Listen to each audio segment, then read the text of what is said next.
こんばんは。こんばんは. Good evening. Yatsuno Hello, hello. Happy Tuesday. Oh god, it's Tuesday, isn't it? I wanted to stream on Monday, but wasn't feeling too good. How is everyone? I can't speak. How is everybody today? How's everyone today? I hope you're all doing well. Unlike me. But it feels like a lot of, what do you call it? It feels like a lot of other streamers are really sick right now. It feels like a lot of other streamers are really sick right now. Like, I think Mie is sick. I know Pam had some voice stuff last week. Man, everyone's sick. Why is everybody sick? I know for a fact we didn't all go to the same place, but somehow we're all sick. It's really weird.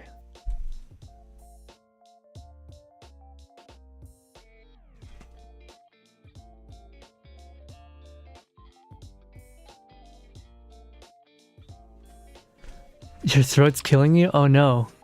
Just start masking. Yeah, everybody's sick. I know, like because me is all the way over in Toronto, right? Pam's sick.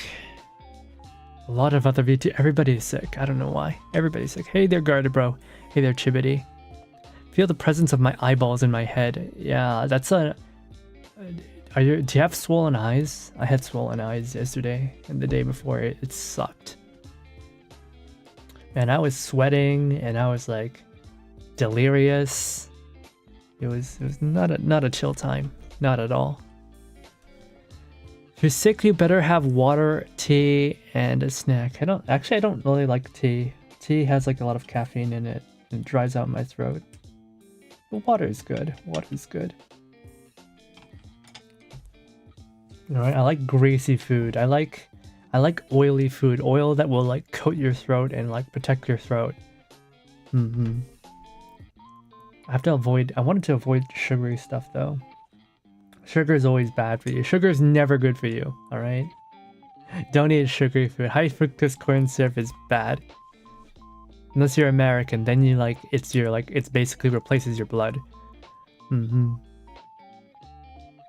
Yeah, God, how did I get so sick? I checked, I don't have COVID, alright? Every time I'm always paranoid, then what if I have COVID? What if I have COVID? But like I checked and I don't have COVID. I don't have it. Probably. Don't have COVID. Yeah, this is the first time I've gone to a convention. I guess that was a convention. I went to a convention over the weekend. And there was like a lot of idol dance performances, a lot of K-pop and J-pop dances. There was like a what was it? A random dance. So it's like they play snippets of the most memorable part of each song and like a bunch of different songs for like 20 seconds, and people could basically run onto stage and do the little dance. It was nice because it felt like there wasn't really any pressure and anybody could do it, and because there were so many people, you didn't feel nervous. I kind of wish they had like an open mic karaoke. That would be nice. Man, I used to go to cons, and whenever there was an open mic karaoke, a couple times there were open mic karaokes, and they were like right next to the booth where I worked at, and I was just like, oh, I want to go, but I'm stuck here doing this booth. Oh, let me go, please. And obviously I always felt nervous, but the nerves did not really overpower the sense of like wanting to shout into a mic. TikTok dance challenge course or dance break is usually the parts they play. Why didn't you get a break? Because there's no one else at the booth. I remember, man. There's not enough staff, basically. The booths were always like usually pretty small. so there's no one who could replace me. I mean, there's only like 2 people at the booth. You needed 2 people there. Yeah, I feel a little bit better now. Today I'm feeling better, but like my nose is like completely dried up. It's just super gross. It's been like, oh man, I had like an infinitely runny nose on Sunday. It was the worst thing ever. I'm like, why won't it stop? Why won't it stop? I don't even think I have a, I don't think I had a flu or anything. I don't think it was the flu. I actually had an allergy shot injection, and usually it doesn't do anything to me. But I have a theory now that sometimes my body reacts poorly to the allergy injections, and maybe that's what happened the other day and caused me to become sick. Sit in the shower for this stream. I mean, I've been doing that. I've been sitting in a bath, sitting in a shower. I'm so glad that I repainted my bathroom, because for the longest time we didn't have a properly painted bathroom. We had like regular indoor paint, and you're not supposed to use regular paint in your bathroom. You're supposed to use bathroom or kitchen rated paint, otherwise the paint will just melt from the heat and from all the moisture. My parents didn't know that because they're very uneducated.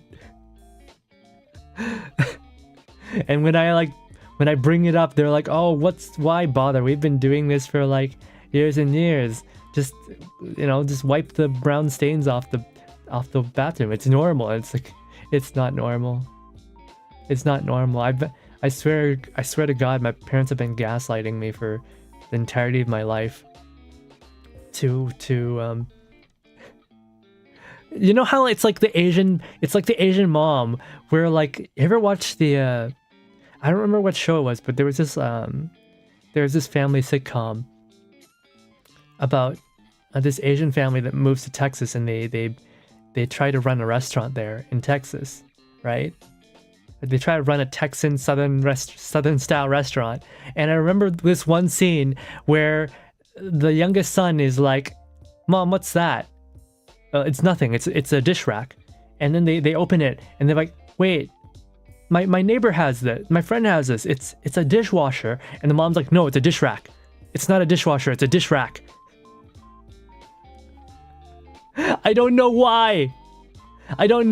But Asian parents would rather hand wash things than use the dishwasher, even though the dishwasher saves water and soap. It's actually more efficient to use the dishwasher than to use your hands. But they believe that using your hands is better. Fresh off the boat. That's the one!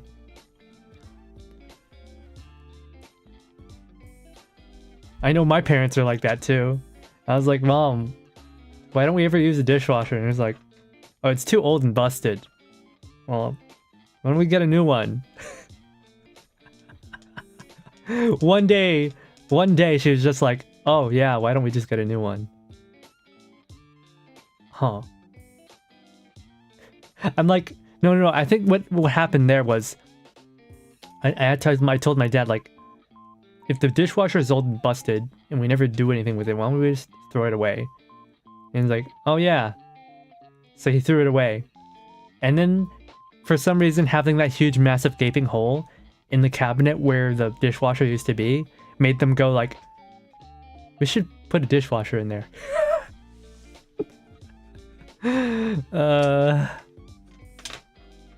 Wallpaper from the 70s in mine is somehow holding up. Mold makes allergies worse. Parental units. Oh my goodness. Yeah, mold is bad. I'm like, there's mold there, and my parents are like, "No, there's no mold." And I'm like, "Are you sure about that? Are you sure about that?" 3 seconds into the stream, I hear massive gaping hole. I hate you. I hate you, Irma. I hate you. I hate you so much. I bought my parents a dishwasher, and it took them like a month to get lazy enough to use it. That's not too bad though, a month. That's not too bad. Your parents may be the Baker family from RE7. They may be mold people. Okay, our house is not that moldy. Though sometimes I worry that maybe my ceiling is moldy.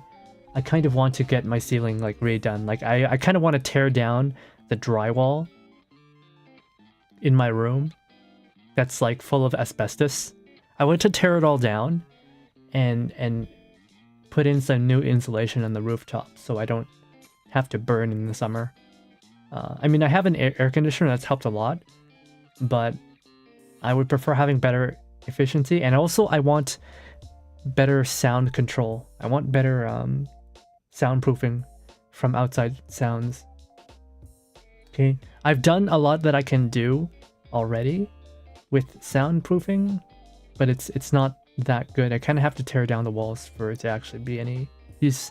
I mean, like, I bought a fire door for my door, and it's kind of helped. I still need to fix the gaps in the door frame and properly seal it so that when my parents are arguing all the time, they don't have to. You guys don't have to hear it.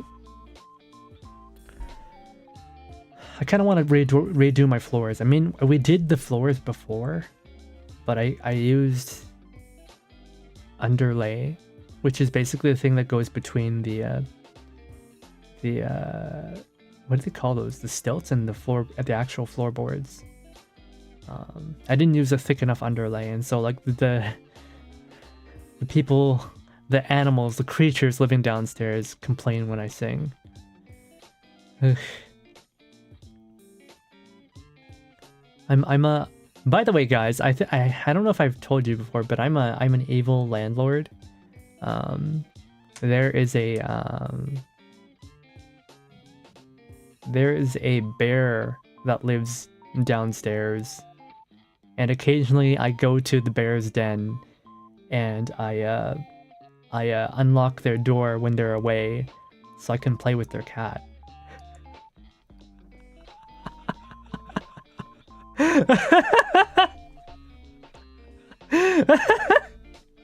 I'm evil.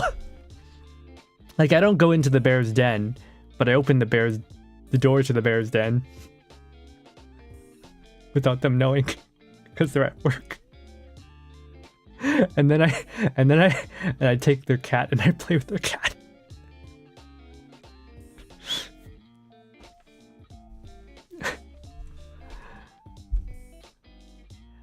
I just made it appear in my house. Huh? I just made it appear in my house, Facebook Market, and forced them to use it via being the one to do the dishes for a week, and they kept watching the water spin. It's very funny. What do you do when the dishwasher is hardwired into the house's electricals and sparks when you try to start? Huh? What do you mean hardwired? It doesn't go through the fuse? It doesn't go through the fuse box? My grandfather poked a hole in our ceiling 4 months ago to mitigate the dripping during— What the— It wasn't fixed until like last month. It was dripping, but oh, that's mold. That is mold. That's not dry black mold. That's wet black mold. Oh god. That's actually disgusting. You're actually gonna die.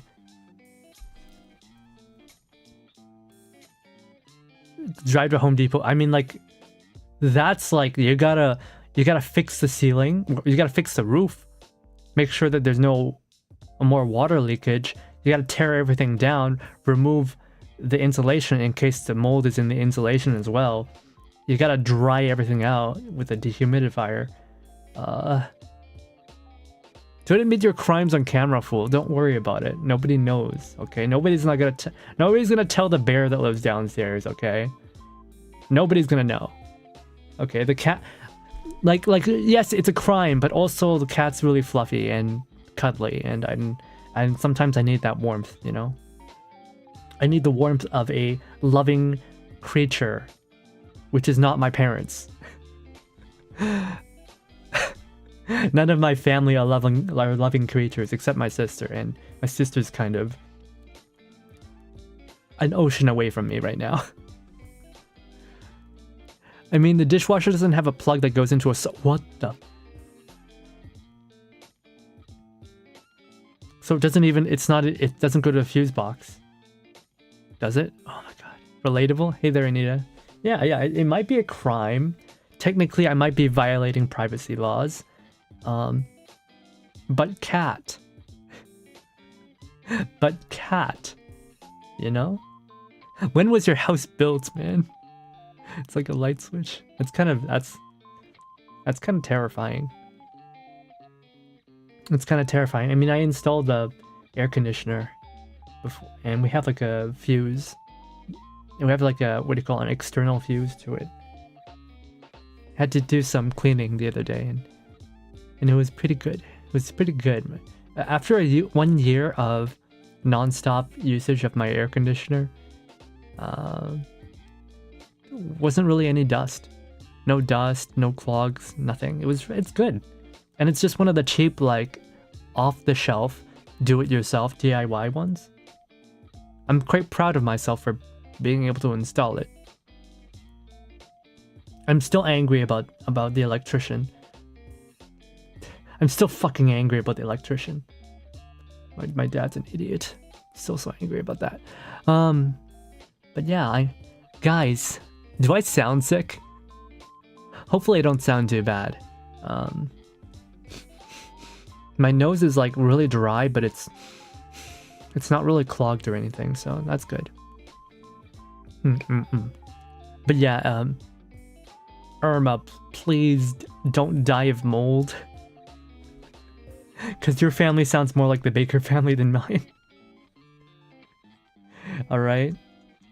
We just had some minor potential mold in the bathroom because they refused to use proper paint. You know? When I like complained about that, my dad's like, oh, let's buy some shitty paint from Home Depot. And I'm like, why are you buying paint from Home Depot? Don't you know Home Depot paint is garbage? It's like the lowest, like the cheapest of the cheap. This is our personal bathroom, man. You use better bathroom for like the houses that you work on for other people. But like, you would rather that we die of poison. What's wrong with you? Like, you can die of mold if you want to, but please don't endanger my life. So yeah, I ended up getting him to return the paint. I'm like, we'll buy some good paint, you know? We'll go to an actual paint dealer and we'll buy good quality paint. It costed like twice the amount of money, but like, I don't want mold. I don't want mold. Alright? Anyways. I think I had a good weekend. I think I had a pretty good weekend. Hung out with friends, did anime stuff, enjoyed music, watched a lot of dances. Oh yeah, by the way, guys, I think I'm gonna start. Apparently, I'm gonna start dancing. So that hopefully that'll be pretty good. Maybe, I don't know. I've always wanted to. I remember back in high school, I had a lot of fun doing the square dances. I actually had a lot of fun. In fact, like, I was so enthusiastic and happy doing square dances that like one of my kohais during that time, who I didn't know beforehand, I think she was like a year younger than me, maybe 2. After that, she like approached me and she like started talking to me, and she was really cute. But also I had terrible anxiety at the time. I had horrible anxiety at the time. So I ran. I quite literally ran away from her.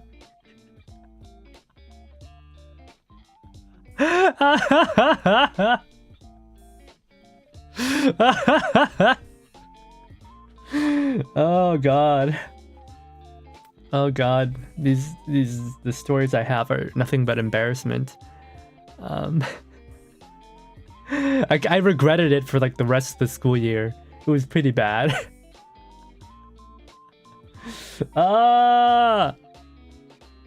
Man, and like the worst part is that after that I became mindful of her, and like every time I passed her on like in the hallway in the lockers, I'd just be like, should I talk to her? No, you already flubbed it. No, you already flubbed it. Don't do it. It's awkward now. Don't.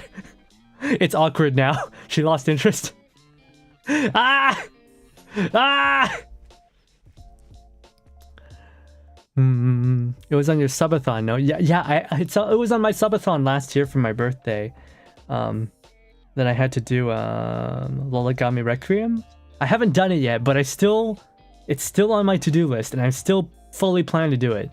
So we're gonna try and learn it soon. You know, when I'm gonna take it slowly as I figure out how to do the dance. Anyways, today we're gonna read Reverse 1999, and oh boy, I heard that this part of the story has a lot of math and is genuinely just really sucky. Kuriko like told me, oh, if you had a hard time with chapter 9, if you had a hard time with Latin literature,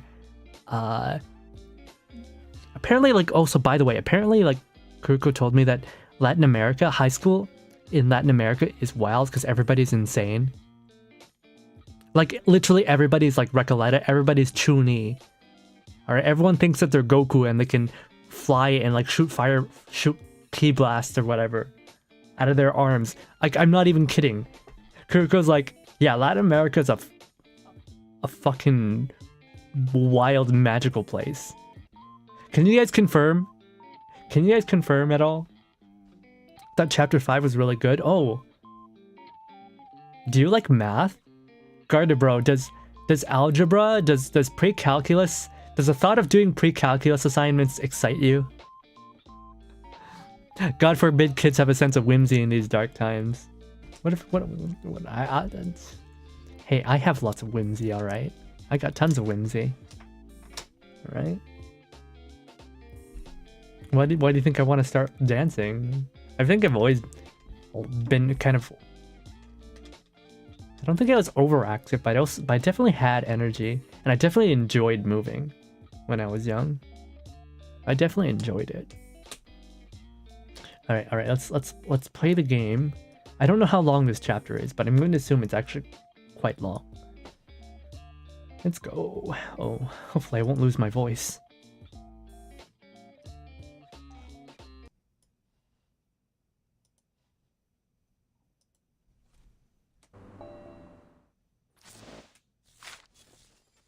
Ah, you've made it in. Actually, Milani's classmates threw a birthday party for her, but she walked into the wrong classroom. Wait, she's still a student? Luckily, she made friends with everyone there in no time, thus the double the guest for the party. Damn, Leilani's a Ryuju. She's an extrovert.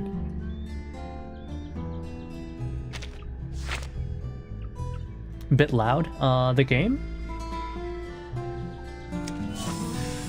Let me fix that then.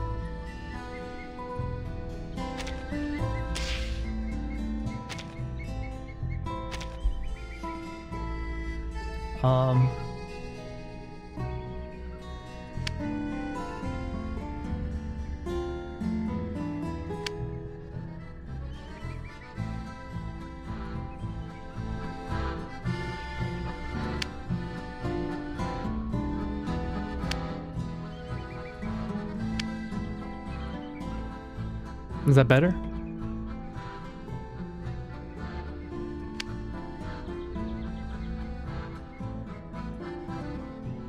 Yeah, she's a child soldier like Lilia. Wait, Lilia's a child? I thought Lilia was an adult. She's drinking vodka all the time. I thought it was parts of math. Rather decipher Latin. Madame Lucy pointed out that physical features such as a large head often evoke friendly responses from human colleagues.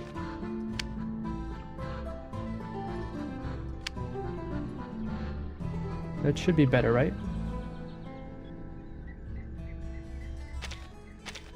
The Earth's churning core maintains her magnetic field, and the isolines of magnetic declination drift over time. Maybe she's sending us a message, waiting for us to decipher it. Who's to say this giant floating rock isn't an awakened? Lilia was 13 when she was What? better now. I didn't notice the difference before. Alright, cool. Lilia was 13. Oh, little baby. Little baby Lilia. Little baby drinking vodka. Sorry, I'm gonna check if there's any codes for this game right now. There are. This game gives out so many exchange codes. Unbreakable Axe. If you don't know, there's a Reddit subreddit dedicated to reverse 99 codes. Wow, 30 clear drops. Nice.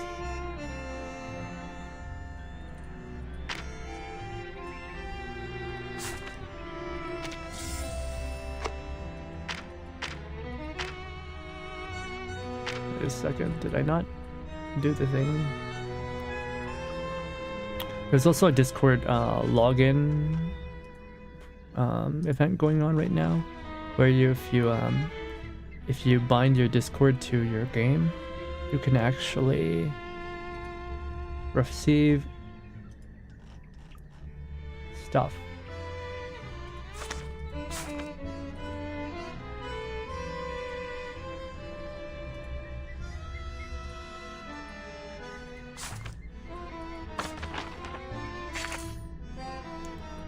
Xeno anecdote is about young Lilia being sent to a mission. Yeah.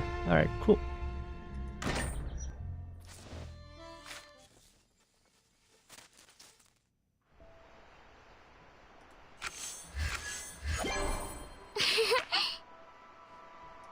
Now, I haven't eaten dinner yet, so I might slurp some noodles in the background sometime, so please don't mind me. Claire, from my head. Hey there, Kamen I'm Rider. sorry, Hello, I hello. had no idea. A quick coat of paint should do the trick. This though man some has of our colleagues ADHD are quite for sure. particular about maintaining appearances. I suppose I'll just have... Oh shoot. Kakanya's on rotation right now. Man, there's so many people I want right now. Right now there's Ezra, Semmelweis, and Jessica, and Medicine Pocket. You can choose one of them, right? I really want Semmelweis. Kakanya's pretty good. I heard Nautica breaks the game. And they even gave us a 10 free summon.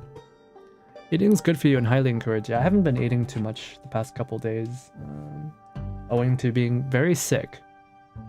I was really bad yesterday. Today I'm much better. Much better today. どうする? Yeah, well, why don't we just try doing the 10 pull right now for Nautica? Let's go. It's a free 10 pull anyway. Okay, please. Please, Blue Pock, give me the weird girl. I heard she's got anxiety like me, so we're all peas in a pod. Come on. Frick.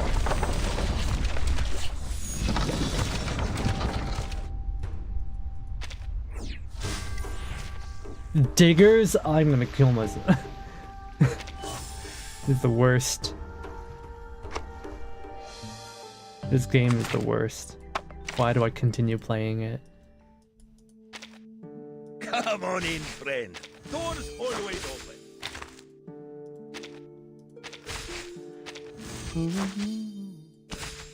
This man is terrible. He's awful. He's awful.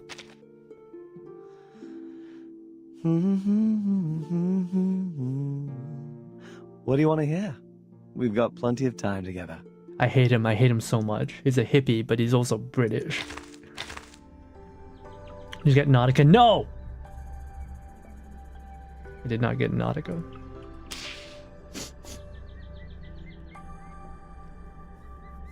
Just like your ex. Oh, I'm sorry. I'm sorry you dated a hippie. You know, we all make mistakes in life. I'll forgive you for that. So the next one is... Next event is... Prisoner in the Cave. Alright, let's go.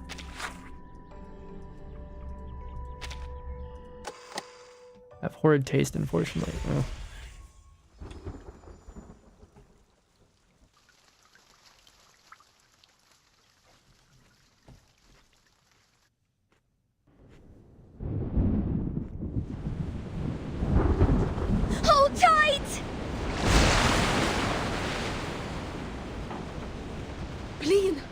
There is nothing we can do. Breen! There's nothing we can do, comrade! We have another 10 minutes tops before this ship sinks like a stone. 60% of the left cabin has been flooded, as well as 75% of the right cabin. Oh, that's not good. Who's the captain? The ship cannot survive such a ferocious storm. Timekeeper, we should get ready for evacuation. Prepare the teleport soft disk. Oh, hey, it's a teleport disc. They remember they have those. Wait, what are you talking about? Are we going to abandon the ship? Well, yeah, well, we are, but you're not. You're the captain, so you have to stay. Okay, this ship is capsizing because of your incompetence. I'm sorry, Regulus. Apparently teenagers were not meant to sail the seas. These are just some breezes and ripples. Won't last longer than a blink of an eye. Just hold on to the wheel and we'll... Yeah, bye-bye. What is Regulus dressed as? That sounds like the turbine just cracked. Regulus is dressed as a 60s hippie from the UK. Great. So only 2 minutes left. A true captain will never abandon her ship. Last Evening on Earth? Which one is that? I've sworn to live and die with Rockin' Apple, the second of its name. Then why is it the 2.4... No. I started the game at 2.5, so...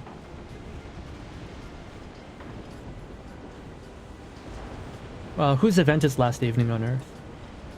From behind her sunglasses, Regulus's gaze drifts into the distance. Damn it. Sotheby just bought us this ship. And you're going to sink it. I racked my brains to think of all the assurances I could give to get that governess off my back. I think it's better for us to embrace the fact that all things would come to an end, Captain. Sometimes, deserting is to leave for another battlefield. No character. I did like mod fashion a lot, especially when I was into Man from U.N.C.L.E. It's called mod. Huh, never heard of it.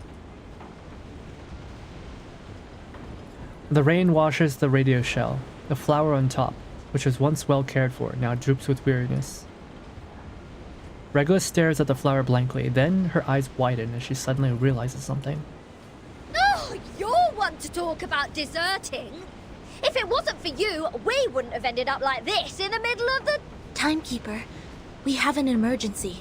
The teleport soft disk can't be activated. We're screwed. I've tried other contingency teleport incantations, but none of them worked in this area. Neither did the communicator. Miniskirts of the 70s and psychedelic print dresses. It's as if something is jamming the signal. I see. I have a question for you, Sanato. Please, Timekeeper. You're quite knowledgeable about this. In the field mission evacuation instructions, apart from the part about asking the Timekeeper for help,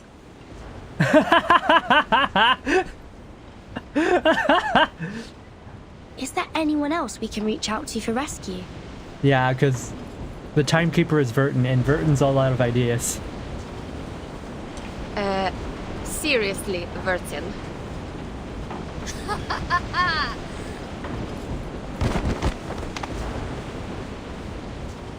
I see what's going on now. This is a trap!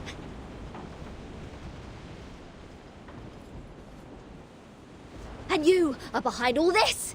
It is you who played that nonsense travel note from 1999. Regulus plays. You're the captain. And lured us into this random sea in order to torture us, afflict us, and now feed us to the fish! Go ahead, give us the wicked villain laugh, you manus mole! Different Quit playing faces innocent of here! different fashions, idols, take us concepts for stages. Star Wars meme. I don't know. I mean no harm. That's the means Barcarola. Oh, I wanted to read that one, but I have not read it. Highly recommend looking up a long play of it before starting chapter 10. Please! We're so behind already. Nice try. See what else you got to say when this pirate opens your battery cover and finds maiden manners there. Please, do not shake me! If I broadcast how to clean kitchen appliances for you now, will it brighten up your mood? Like hell it will! Can't you see? My ship is going down! Along with my record collection and your battery cover to the bottom of the sea. Even John Lennon can't do anything about it now. Lennon, the guy with an ice pick in his ear? I'm terribly sorry. I can't see. I could only touch, hear, and imagine. How about this program? Lesson 101, the express route to heaven one shouldn't miss. I think it would serve you better. Oh! I can't stand this anymore. No, Lennon was the ice pick guy. Lennon was shot. Oh. My records, my Dr. Peppers, my pirate radio, my rockin' Apple II.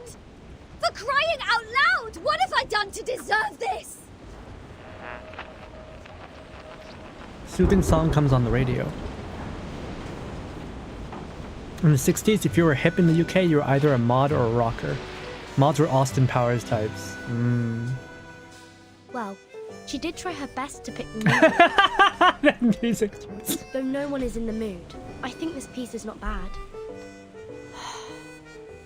As to Regulus's question, You know, Verton's usually glass half we need empty, to slightly so... twiddle this knob to 1913.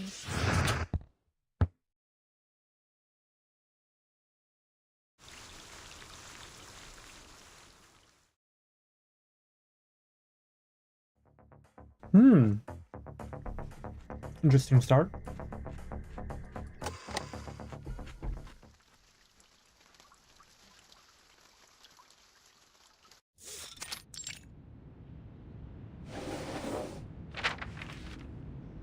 This is... the official letter of appointment from the Foundation. Congratulations, Verton. After the long evaluation period and the re-examination, the Storm Reformation, Manpower, and Discipline has been officially approved by the Pact's Security Council. Remember, this woman held a 12-hour-long speech to filibuster the voting. Team Timekeeper is now a legitimate, independent department. Just so that she could make Verton... give Verton the... what do you call it? Autonomy rights. Respect Ms. Zed. I don't trust her. I don't trust this woman. First of all, she's Chinese, so... You are now granted a more flexible autonomy and Zed is the independent goat. I don't trust her. I don't trust her. There's two things I don't trust. People who wear glasses and Chinese people. They've been waiting in the suitcases for this document for far too long. What was that? Did you say budget? Does that mean the Foundation will buy, assign me a new ship? You're partially Chinese. Oh my god. Why? Oh no. I didn't realize there'd be a Chinese person in the midst. I'm shocked. I'm shocked. How could I possibly have Chinese people in my audience while playing a Chinese game? Incredulous. Right? Competitive racism.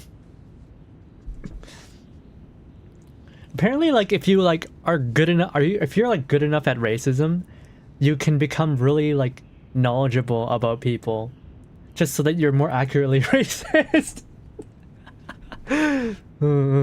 I like that. Okay, low-level racists kind of suck, but high-level racists, there's a certain amount of respect they have for other people to the point where they'll actually study them. Unfortunately, independent means doesn't rely on What was others. it? It was Grandpa from... It's the Grandpa from King of the Hill. That's what it was. He's like, no, you're not Japanese. You're Laotian. I know you're kind, Mr. Khan. Unfortunately, independent moons don't rely on others. I can apply for a ship for you, but it's not guaranteed. Misers. Fine. Not that I wanted an obsolete ship painted in greyish shepherd check. Regulus mumbles and walks away. She has entirely lost interest. My favorite part about Madame Z is that she has a mug with her face on it. It's kind of dorky, yeah. However, the price of passing that bill is to let the Foundation keep its authority to discipline unregistered arcanists. A real racist carries around calipers to measure the size of people's skulls. Man, the history of racism and how they had to twist laws and science around in order to justify Western style slavery, like specifically Anglosphere style slavery. The way they had to twist around, all their beliefs, regarding morals, Christian beliefs of equality, and all that stuff. The way they had to twist all that around in order to justify slavery it's kind of wild if you look into it, right? The measuring of the skulls was a legit scientific study. Obviously today we're like, oh, that's pseudoscience, it's not real, but back then they legitimately believed it. People had research grants for scientists to study the size of skulls. Right? Bigotry is not rational, but they rationalize it. Right? They had to rationalize it. That's the thing. Is that these are not stupid people. These are people who twisted themselves up in a knot in order to figure out a way to rationalize it through scientific study. And that's the scary thing about it. Right? It's not that it was irrational, but rather that they used rationality to justify it. Of course, the people who were really in charge always knew. They were like, well, yeah, this is for money. This is for business. But everybody in between was like, it do be how that it is. I know there's definitely some flaws with that. Because just like now, just like back then, scientists can't just study what they want to study. They have to get paid, And if they want to get paid, then they'll have to research the things that people with money want them to research. Nationalities for natural gas lighting. Hey there, occupant.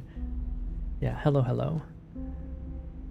The arcanists who have been and will be assigned to Timekeeper's team will be put through a risk assessment procedure carried out by the Foundation.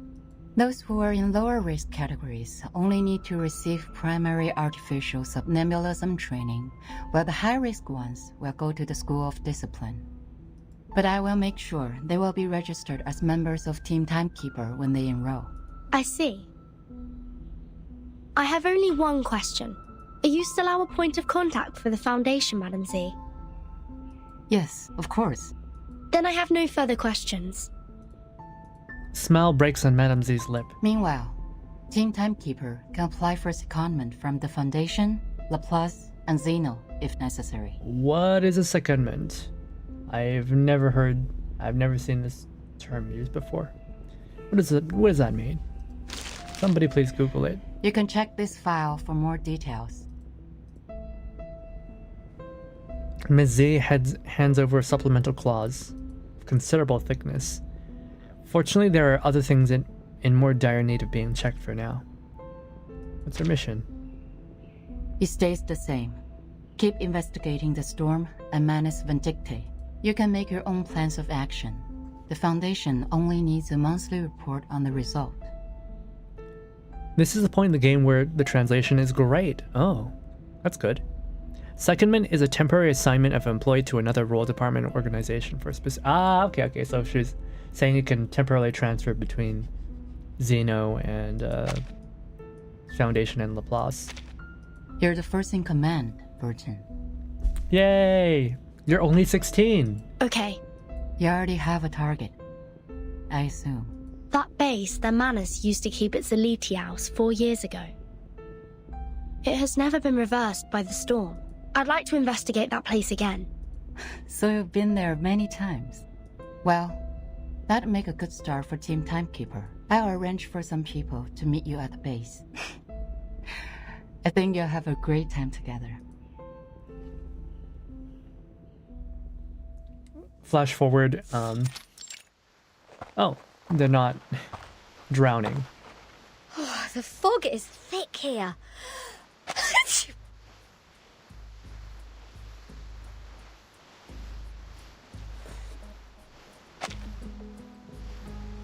The mist hangs heavy in that valley, and the temperature is somewhat uncomfortable for those unaccustomed to the suitcase. It used to be the nest of elite house, a kind of creature resting in valleys with abundant water resources. You see this in like really large organizations. Usually not that specific wording. What's more, it's winter now. The leaves are indeed covered with a thin skin of frost. Regulus clicks her tongue and eyes the fog-shrouded gate of Zeno. So, why do I have to be the errand girl? The Foundation wasn't even planning to give me a ship. Regulus, you're lucky that they didn't tie you to a post and let you get washed away by the storm. Miss Sonetto is going through the procedures in the headquarters to transfer herself to Team Timekeeper. Mustruvis and Sotheby are on a break, for they have spent much time and energy clearing the woods and repairing the Foundation square. Oh yeah, they destroyed the Foundation square and inhabited it, turned it into a nature reserve for a whole month, didn't they? Miss Lilia has been given an administrative penalty because she broke into the rehabilitation center not long ago. Oh yeah. This leads us to the current situation, where only the captain and this apple are able to act freely. What? So in the end, was I, the renowned rocking pirate, the only one who didn't cause any damage to the Foundation buildings? Yeah, it's because you're harmless. You're not peaceful, Regulus, you're just harmless. Ugh! I have never felt so humiliated in my life! You're like a little gerbil. You're not planning on destroying this place now, are you, Regulus? No. Huh? Hey, see who's here? Lilia and a stranger. Next to the rusty iron door, Lilia squats on her hunkers, looking extremely bored. What took you so long? Fell into a gutter? Okay, I love this woman. She's great. A graceful stranger is standing next to her. Hello, Timekeeper. Oh my god. My name is Moisson. My employee ID is SF27602191908238X. I believe Madam Z has told you about me. I don't know how anybody can remember their numbers. That's way too long. I am now an official member of your team. Miss Moisson, welcome to the team. Madam Z said you're an excellent tutor in Arcanum. I'm sorry, she sounds like she's saying Miss Molson. The shitty beer brand. She's too kind to say so. In fact, I have a lot to learn from you. I really like her hair. I really like braids. That is a super long braid. Also, thank you for taking good care of Miss Sotheby. My name is French, my outfit is German, and my cups are G. Fuck. Lily slap squatting is funny, Hold on. yeah. You know Sotheby? According to Madam Z, Miss Moisson used to be Sotheby's private teacher. Moisson. It is a long story. Yeah, she's I guess maybe she lives in like the border regions between French and Germany. Or France and Germany, is that maybe that's why she dresses like that. Or maybe she's from Belgium. Let Miss Lilia give us an introduction to the base first. As the field operator, she knows this place better. Miss Moisson smiles toward the flying witch beside her. Someone's clearly grown tired of this humdrum small talk. After I got promoted and transferred to the headquarters, those exciting outbound missions have been removed from my schedule. Yeah, she does not like being a She does not like working at a desk. In short, although it's called the base, the only place unaffected by the storm is a narrow, 20-meter-long corridor, no larger than a hunter's lodge. That's tiny. I guess, like, the people who worked here, they all just huddled together during the storm. 20-meter long. That's really small. My former fellows had already searched this place from top to bottom. My accent is American. Truly Miss Worldwide. Those Laplace dudes had even sent in their lapdogs to search here inch by inch. Found nothing but some excrement of the Alitius and the dog's own poop. There might be some clues that are invisible. Regulus is a specialist in optical arcane skills. Maybe she can find something. A specialist? Well, Come I'll to take think of that it, what as does a Regulus compliment. even do? I still have no idea what her powers are. But for the record, compared to searching, hiding treasures is more of a pirate's lot.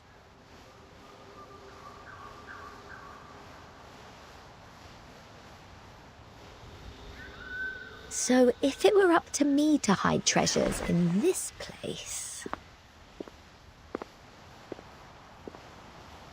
Please hold on for a second, Captain Regulus. The fog seems abnormally thick.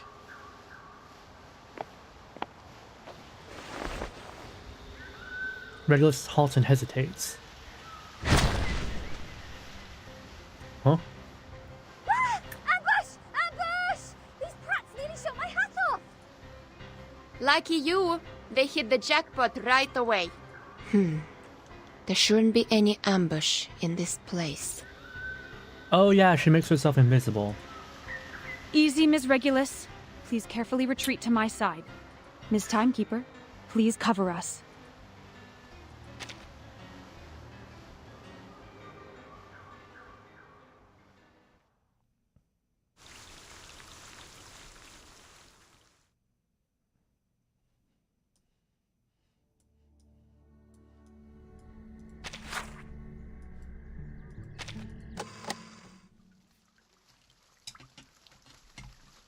I'm gonna try to finish my food quickly so I can properly read this stuff. Hold on. It was a misunderstanding, Timekeeper. We attacked to defend ourselves. We are not the enemy. Ah, so they're incompetent. Looming figures from the other side of the fog have their hands high in the air. We are the investigators from the Foundation. These are our IDs. Miss Masson carefully takes her IDs. The base has been deserted long ago, right? What's the purpose of the investigation now? Emmy says, border region but in South Bavaria. She joined the Foundation exactly because she spoke several languages. She also speaks in Chinese, more or less. Dang, so she really is Miss Worldwide. Thanks for the tip, and hello, Emmy. Hello. Totally not Blondie's VA. The outside world has been reversed to 1913. We are here to collect the lost scientific devices from the 1970s. Science and technologies are regressing rapidly due to the storm. Those old devices, which used to be outdated, have become valuable to us. Yeah, because they can't make them anymore, can they? Or it's harder to make them anyway. I see. Do you mind us investigating this place? It won't be long. You know, but imagine us going back in time, right? I mean, we're kind of going back in time right now. Like last time we talked about how Zoomers and Gen Alpha are buying MP3 players from the mid-2000s, right? It's like that. It's like going back in time and having that be like super valuable. Because like even though you have like modern iPhones, you can't make them anymore because you're going back in time. The factories that used to make them don't exist anymore, and the Foundation probably can't make them. Sure. We are glad to give you a hand if you need it, Timekeeper. Technology regressing it's terrifying. Chunky Good. iPods? I have some questions about the base, and I wonder if you may help. There's chunky iPods, but there was also like tiny little MP3 players that were just like, they had like a tiny little LCD screen. Or maybe not even LCD screen. They had like a tiny little like, what do you call that? Sugar crystal displays. So it didn't even really have color. It was just like an orange screen with black dots. And it only had like enough screen space to show the song name, right? And they had like a couple buttons here and there. They were really small, but I couldn't afford one. Or my parents wouldn't buy one for me. She quickly starts talking to the investigators as if they have been long acquainted. So it was just a mistake. Back to treasure hunting now? Regulus swaggers into the base, inspecting the dusty boxes one by one. Apple popularized iPods, but there were a bunch of other MP3 players on the market. Let's see what Zeno and Laplace have left here. I never liked the iPods. I preferred the MP3 players that you could get from... I think they were made in Japan, honestly. I think the ones that I wanted were made from Japan. I loved having a Zune. I had a Zune as well. That was like the late area though. Zunes came really late. Advanced technology stopped being useful without resource need to use it. Infrared shotgun. Oh, Maglev auto feeder. Kato calibrator. Oh, my god! And a full box of Laplace's military chocolate. Okay, honestly, that's like the jackpot right there. Military chocolate. Vertin! Depending on the check it out. military. This is all good stuff. Solid MREs. Depends which country's MREs. American MREs suck. But if it's British MREs, probably okay. French MRE is definitely good. Italian MRE is really, really, really good. This pirate with a heart of gold wouldn't mind tasting it for you. I don't mean to rain on your parade, but even dogs won't eat those things. It makes Alitia's excrement smell better in comparison. Soviet MREs are pretty bad as well. Oh wait, no, they're Xeno. They're Soviet. It's Soviet MREs. Ah, gross. You'd die from eating those. You would actually just die from eating those. No good. Russian MREs are just bleh. Military chocolate is either caffeine or cocaine. Not cocaine. That being said, Not cocaine. to the best of this apple's knowledge, canine animals shouldn't have consumed any food which contains theobromine anyhow. Then can I have it or not? Both if it's a precept. No, they don't. They would not have cocaine in them. It's a cocaine chocolate is a bit of a myth. I have the chocolate that they call the cocaine chocolate. It never had cocaine in it. There was cocaine in other chocolates or like other specific types of rations, but they were never. There is nothing to be worried standard. about, since the captain is not an animal of the Canidae family. It was definitely not easy to get, unless you're in the Finnish military. They had like straight up. What was it? I think they had meth. Yeah, I think Finland provided meth for their winter patrols. Well said, as befits the first mate of mine.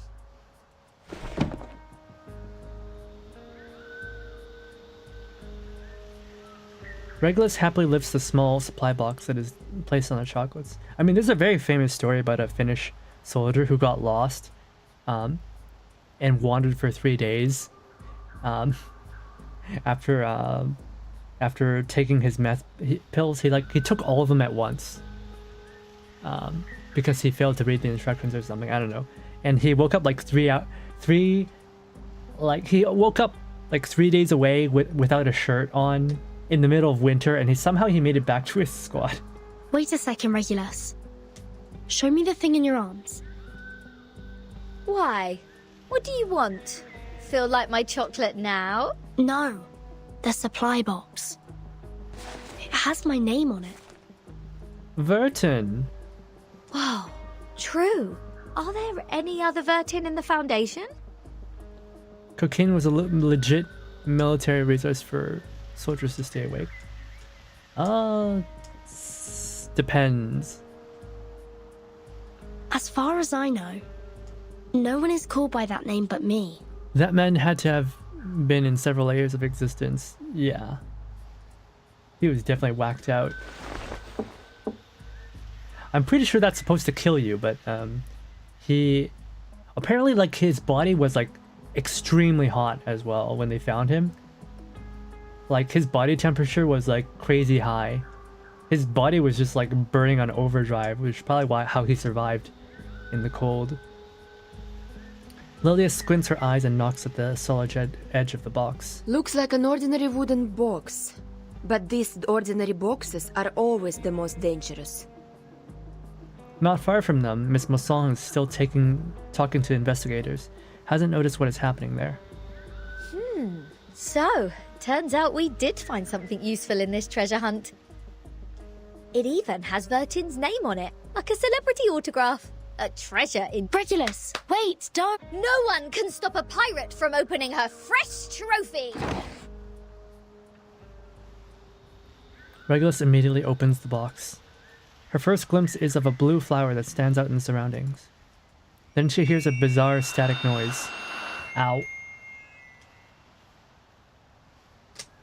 News of the day. The Outcasts held the 11,231st pep rally in the Mammoth Cave, Kentucky. They eventually unanimously passed the principle of dozing in spring, relaxing in summer, slacking off in autumn, and hibernating in winter. Huh?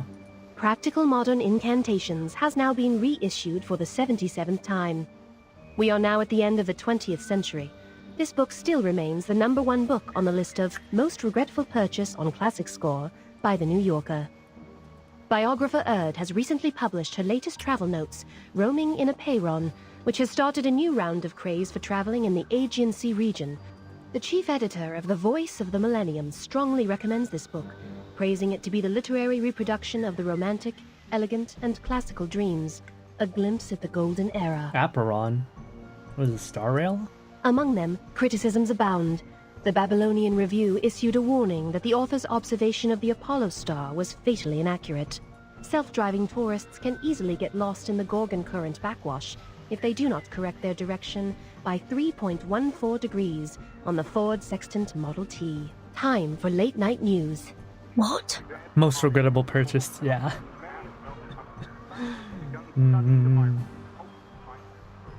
End of the 20th century.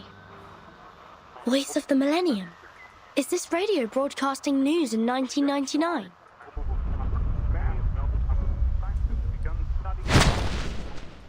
The ritual from afar interrupts the broadcast. Just as I suspected. She puts away her usual smile, the glowing light of a spell gathering at her fingertips. Since Timekeeper hasn't reported the time of this era to the Foundation, you two, as the Foundation's investigators, shouldn't have known what year this is. In front of her, the fog parts, revealing two familiar figures. Oh no, they were fake! In such pouring rain, time is the best proof of identity. Oh damn, she's a baddie. I get it. Not a bad plot. Miss Masson, the teacher is a baddie. Miss Morzon, watch your six. Let us help you.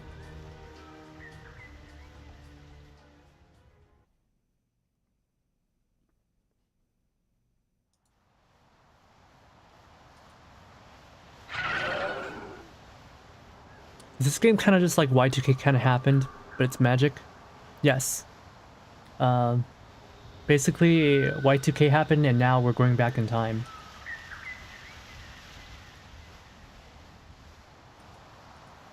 There's nothing else to be seen in the valley except for supply boxes scattered on the ground.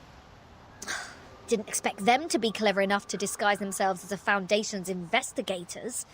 They sure have learned a thing or two. Yeah, basically what happens is that there's a phenomenon called the storm, and every time it happens, the whole world gets sent back in time. The era of 1929 only lasted for 2 days. The frequent change of time muddles work and responsibilities in the Foundation, which in turn caused some chaos within it. Luckily, Miss Morzon noticed the signs of it at the beginning. So we're in 1913 Timekeeper, right now, I please think. take a look at this box. I'm afraid this is what they came here for. Has World War I started yet by 1913?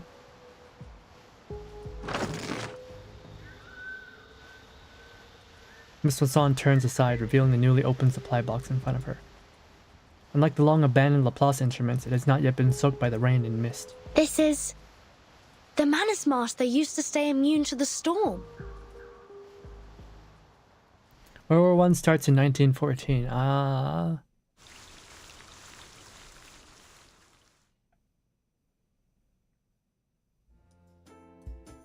Yeah, I think the current year is 1913, yeah. Oh, 1914.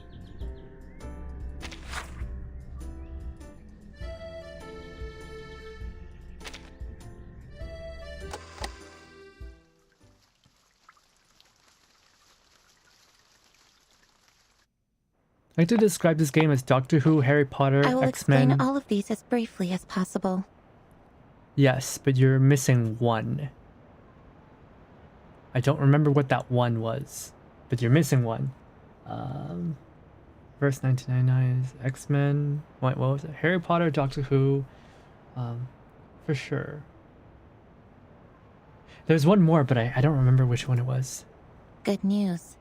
Major inspiration. The analysis report on the mask you submitted to the Scientific Computing Center is now available, Timekeeper. We found the same component in it as the raindrop from the storm. This is a component named asymmetrical nuclide R by the Scientific Computing Center. Its name comes from the bifurcation structure it presents under the Arcanum imaging. The Scientific Computing Center has also run some tests on the samples of the raindrops you previously submitted.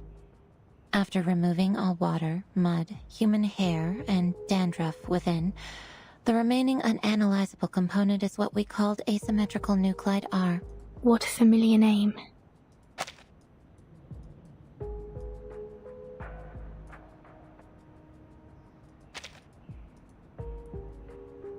Yes, as an expedient, she borrowed the first half of it to make up the answer to the 3 questions. Are they referring to an earlier chapter? Mesmer doesn't pay attention. But it disappeared right away, and we only have a photo of it. Fortunately, we extracted the stable form of it from the Manus mask. It might be the key to staying immune to the storm. Does that mean it'll be possible for the Scientific Computing Center to develop protective gears which are immune to the storm? Like the Manus does? Seems to be so. A credit to you. What is her problem? What is this girl's I mean, we know what her problem is, but still. Well, that's good. We can make suits so that people don't disintegrate into geography in the storm. Geometry. The whole center is crazy about it. And I am responsible for Arcana's passing along questions. the good news on behalf of my fatigued colleagues, who stayed up all night and suffered from neurasthenia. Oh no. Mesmer passes them a heavy leather box. We need more samples. This is a sampling device for asymmetrical nuclide R. It's the one and only. The manual is in the interlayer. I'll be careful. Thank you, Mesmer. Don't be. I'm just delivering this for someone else. Man, Mesmer has some issues. Play her anecdote to go into extreme detail. I don't think I need extreme detail. Oh my god. My mic, is something wrong with my mic. It just keeps on sounding really weird. I don't know why. I don't know what's wrong with my mic, but the past week or two, it's just the sound quality just, or maybe it really is just my earpieces are broken. I need to get something else to check. ASMR hours? How do you feel now? I'm sorry about what happened in the rehab center. It's not like they were trying to brainwash you or anything. I'm good. It just helped me further verify some factual information about Arcanists. It's not like she was trying to brainwash you or anything. It's just... I thought you weren't one of them, Vertin. Oh, she feels betrayed. That's sad. That sucks. Wait, how did you think she wasn't one of them? You literally went to the same Arcanist school as her. I just heard some spirit-lifting news at the hall. Phenomenal achievement, Timekeeper. Senato's face brightens with sheer delight. she has changed back into her familiar attire. It's a tremendous breakthrough in our fight with Manus Vindictae. Everyone at the headquarters is cheering. Although, I don't know what this component really is. Is it a kind of ritual? Or a unique substance? That'll be the next thing to find out in our investigation, I think. Verton couldn't use arcane skills back then. Oh, that's true. Manus Vindictae always has more information on the storm and how to be immune to it. We've been trying our best to keep up with their progress. Fortunately, now we have another direction. Oh, and these are the files you asked me to search for.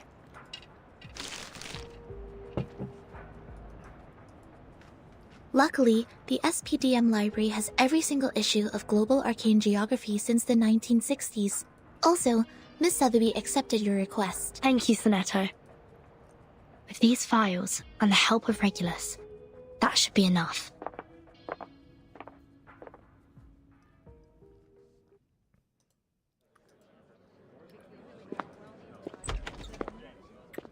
Ha ha!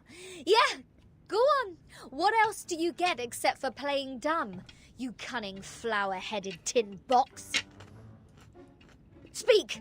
Tell us what you know!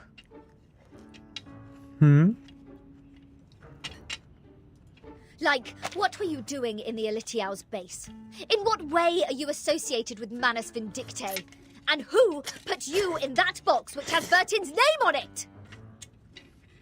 I have no idea.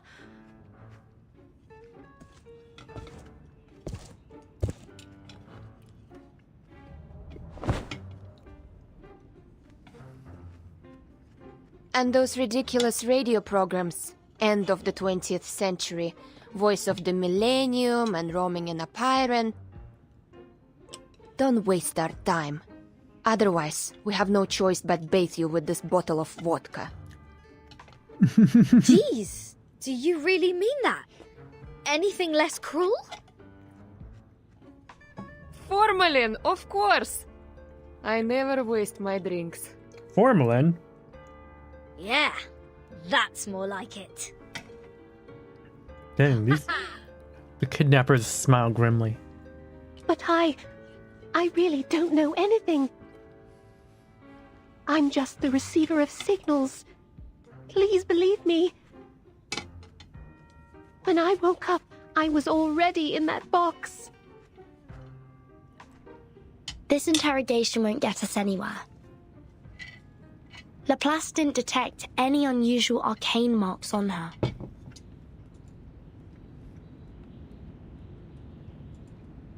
But she was there with those Manus pawns in that base. Say anything you want, she will still be a solid suspect. Yes, I understand what you mean.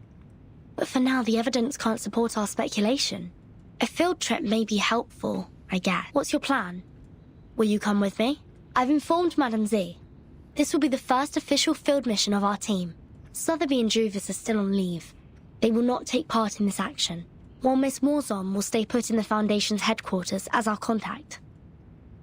Wait, a field mission? Didn't we just come back from that Elitiao base? Besides, where is this field? The Apollo star we just heard about means the sun. The Ford Sextant Model T is an arcane device produced in the early 19th century. The Scientific Computing Center has one of those as a part of their collection.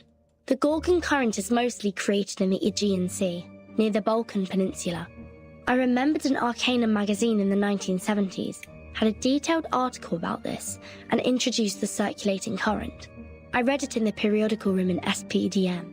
Oh, she's got a good memory. The current will be flowing backwards every time the Earth is at aphelion and perihelion. This is also known as the current reversal, which is on the 3rd day of January in July this year. And the time in the outside world is... Pocket watch. January the 1st, 1914. Are you saying that all those broadcasts are leading us to an actual place? Oh, why? I thought we'd have a nice break after this. Regulus, you've been longing for a ship, haven't you? What if I tell you that I've got you one?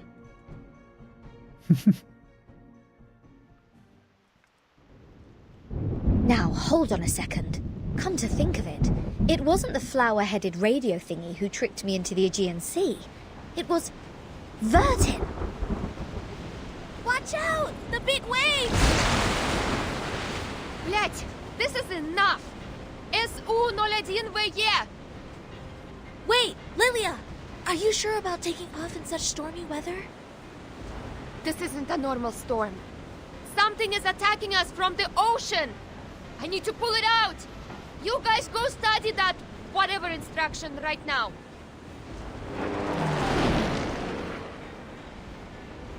Red 38 rocket takes off and speeds across the sky. Haha, I finally got you. Damn bastard. It's my turn!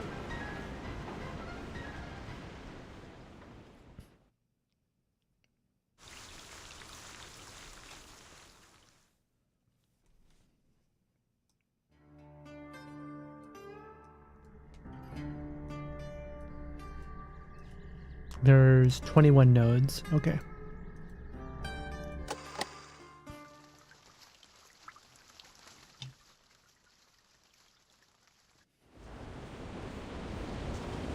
Ed è subito sera. Glow clutches through the air. The mainsail halyard breaks in a snap. Well done, Sinetto. Now cut the other halyard. We need to reduce the angle of attack and depower the ship. Roger that. But we can't stay like this for long. Bertin, have you thought of anything? It's not working. I've tried different ways, but the Tempest blocked every signal I sent for help. So is that it? We are as good as dead? Wait, there might be another way. I'm sorry, Miss Radio. I need to borrow you for a second. Huh? The radio whimpers helplessly, but that voice is soon drowned in the fierce storm. Field mission evacuation instructions. Article 21. Whenever there is an emergency, the field officer may send an SOS code with their wands through any transmission device with round buttons on it. Any Foundation member nearby will provide immediate humanitarian aid. To send the code, please turn the knob 1 time to the right, half to the left, and then 1 time to the right. If you succeed, you shall hear... The knob is turned fully to its endpoint. May the peace be with you. I've never seen such a tremendous ritual. When the light of the ritual fades, 3 people dressed in white show up on the deck. Okay. They are wearing uniforms that look completely different from those of the usual investigators or Foundation staff. We are the Special Mission Squad Razor. Please show me your ID. Thank you so much. We are... Oh, we know you, Timekeeper. Even in our Special Operations Squad, you have quite a name. Razor Captain. Wait, Razor? Razor? Weren't they in the first chapter? Or chapter 2, yeah. They were the relief squad. It seems you were in big trouble, huh? We were under attack by a giant sea monster when sailing in the Gorgon Current. Please help us ashore safely. Haha! Right down to business. Good! Good. I like a straightforward person. All right! William! Todd! Better get a move on! I like this guy.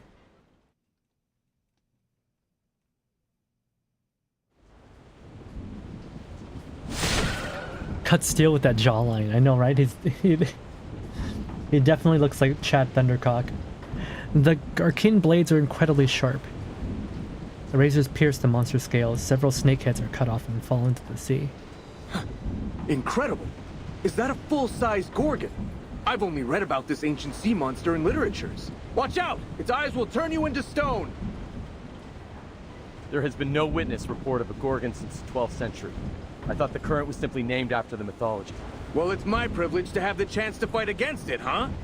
William, Todd, let's see who gets it down first! Entities should not be multiplied unnecessarily. Captain, I hope you still remember our founding motto. A broom passes by the ship swiftly. Want to compete with me in speed? Have a try, if you dare. Ho ho! You have guts and I appreciate it. Bring it on! Speed up, my friends. We need to rush back to the Balkan Peninsula for another mission. Everyone, please wait a minute. The size of the sea monster. It's shrinking. What's happening now? It's gone out of sight. Oh, I have a bad feeling about this. Not good. It's crawling into the cabin. Ew. It plans to tear the ship apart from the inside. Everyone watch out.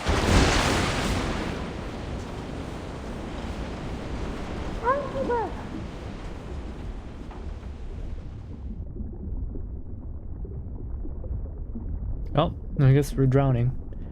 Before passing out, the only thing we can hear is the screaming and the hands reaching out. Oh, yeah, no, we're drowning. We're absolutely drowning.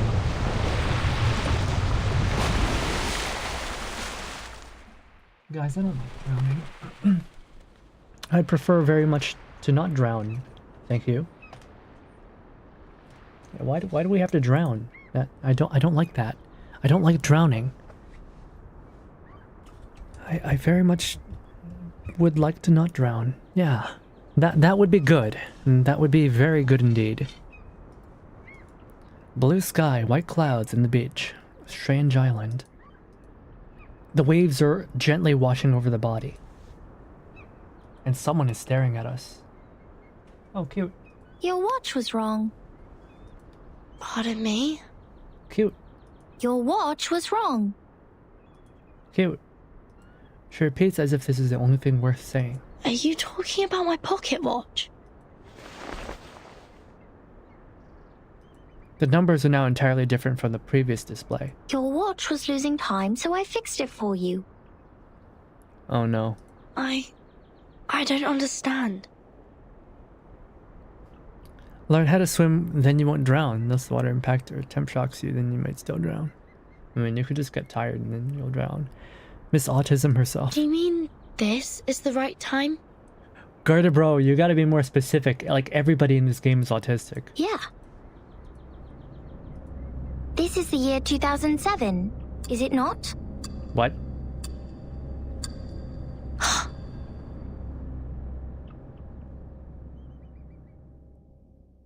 (2007) So, the storm never happened here. You still look confused. Oh, new narrator. I know, darling. You haven't even vomited up the mouthfuls of seawater you ingested deep into your stomach. Just relax and lie where you are. You don't have to get back on your feet right away. Usually, yes. Usually, when those drunkards and patients wake up from a coma, just like you do right now, they only have 2 questions. I'm afraid it's been 8 years. Boom, boom. The first one will help you find out the name of the land you are lying on. And the other will help you calibrate that bizarre watch on your wrist. All right, now it's finally the right time to make things clear. Open your mouth and throw up whatever you have. Seawater, questions, just get them all out. Right here. Who are you? Oh, darling. It's an honor to be your first question and the one haunting your mind. But I'm going to let you down, I'm afraid. I don't have any breathtaking stories to tell. Just one simple fact after another. You know, the most popular topic among women my age is the healthy oatmeal our teeth can barely handle. Luckily, my ears are more reliable than my teeth. I can still nag like I always do, answer questions to my knowledge, and have a little chit-chat with you sometimes. So, to summarize it, just consider me a kind-hearted chatterbox. Where am I? Ah, finally a question about yourself. In front of you is a boundless sea. All you can see, besides the beach you were lying on, is water, water, and water.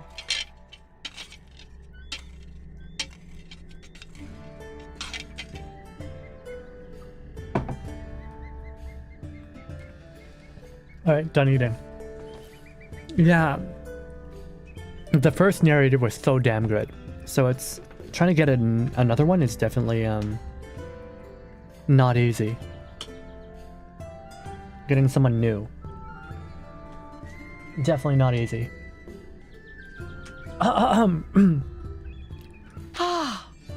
Finally a question about yourself. In front of you is a boundless sea. All you can see, besides the beach you are lying on, is water, water, and water. A cry for help will be drowned out by the waves. And even the strongest legs are tied to the ground here, and cannot break free. See? There's no way to leave, but it's a good opportunity to have an island tour. The locals have good manners, so I think you can ask them to show you around. That's at least better than just goofing off. What time is it now exactly? Not even you can avoid asking this question. But a kind-hearted soul already told you that time is moving forward as it used to be, step by step. So the time is... the year 2007. Yes. Time is back on the right track, going where it's supposed to be. Raindrops literally drop again, and no one goes back to the past anymore. Well, some miss the good old days, though. Oh, you still doubted, don't you? I can see it in your eyes. Don't get me wrong, I'm on your side. After all the hard times I've experienced, if anyone told me that my life was just a boring dream, one neither good nor bad, I would throw a shoe at them. By Allah, I throw a shoe at you. Enough with the riddles. I can tell you are being burned by anxiety. But to find the time you want, we need to comb through the situation. Like how you do with your hair. Time is like a soccer tort, and now it has been divided into many pieces. A soccer ball? On the largest piece stands the white chocolate card. Yes, the last good days of the 20th century. The gentlemen are still growing handlebar mustaches. Ew. And the ladies have not yet flattened the curves on their bodies. New money buys one art piece after another to show off their good taste. They don't even mind turning their homes into museums. A cafe named San Marco officially opens, gathering the most outstanding intellectuals and writers of the time. Years 2007, They Michael talk Bay's and first laugh Transformers there movie. As if nothing could stand in their way. Please, no Bayformers. Then the cafe receives a neurologist whose briefcase carries the interpretation of dreams. And celluloid film and projectors become a new means of expression for artists. At this point, helmets remain intact in the warehouse. Gauze only works in hospitals. Bullets only fly in the firing range. And the flame that swallows lives is not even lit. But soon enough, the young people who swore to retrieve their homeland will take up daggers and guns to fulfill their oath. Buildings will shake like a leaf, and rocks will fall off and hit the walls. Screams will try to break free from people's throats. And at that moment, a clip will be loaded secretly in the name of supreme honor. The golden age is about to end. A vortex of blood is already swirling in the river of time, waiting to devour everything that passes by. Bayformers films are extremely popular in China. They are. Okay, China is not a appreciator of high art, okay? They love their lowbrow explosions. When that actually happens, all the beautiful curves derived from nature, the B-shaped brooches, the punch, the eiderdown duvets, everything will be destroyed, leaving only an insurance contract behind. And it doesn't even work. Even this cafe will be smashed into concrete pieces. I don't know what this lady is going on about. See? We have combed the hair now. Everything I just talked about is the time you want. You wouldn't buy the nonsense about the fairness of time when you reach my age. It actually feels different between those who keep their eyes shut and those who keep theirs open. Likewise, those who kill never share the same feeling with those who are killed. This is also true between those who have enough food to eat and those who are starving. All right, that's it. I've talked enough. Now get up, darling, and brush the sand off yourself. Trust me, you will find your own answer to this era. Aw, encouraging.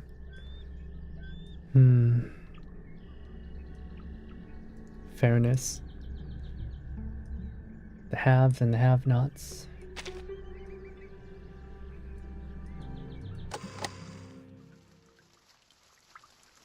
Someone who tries to consume as much quality media as possible, even I like to indulge in something stupid from time to time. Yeah. You're saying we're in 2007? Yeah. Even I like South Park. Occasionally. The heart is pounding fast in the chest. Perhaps it's the only chance. She nods her head. Do you know the storm? Is that how you call it? We call it the emanation. The what now? The tide of pneuma is pouring down from above and converging. It would raise as a tsunami and break the world of matters where darkness abounds. This girl is so weird. Why does she talk like that? I don't understand. What is she saying?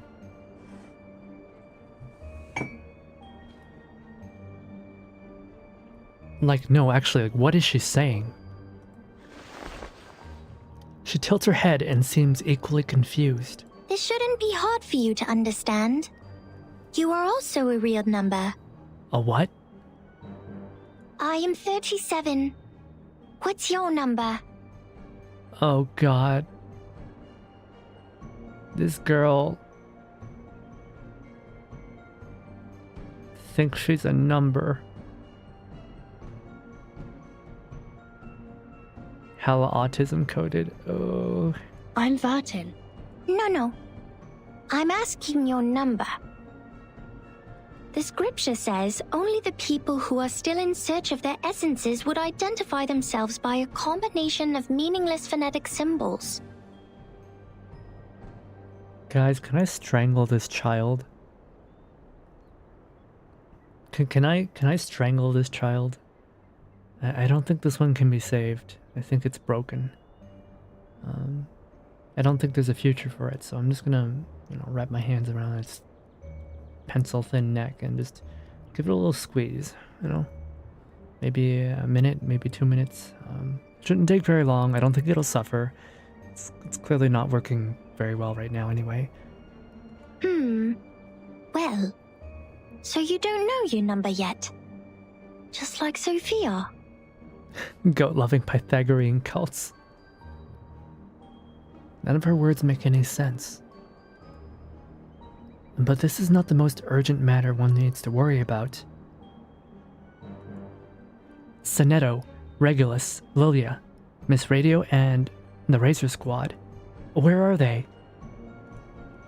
Have you seen my companions? No, I don't think they have seen your companions. Yes. Oh, maybe they have. Are you looking for the integer or the fraction? Or the irrational number? Or the imaginary number?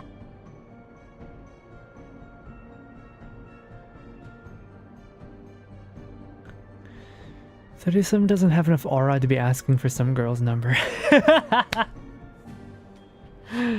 What? Integers are the living example of virtues. Fractions can be understood through specific means. Irrational numbers are the free spirits, while imaginary numbers are the existence which doesn't belong to this dimension of the number axis.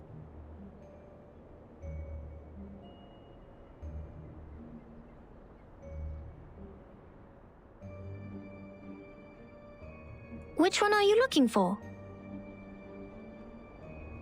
I give her my number, Nugla. I'm weak for cute dresses. I need her to take me shopping. It's a nice dress. It's a nice dress. I like the gold. I'll ask something else instead. What is this place? Island. What island? Have you seen another island? Maybe another question. They don't even have a name for their island. Did a biographer named Erd visit here before? In 1999? That takes her a while to think about. 1999. Oh, 1999. 1999 is a lovely centered triangular number. But I believe this number has been abused in the Doomsday stories. I mean, people are too invested in its meaning. In fact, 1999 is nothing special compared to 1991 and 1993. Answer the question. However, 999 is a brilliant number. Oh god. It is a Capricorn number, a palindromic number, and the largest three-digit natural number. Oh god. Oh.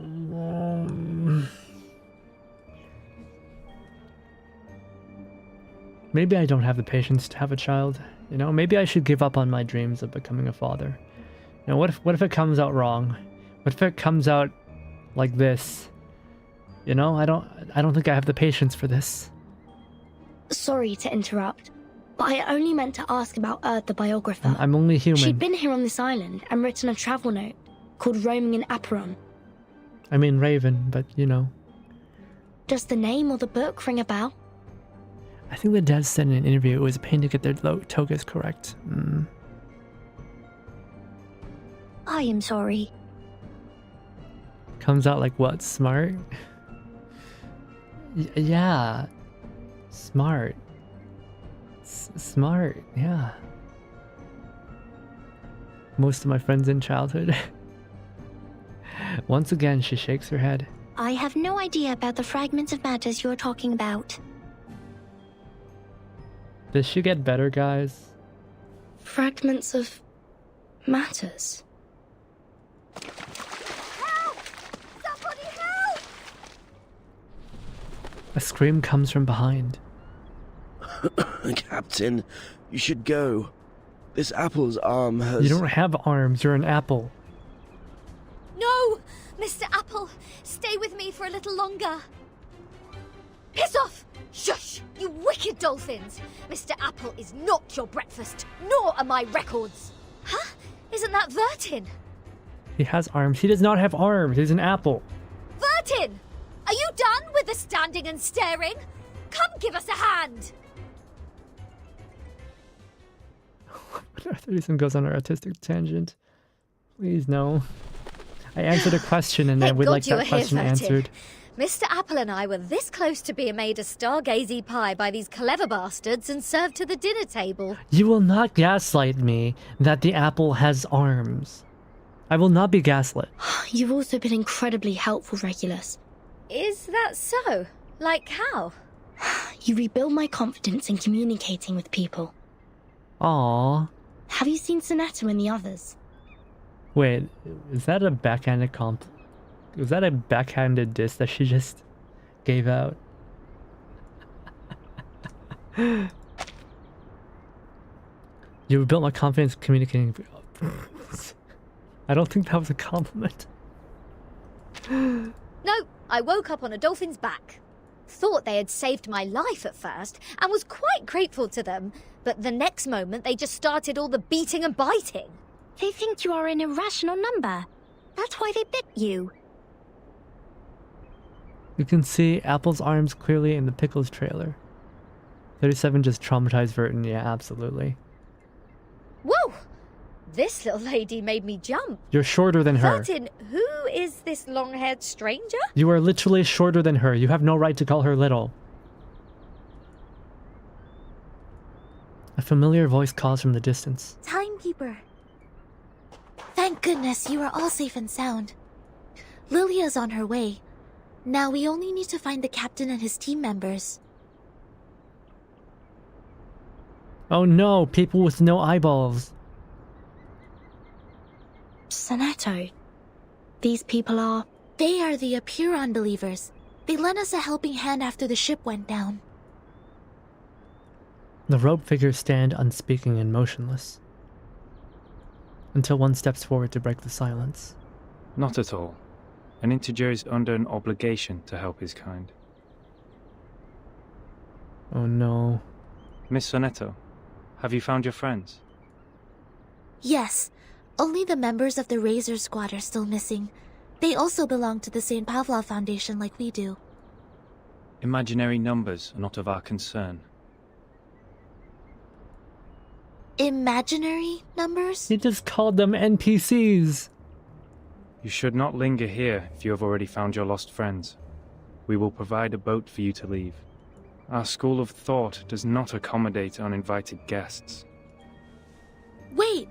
We have something to... What if we know about the emanation? We like to call Six Sage Jesus. The man halts. We are the investigators from St. Pavlov Foundation. We are glad to share the information about the storm, or the emanation. Please grant us entry to this island so that we can share them. Timekeeper? I'll explain to you later. Trust me. Please, Sonetto. The white robes whisper to each other. Come this way. We will talk. However, only integers and fractions are welcomed here. The man puts out a finger directly pointing at Regulus. No irrational number is allowed on this island. Dang, I forgot. What did she say irrational numbers are? Oh, it's too gone. Was integers are like good people, fractions are something, irrational numbers are bad, imaginary numbers are not even people. Throw her into the sea. What? The way he said that.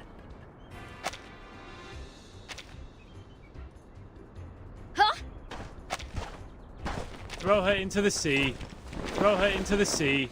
Throw her into the sea. Throw her into the sea. Hey there, Angel.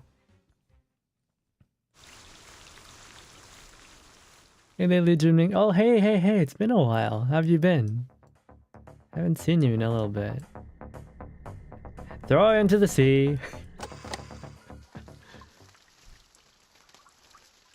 Let her be eaten by the dolphins. The dungeon? Yes, all is well. Those dolphins sent us to the other side of the currents. And one more thing, Captain, and I'm asking this with no ill intention. May I know your lineage? Oh, okay, so Sonetto is also racist. Okay. The blue flower gently conveys the answer back to her. Thank you. I wish your next mission would be trouble-free too. Sonetto sighs softly in relief and turns the knob back to the original position. The members of the Razor Squad are all humans. Oh, okay, she wasn't asking her. Yeah. Oh, Razor Squad's human? But didn't they, like, kill the sea monster? So they must be really strong. It's clear then. I'm glad you're doing well. I'm glad. Real numbers refer to arcanists, and imaginary numbers mean humans. Oh.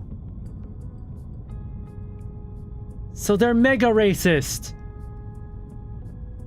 Why is everyone in this game and also autistic? Are autistic people racist? You know, that would make a lot of sense. Then what is the rest of this nonsense? Sonetto, Vertin, and this apple are integers. While Miss Lilia and I are fractions. Don't bother asking. I'm pure blood. I can't believe this is an actual conversation we're having. This apple is also made of pure apple juice. I only consume 1.5 volt DC. Oh god. As an autist myself, I like to think I'm not racist.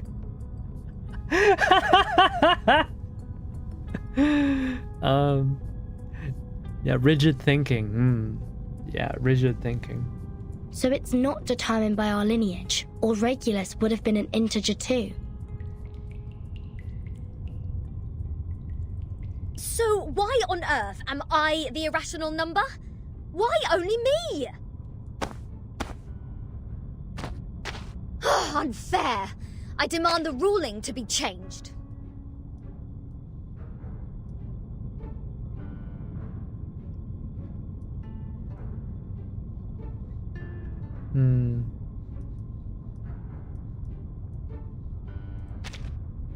Shut up. We grappled hard to get you on this island, so you have no choice but to stay in the worst guest room. You call this a guest room? A cell, more like? Maybe it's pretty. It's a guest room by military standards, okay? The cell is left unlocked, so clearly some vestige of human rights and dignity remains on the island. Regulus shakes the railing as fiercely as if England had just lost the World Cup. Perhaps this piece of news will cheer you up. We are prisoners in the world, and our body is the cage of the soul. You are not helping. Oh, cut me a break. Might as well play us some rock music. Are autistic people racist? Clearly you've never heard of 4chan bronies.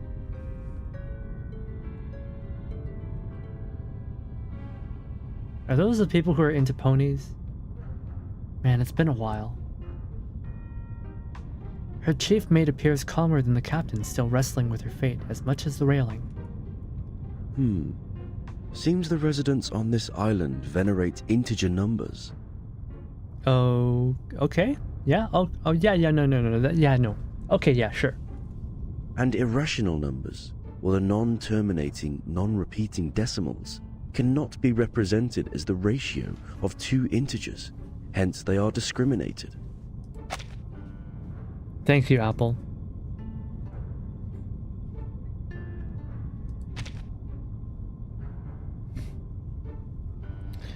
Non-terminating, non-repeating decimals cannot be represented as a ratio of two integers, hence they are discriminated.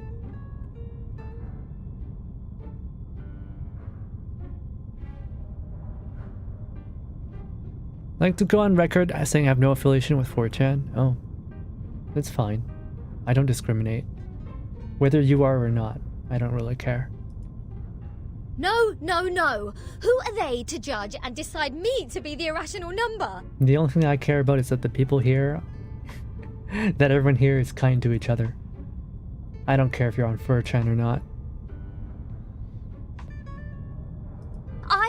I was the only person who didn't cause any damage to the Foundation in the previous protest. Oh, why do I get to have the worst of both worlds? 'Cause you're so fun to bully. Man. She's like a wet I've dog. requested information from Miss Muzzle about Apiron, but it will take some time for the files to come in. Did you say Miss Muzzle? Did I hear that right? The captain of the Razor Special Operations Squad told This me is self-racist. this might be a settlement of a Hey, group Southern. of Hello, Arcanists hello. who have been long cut off from the world. I don't know if it is. Settlement of group of Arcanists who have been long cut off. Unlike other unregistered Arcanists, these people chose not to live alongside the humans. They still lead an ancient Arcanist way of life and follow the old customs. We must be meticulous when getting in touch with them. Oh, so it's kind of like the Sentinel Island. They are mega racist. But they used modern mathematical terms. And that girl talked about Caprica. He was an Indian mathematician active in the first half of the 20th century. I think they are not living in complete isolation. They are still in contact with the outside world. This place wouldn't be affected by the storm, just like the Elitiao base, Foundation headquarters, and my suitcase. The travel notes in 1999. Manus Vindictae showing up in Elitiao's base. The storm, or emanation, they must be somehow connected, and we'll find our answer here, I think. Very energetic, Capitan. By the way, how come nobody's here to welcome us? Capitan, my Capitan. They wouldn't suddenly decide to detain us all just because we have an irrational number here, right? I'm with you all the time. That's scary. A reluctant figure walks out from the shadow. 6 asked me to welcome you. Oh, scared me again. What were you doing hiding in the corner? Because it seemed you were in the middle of proving a conjecture. I just realized she's like super thin. This girl needs some meat on her bones. She's like a husk. Dang. She probably like just turned sideways and then she disappeared. According to the scripture, disturbing others when they are giving proof of their arguments is as sinful as eating beans. What? I don't want to be bound to the rocks of the Caucasus Mountain and have vultures eat my eyes after my death. Who was that? The guy who delivered fire? And then they changed him to a mountain and then let vultures eat his guts for the rest of time, never allowing him to die. The guy who delivered fire to mankind. What was his name? Nandakke. More snacks required, yeah. Prometheus, right, Prometheus. Shouldn't we know this from the GF fan base, from the GF lore? The Prometheans and the Beaconists. Eating beans? Eating beans is the sin of sins. What? The biggest, worst, and ugliest crime. People eating beans will never transmigrate. Transmigrate? They deserve nothing but eternal punishment. Okay, she's okay, so she's super racist. She's not just mega racist. She's super racist. She hates Mexicans and all of Latin America. She's like wearing a Greek toga. She's a white supremacist. Look at her eyebrows. Look at those tiny little eyebrows. She's a white supremacist. Oh god. No farts allowed. What? Are you serious? Is this rule only for soybeans? What about broad beans, snow peas, chickpeas? They are just racist against irregular numbers, and those humans just happen to be irregular numbers. And what does it say about other bean-based products? Beans are beans. She's mega racist. You're funny. This doesn't even make sense. By this logic, aren't the coffee drinkers going to rot in hell? I happen to have a box of coffee beans in my bag. 37 is an irregular prime number herself.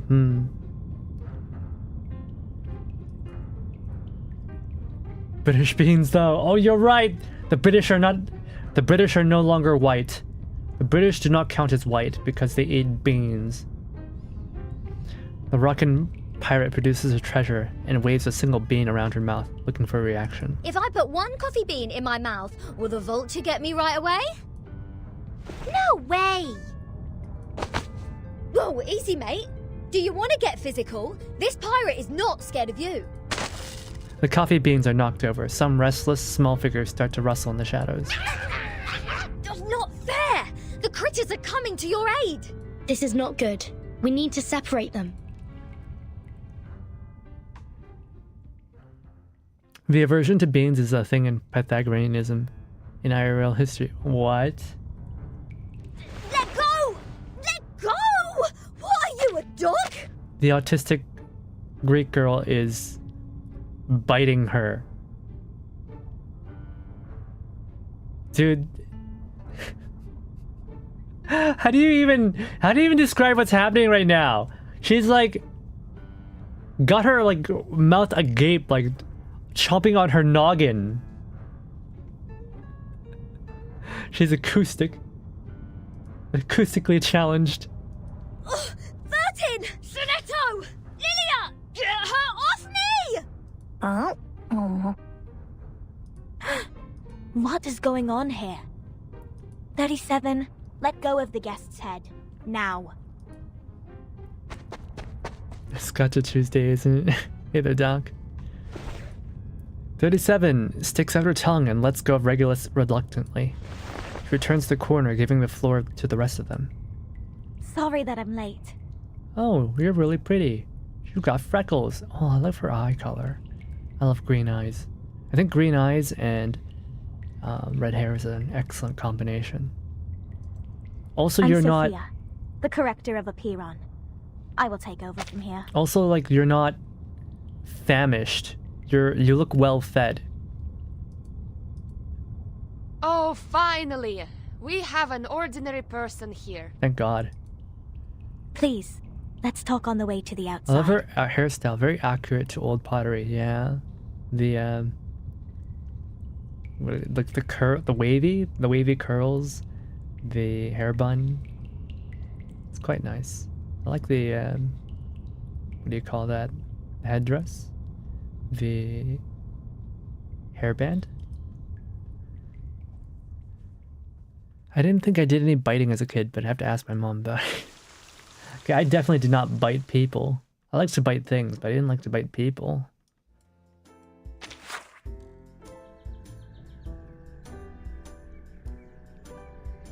Failures W5 Strategic Razor issued to Foundation Special Operations teams. Oh, the foldable sword.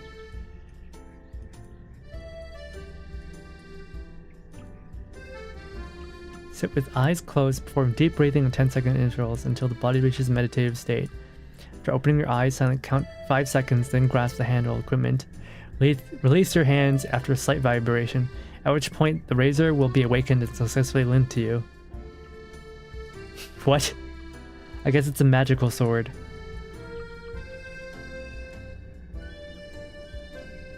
Grasp the handle with both hands, quickly clench, and relax, repeating 3 times. Place the equipment upright with your tail end of your razor chin. Wait for the razor to buzz.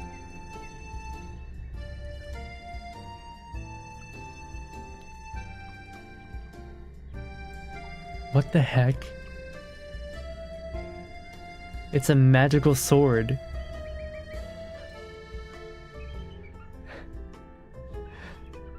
Send the weapon to computing center so that center's technicians can check and debug your weapon. There's no right to repair here. Ever take it back to the sword maker to fix your sword. Tuned to use her D&D sounding ass.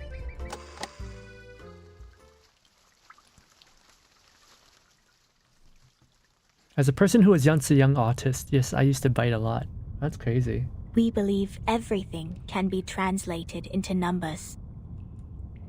Things are made up of numbers, and mathematics is the key to opening the gate of truth. It is like the fire that lifts us from the darkness. Will numbers do your farming for you? This world may decay in time, but numbers will transcend the limit placed for all other things in existence.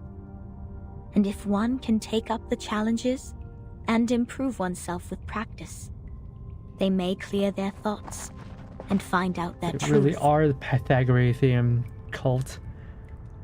As you speak at the end of the long tunnel comes a light. That is, to find out the number of their soul. What? Oh, this is more like a place for proper conversations. Broad, open, as vast as the high seas. Sounds like your math teacher. Hold your horses, Miss Regulus. If you were to speak of consuming beans again, I will have no choice but to send you into the depths of the sea. Fine, fine. I haven't done anything yet. They hate Asians too! Soybean is like in every Asian food product. She hates Asians! Miss Sophia, could you please repeat all the taboos on the island? It was too dark in there. I didn't take them all down. Worry not, Miss Sonetto. I have them all recorded. The blue flower shakes in pride. 1. Abstain from beans. 2. Do not pick up what has fallen. 3. Touch not a white rooster.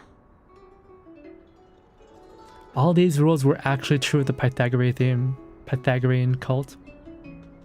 What is this? What is this? 4. Do not poke the fire with swords. 5.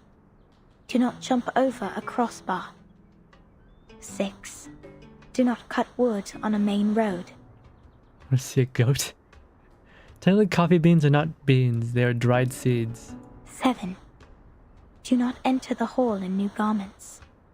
Enter the hall from the right. Not and seeds. leave from the left. Coffee beans are fruits. They're cacao fruits. 8. Do not keep swallows around your house. I guess they're the pits of the fruits. 9. Do not sleep on a grave. 10.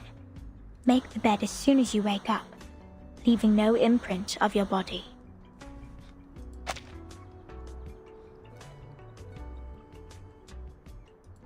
What are these rules?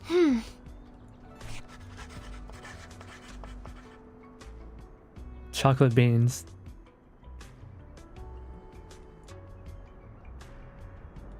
Yet next to her, Regulus is utterly agape, as if she just saw a killer whale. What strange obsessions are these? Even the police in London would be less officious. Do you have a TV license? Do you have a license to buy eggs? Do you have a license to buy scissors? This is an archaic arcanist group we're dealing with. I assume they have their own reason for these. Do you have a license for your knife? But what else are we going to do if we can't pick up the things on the ground? Just let it rot? Oh, this doesn't even make sense. You are indeed an irrational number. She's mega racist, but she's hot, so... a dilemma. Huh? What about me? Something about being having soul, if I recalled.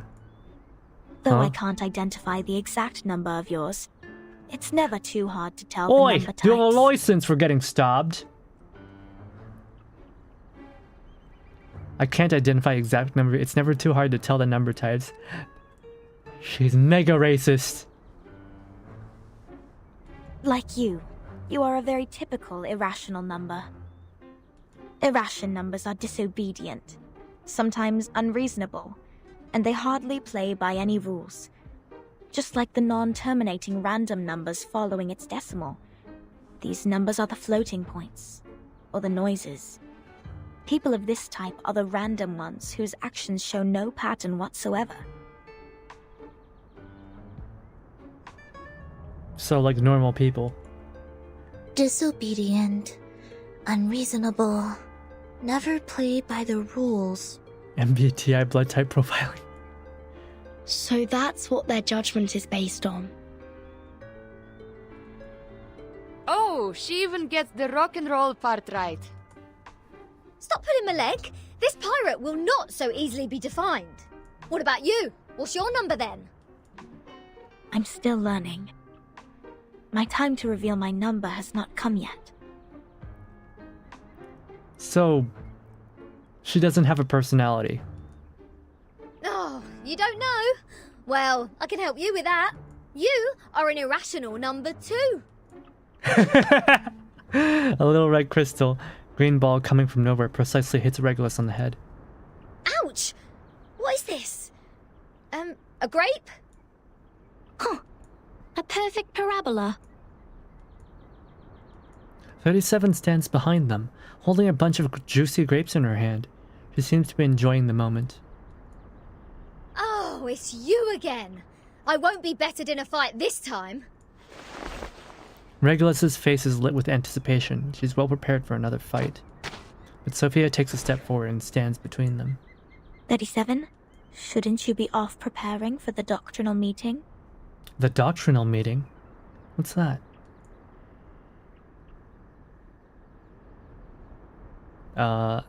Six asked me to take care of our guests. But I'm usually the one who receives the guests. Engaging with strangers might be a little difficult for you. She's saying you're socially inept. There's no causal link in these two events. People always bother you with trifles only because you're fine with it. Do not sleep on a grave, and do not cut wood on a main road. Oh no, she brought out the hand signs. She brought out the hand signs. Idleness is the cause of the breakage of one's flesh and soul in the long journey of perfecting oneself. Those who have not yet found their numbers have even fewer excuses to be indolent. Besides, why would you place the head of a guest in your mouth?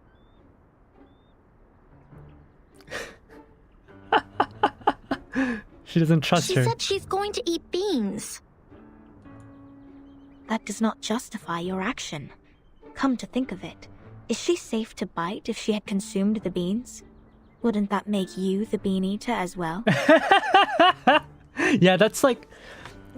So she was going to commit a sin and your immediate response was to begin eating her. How does that make any sense? The right way to deal with this is to throw the offenders into the sea. Let the Gorgon current take them and confine them in the ever-repeating circular motion. Okay. Sophia, kind of scary. Oh yeah. This is the most optimal solution. No, it isn't! How come you didn't think of it? This is one of the most basic set problems. Get swirled. Hello? Are we done with the chit-chatting? Conspiring to my face to throw me in the sea. Mind you, this pirate's tolerance has limits. Yeah, you can turn invisible and stuff. How many layers of bean consumption need to happen for it to longer be considering bean eating? Beans are beans! Regulus picks up the grape that 37 used to hit her earlier and throws it at 37 with all her strength. The grape hits 37 on the head. 37 looks shocked. Her mouth falls open with horror. Right in the bullseye. You're a human being. You're a human being. I am it. No, I'm not. I'm a raven. I'm bird. What? What's that look on your faces? An eye for an eye, a tooth for a tooth. I didn't start this. Back to jail. Regulus, did you just pick up the grape that 37 threw at you earlier from the ground? Did you just violate the rule of not to pick up what has fallen? Sonetto, shut up! Why do you sound so horrified?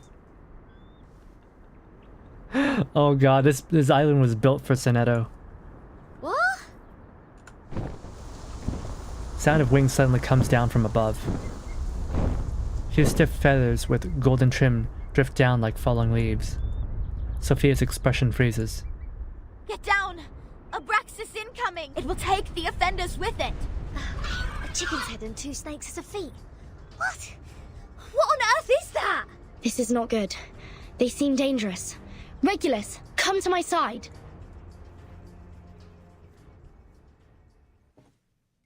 One battle later.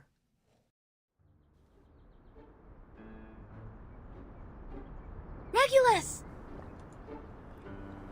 The enemy is almost invincible. One of the Abraxas holds Regulus with its snake feet, like an eagle clutching a turtle dove, leaving for the dungeon. Captain! I can't leave her alone. This apple shall follow her. Apple follows the Abraxas. He looks weak and lonely in the air, like a left-behind sparrow. Lilia is drunk. A toast to Regulus. To her ever-fighting spirit of breaking away from jails, no matter how many times she has been put behind bars. Luckily she didn't have any beans. May her soul be cleansed in the dungeon. What a mess. Ena eftegramot mima. Schimatizate otan enosume dios semia. Sophia gently brushes the brass ruler on her waist. Timekeeper, did you see that? The arcane skills cast by the congregation on this island are very different from those we have seen. Mr. Apple is with Regulus. She won't be in danger for now. Let's follow Sophia. As they walk, the woods become less dense. At the end of their path, there's a triangular stone statue standing among the trees. We have wasted too much time on unnecessary matters. Miss Vertin, this is the place you've journeyed to visit. The Hall of Apiron, This is where we share our knowledge of Numa, which is also the storm you've been referring to.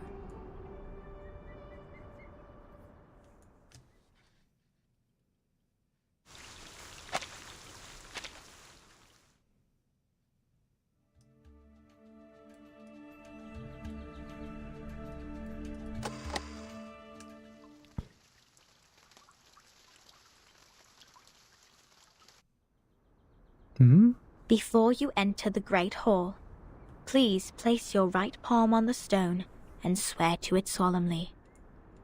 The girl closes her eyes and begins an emphatic prayer. I wish to be baptized in the water of Gnosis, and be rid of the long darkness of ignorance. I ask my tongue to be taken, for it has spoken mindless words, and I shall stay silent for the truth. I choose to leave the fragments of matters behind me, and enter the Great Hall of Forms as clean as a newborn. I swear to let matters stay in the world of matter, and a form in the world of forms. I swear to reveal no secrets, or my heart shall be taken by the vulture, my body consumed in flames, my soul trapped in the endless wheel of birth.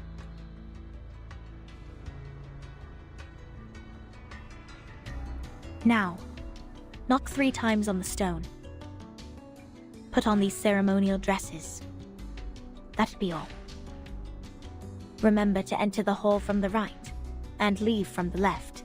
You are the humblest audience here, hence not allowed to speak. Please, stay quiet, and keep the secrets you heard at heart.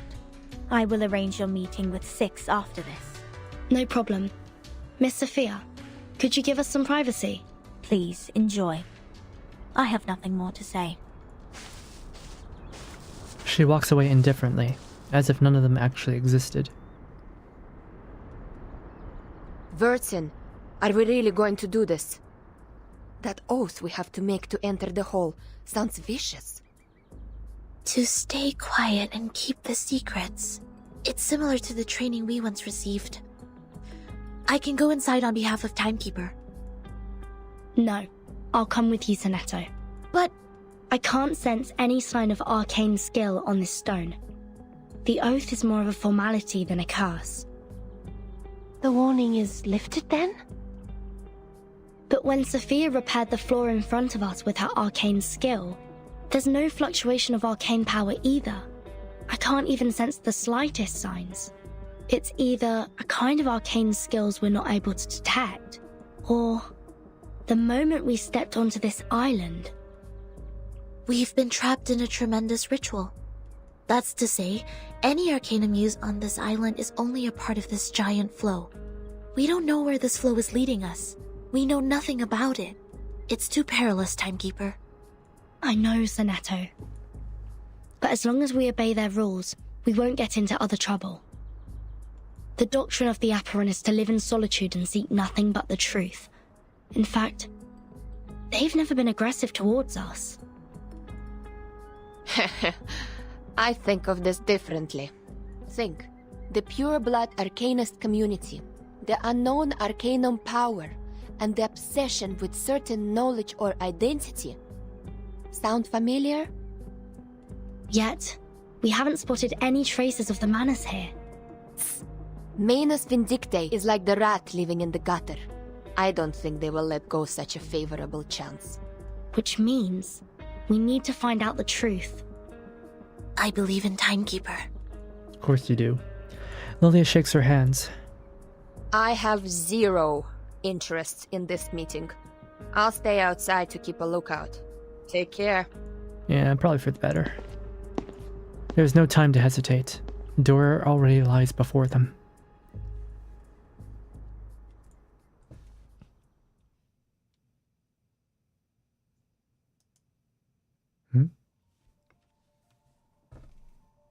Hands on hands and recite the vows in mind. I wish to be baptized in the water of Gnosis and be rid of the long darkness of ignorance. I ask my tongue to be taken, for it has spoken mindless words, and I shall stay silent for the truth.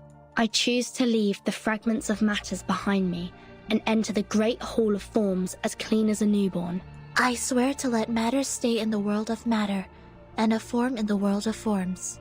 I swear to reveal no secrets, or my heart shall be taken by the vulture, my body consumed in flames, my soul trapped in the endless wheel of birth.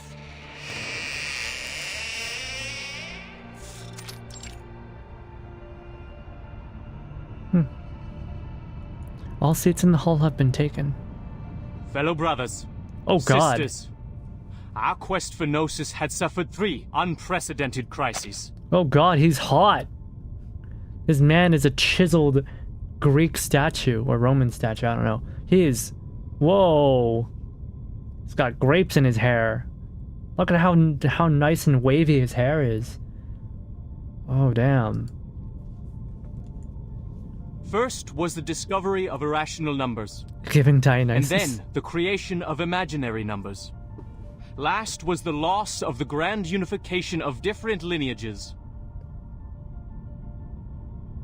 The truth was buried, and history was rewritten.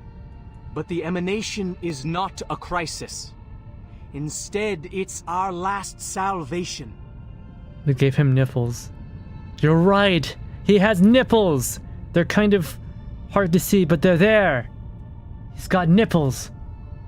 The supreme existence has once again shown itself to us. The door to the everlasting transcendent world of forms has opened once again. This guy definitely, you know, does math at the gym, as all Greeks do. As Numa pours down, things are rewound to the world of light. Everything in the world of matter breaks into pieces, for they are as delicate as a petal before it. We, who have the honor to witness the emanation of Numa, have the privilege to survive the turning of the Wheel of Birth. Because we know the truth. Our survival is destined. It is the beginning of a mission to bring the unseen truth into this world. He's really talking a lot of... You know, this just sounds like any politician ever. He just sounds like a politician.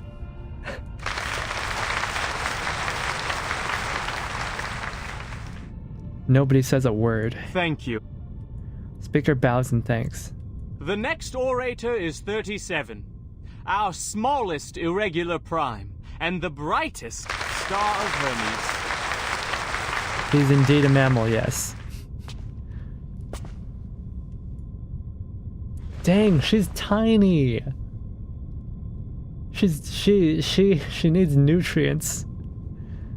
They need to feed her, that's why she's so strange.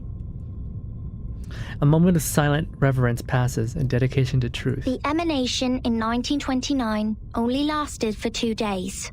All methods to calculate the Numa emanation failed. We found no pattern in the occurrence of time reversal. All our efforts in the past 4 years have gone completely wasted. That's the end of my speech.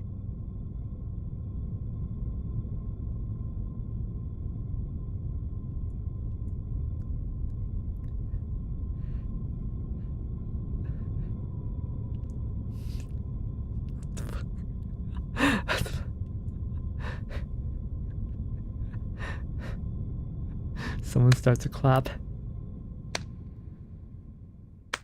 And you forget to work out because you're too busy studying.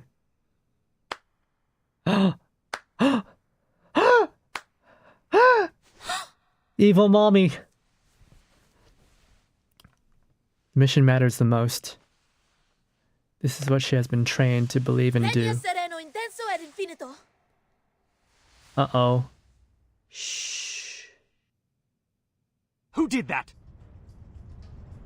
Who broke the silence? The silent audience all turn their heads and stare at Sonetto. Yet the apparition has gone. Oh no! Evil mommy disappeared and now Sonetto broke a law. Rigid thinking. Now we're all going to the dungeon. Sorry, Timekeeper. I just... Get ready to run, Sonetto. The Abraxases are coming.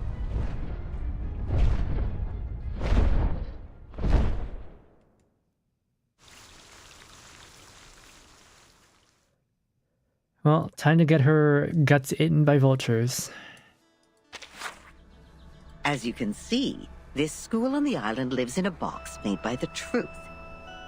Even if they have a donut in their hands when they are hungry, they still see a topological space.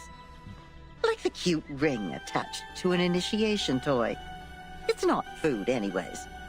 But if you give them a puzzle, they will enjoy it like the best Kaiserschmarrn. Oh, my apologies. I was not talking about the one you are holding. Doesn't taste good. No. With all due respect, that thing in your hand is pretty old. The mold on it seems to come from the 18th century. Mold. Judging from the smell. I'm sure you know it will make you sick if eaten. But we have to admit, it is not just ordinary mold. It reminds us of the story in which, once, a merchant's son looked up at the night sky and found the answer to the stars for us. The young man firmly believed that the movement of the stars and the sun follows certain laws. Just like how the delicate gears in a watch work together. And his point was even proven correct by Zeus's grandfather. When another gentleman observed the sky through the reflecting telescope he took great pains to make, a celestial body was exactly there. What was it called? 19.6. The 8th number in the sequence, the 7th planet in the solar system, and the legendary God of the Sky. If the world was not created by God, are there any theories we can use to explain such a beautiful law?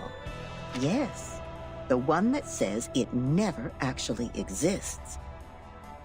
Anyone can see the breach in this number sequence.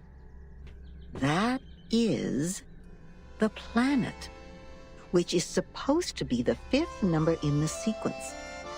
I mean, how come we have never seen it before, if it does exist?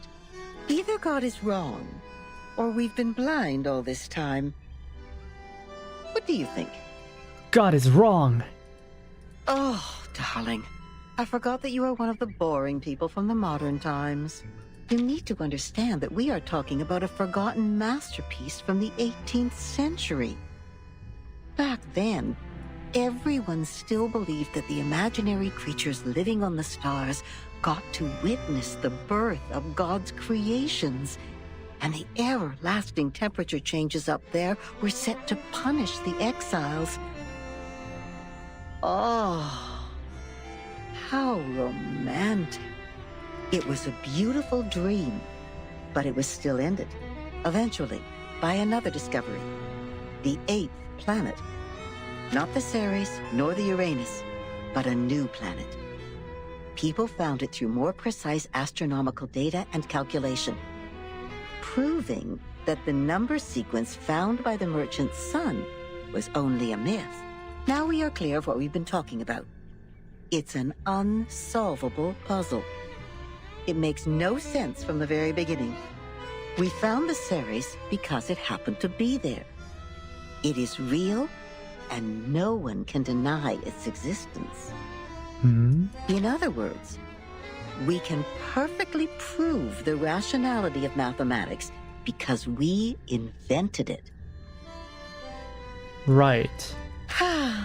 It's been a good dream, I suppose. Now, imagine that you are walking alone in the darkest valley ever, trying to drag your fragile body upward as much as possible before it is worn out. Hoarse cries squeeze their way out of your mouth to ask for a response from the gods. Suddenly, an afflatus dawns on you. The next moment, a miracle happens. You are already at the top of the mountain, witnessing the rise of a huge celestial body from the skyline. Even if it's only in your imagination, you have just witnessed the dawn of the creation, and the shock is real. Oh. See, this section would be so boring if it weren't for the narrator. If you just had to read that, you'd be like, what the hell are they talking about? but the narrator makes it feel real.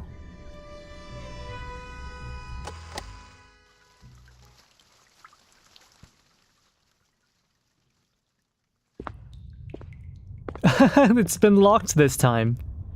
Can somebody tell me why I constantly get locked up ever since I've known Vertin? You kind of deserve it, so... In a now neglected corner, the rockin' pirate is now deep in thought. First locked up in a suitcase, then a Foundation cell, now this! Oh, what else could it be if Vertin weren't the jinx? Yeah, sure, blame it on Vertin. Hey there, Zizzle. Lads! I know what's going on! You got the wrong person! She is the most irrational number here!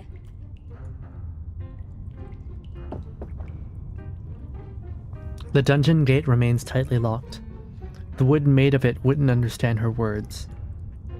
I'm knocked. What does it say here? Wait, the bars are just made of wood? You could just kick that down. You could just kick it down. If it's wood, you just kick it. Kick enough times it'll break. Freedom will be granted once the proof is completed.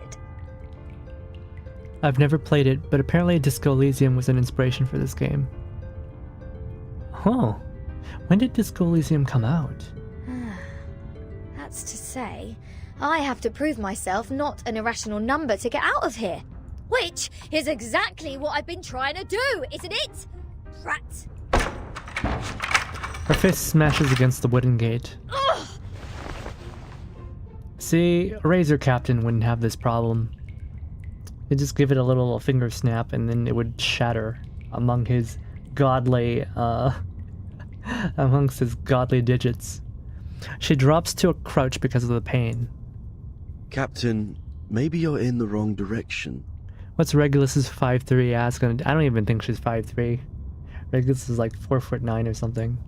This apple presumes that the followers on this She's island shorter than have a 37. close connection with Pythagoreanism. Oh. Pythagoras? That ancient Greek mathematician?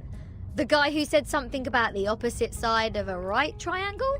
Isn't he the guy who lives in sometime BC? Maths is only a part of the Pythagoreans' achievement, but from a more universal perspective, they are a mysterious group of scholars.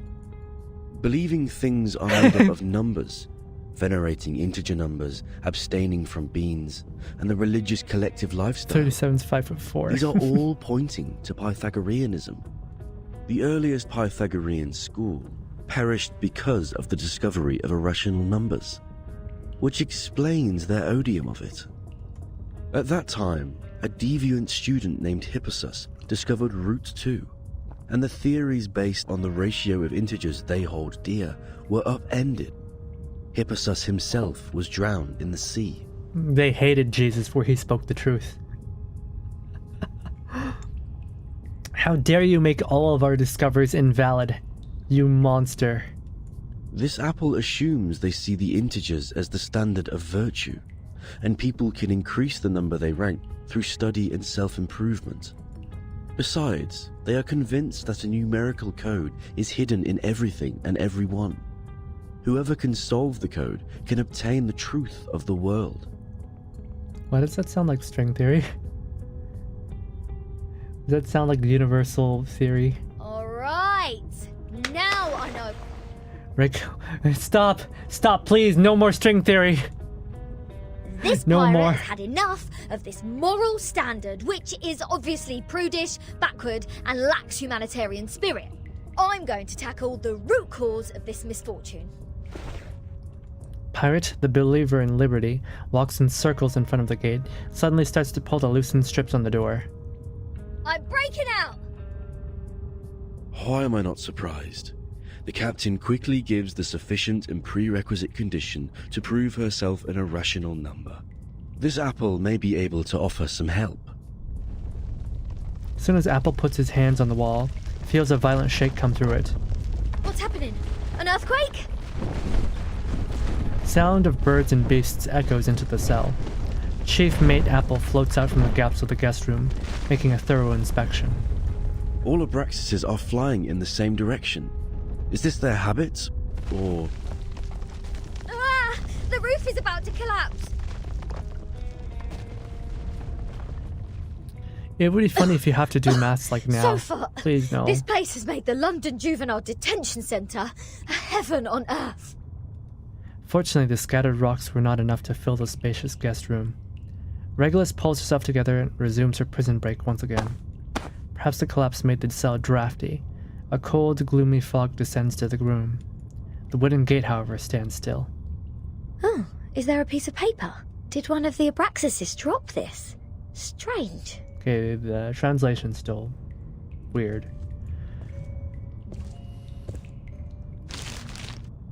The unsolvable puzzle. Is this a math problem? 0.4, 0.7, 1, 1.6, 2.8, 5.2, 10, and 19.6. 8 numbers in total are listed in this order. There are 8 symbols below, respectively representing the Sun, Mercury, Venus, Earth, Mars, Jupiter, Saturn, and Uranus. Maybe it is a hint that we should fill the symbols in the blank box after the numbers. That sign says to complete the proof. Does it mean to solve this puzzle? I don't like showing proof. How unsolvable can it be? I hate showing proof. Clearly, each of these 8 numbers should represent one planet. We can easily find the missing planet by trying them one by one. And our Mr. Apple here is the king of the Times crossword. Yes? I think there is a difference between this and a crossword.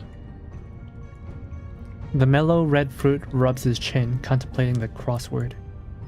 In this apple's humble opinion, the ratio of certain numbers should match this number sequence, such as the radius, volume, or rotation period.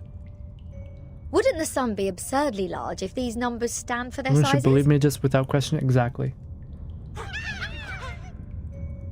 Tiny squeak interrupts Regulus's thoughts. Small rustling figures have gathered at her feet without noticing. Hey! The underground critters are back! Go away! Don't touch my notes! It's not your... Her tie looks like a mustache and beard. I guess it does. Hold on, please, Captain. Seems like the critters are trying to tell us something. They are pointing at the sign of the sun. Is that so? Even the critters on this island know math. They're helping you cheat. The sun. What if the sun is just here to serve as a reference point? I read an IAU's report in the Times 2 years ago. You know, the International Astronomical Union. You read that stuff?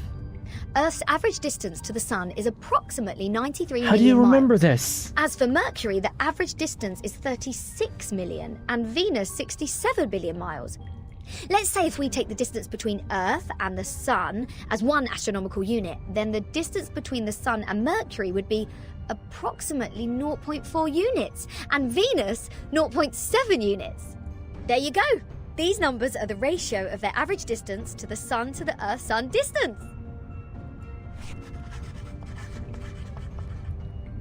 Touched by a flash of genius, she fills it in. Once cloudy knowledge comes back with precise clarity.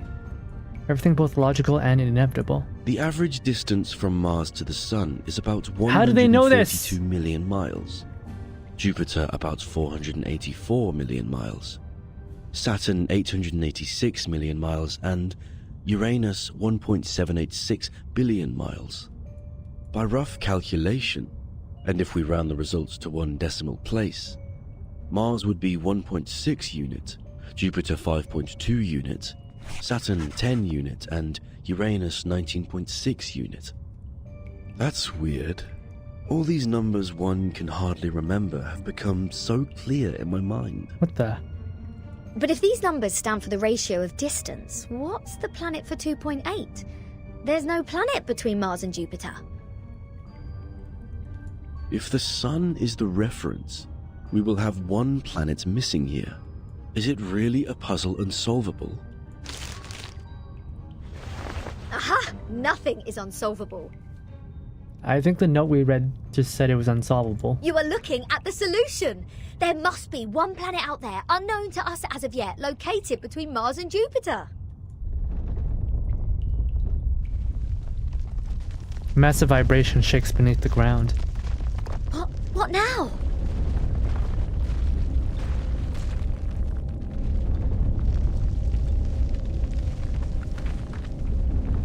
Huh? Uh-oh. Uh-oh.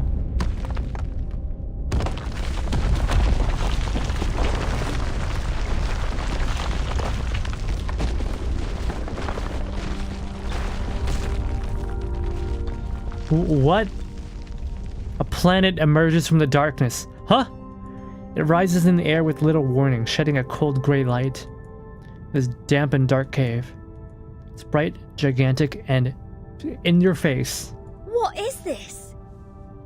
Let's have that narrated conversation after watching this node. Oh, whoops. A celestial body, which I have never seen before. Captain, this apple has an impression on this. There is indeed a star between Mars and Jupiter. It is called the Ceres, discovered by Piazzi Giuseppe, an Italian priest in 1801. So did we just validate its existence? Is the universe truly arranged according to this sequence? Yeah, but where did they get that? Where did they get that formula from? Could this be the ultimate key of everything? No, I don't think so. Regulus! Regulus! I think you are being brainwashed.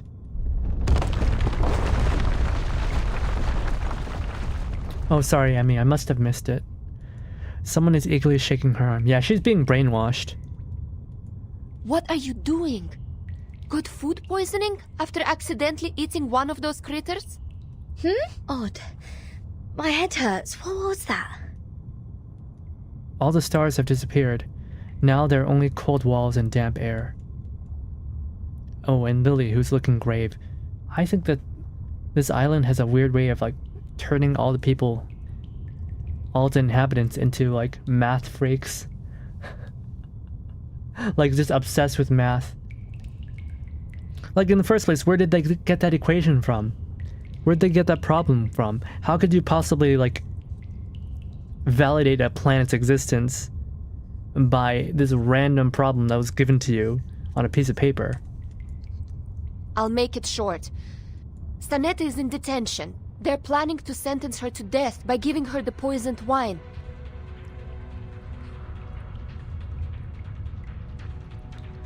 What? Death by poisoned wine? What is this? Who was that guy? Who is that Greek philosopher who died of drinking? He's one of, like, the first debaters, wasn't he?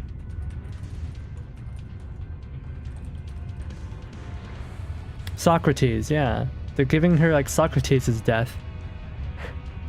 No, math is good and holy. No, I think I hate math, you know? Hey, what? I think math is evil. Math killed Socrates.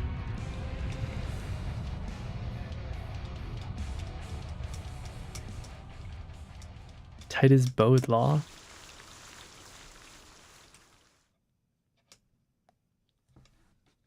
Yeah, they're gonna kill her like they killed Socrates. Those bastards. She ate mold!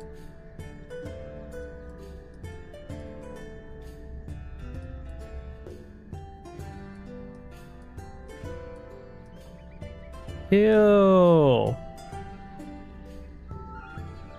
Regulus ate mold.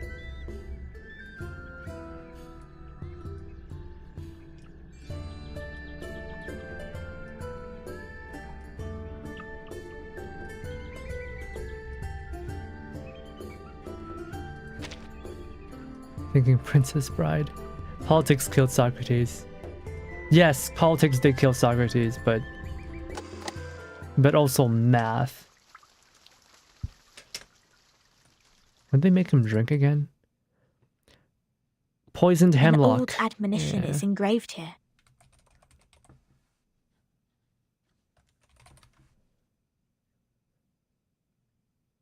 Socrates. Poisoned hemlock. Yeah. Extract of poisoned hemlock. Yeah. They killed him like they killed Socrates. Discovery of Neptunus proved that Titus' bow law wasn't completely true. Let no one ignorant of geometry or the irrational numbers enter. 37 told me you are the integers. She's the genius kissed by the god of truth. She can see our numbers and has never made a mistake. But I don't understand. Why would you break the silence at the meeting? Your laws are wrong. I apologize, Miss Sophia. I won't defend our behavior. You may save that apology for later. If you can persuade more than half of the people to vote for your friend's commutation, perhaps she won't be sentenced to death. I have gathered some case files from the past. I hope it will be of some help. These files are... But won't you be in trouble for helping us? I have my own reasons. Sophia closes her eyes, recalling the ancient wisdom. Integers are the living example of virtues, the standard of purification. It represents a soul existing in the world of forms, a true being. It is the floating points behind the decimal which dent the process of our overall purification. The evil. The ones who violate rules knowingly. The ones who turn a positive number into negatives. And a civil person, a criminal. They hate decimals! I hate them. I love decimals. Give me decimals. I was always so mad, because there's two ways of writing math stuff, right? There's the decimals, and then there's like leaving them in like pre-decimal form, like before you resolve what was it, fractions? And I hated that. I couldn't understand fractions. Corrector who has no number sighs and looks away. If integers like you would lose your life over some unintentional mistakes, wouldn't it be a great shame? Besides, I can't stand the idea of you being killed in front of me. Not rigorous. 37 suddenly shows up behind Sophia like an apparition. Her friend is quietly startled. She speaks no words, only moving a little away from her. For one thing, we still don't know Vertin's and 37 Neto's jump numbers. scare. Only decimals I understand is Dewey. For another, the fact that every crow we've seen is black doesn't necessarily entail that the next crow will also be black. Even if every virtuous person we met has been an integer, we can't be certain that the next one will still be an integer. Her eyes are so massive. And they're so wide apart. Same case for irrational numbers. Mazde kawaii. You're right, 37. But people always tend to believe that virtuous people are integers. That is what we call belief. Correct. But not entirely correct. Everyone can make mistakes. Numbers are just numbers. They are not associated with virtues. Unlike me, you're always right, 37. I don't know what differs us. Oh, Sophia, does she have some jealousy here? Sophia sighs and shifts her gaze. Will you be at the assembly? The cystic crows exist. Yeah, I mean, there's one right here. Yes. Then I will leave them with you. I'm not qualified to set foot in the Hall of Truth. I have done poorly in receiving the guests. I will ask 6 for my punishment after the assembly. She did another hand sign. So you are not coming back to my laboratory? Neither will you help me review the calculation results or sort out the books? The scripture shall not be challenged. What's more, any students here can help you in the laboratory. It doesn't have to be me. Aw, 37 looks disappointed. 37 is disappointed.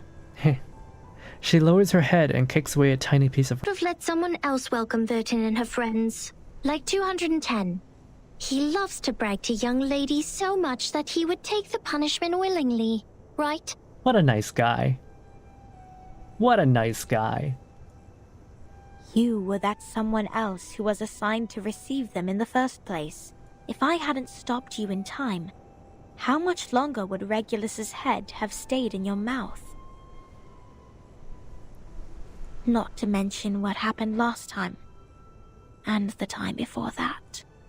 But the fact that I have messed up all the receptions before doesn't mean I may excel in the next one. The chances of messing up the first reception and the 100th reception are the same. Whatever you say, you little sophist. Death to the sophists. I mean, that's what Socrates is all about. He hated the sophists.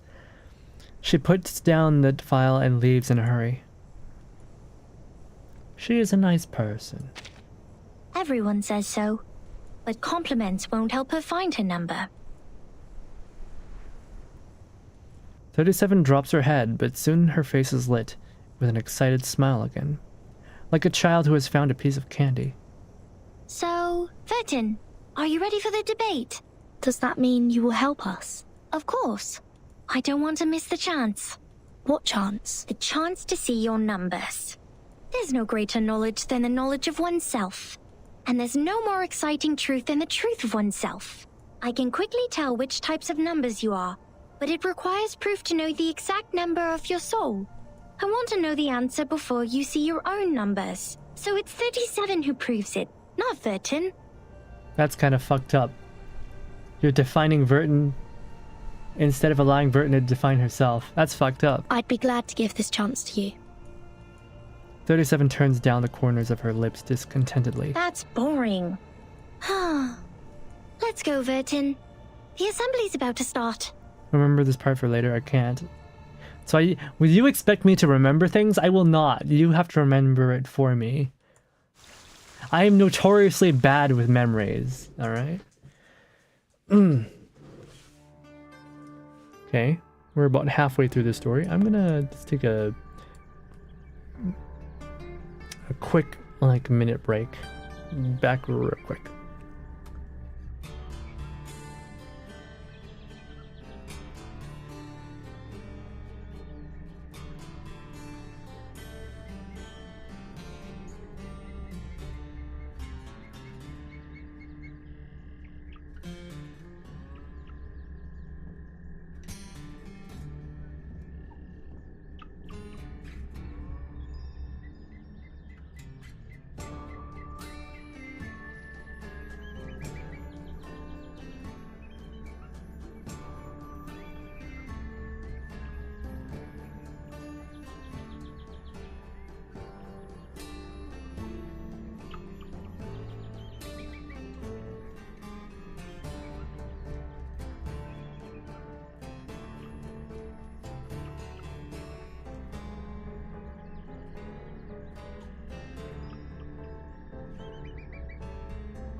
I am back. When you have alexithymia, and sometimes someone helps you define you as help. Maybe, maybe not. I'm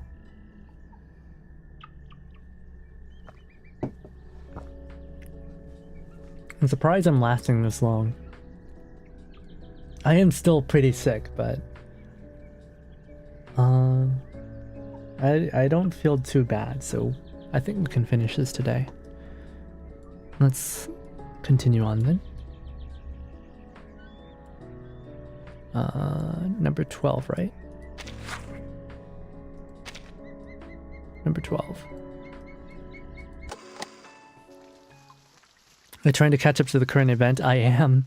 I've been trying to catch up to the current event for the past 2 weeks. Eat well and rest up after stream. Well, I mean, I ate during stream already. I've got plenty of snacks here. No, maybe I should avoid certain snacks. In pairs and dozens, the Apeiron believers enter the venue. The plaintiff and the defendant are also seated. But I might speak with a bit of a whisper tone today. So I guess you guys can get to have a little bit of a more of an ASMR vibe then. I've been having my mic pretty far away lately because I've been eating a lot, but you guys get to enjoy Whisper Hakuya for the second half of this stream. Are you alright? Don't worry, Timekeeper. I'll defend myself. She looks pale, but she is gazing steadily at the front. Back in the Foundation, I once won a public debate of a similar nature. This is my duty. I won't let it get in the way of the team's investigation. A similar nature, so like they tried to hang you in the school grounds before. Damn, these kids have not had a they've not had a good childhood. Sonetto. Speak, child. Why do you think you should be allowed to live? Sonetto lowers her head in silence, then sets off resolutely to the center of the hall. The scene is all too familiar. Inside the hall, a judge sits in authority. By our tradition, Miss Sonetto will be given the poisoned wine, so she will be muted and stay that way forever. Remember, Sonetto said the Falk word? Oh, you mean storm? She said storm? I don't remember. The debate in Chapter 4, Pauper's frick off? No, I don't remember. What debate was that? However, Sophia raised her objection against the decision. After giving the matter some discreet thought, I have decided it is necessary to hold an assembly and take care of it democratically. Democratically? Those of you who agree to the death sentence may remain seated. Those of you who wish to commute Miss Sonetto's punishment, please put your pebble into the pot in the middle of the hall. Now, Miss Sonetto, Miss Vertin, you may defend yourselves. Why does Vertin have to defend herself? She didn't say anything. Until the sand in this hourglass falls to the bottom. 4-18 if you want to rewatch it. Truly, this is a formidable war. Relax and take a deep breath. Do as the training taught you. I am Sonetto from St. Pavla Foundation. I wish all the honorable audiences here would lend me their ears to hear my defense as a humanitarian gesture. Pauper's frick off. Wait, that was like the other day, wasn't it? What was it? I don't remember. Oh, yeah, now I remember. Okay, yeah. What number are you? I remember now, the court thing. when she was called to be. She wasn't debating though. She was called as a witness. I remember now. I remember. A sharp question is thrown at them from the auditorium. Defendant, the court requires an answer. What is your number? What? Me? No, I don't have a number. Rigid thinking. Make it up. Don't waste our time.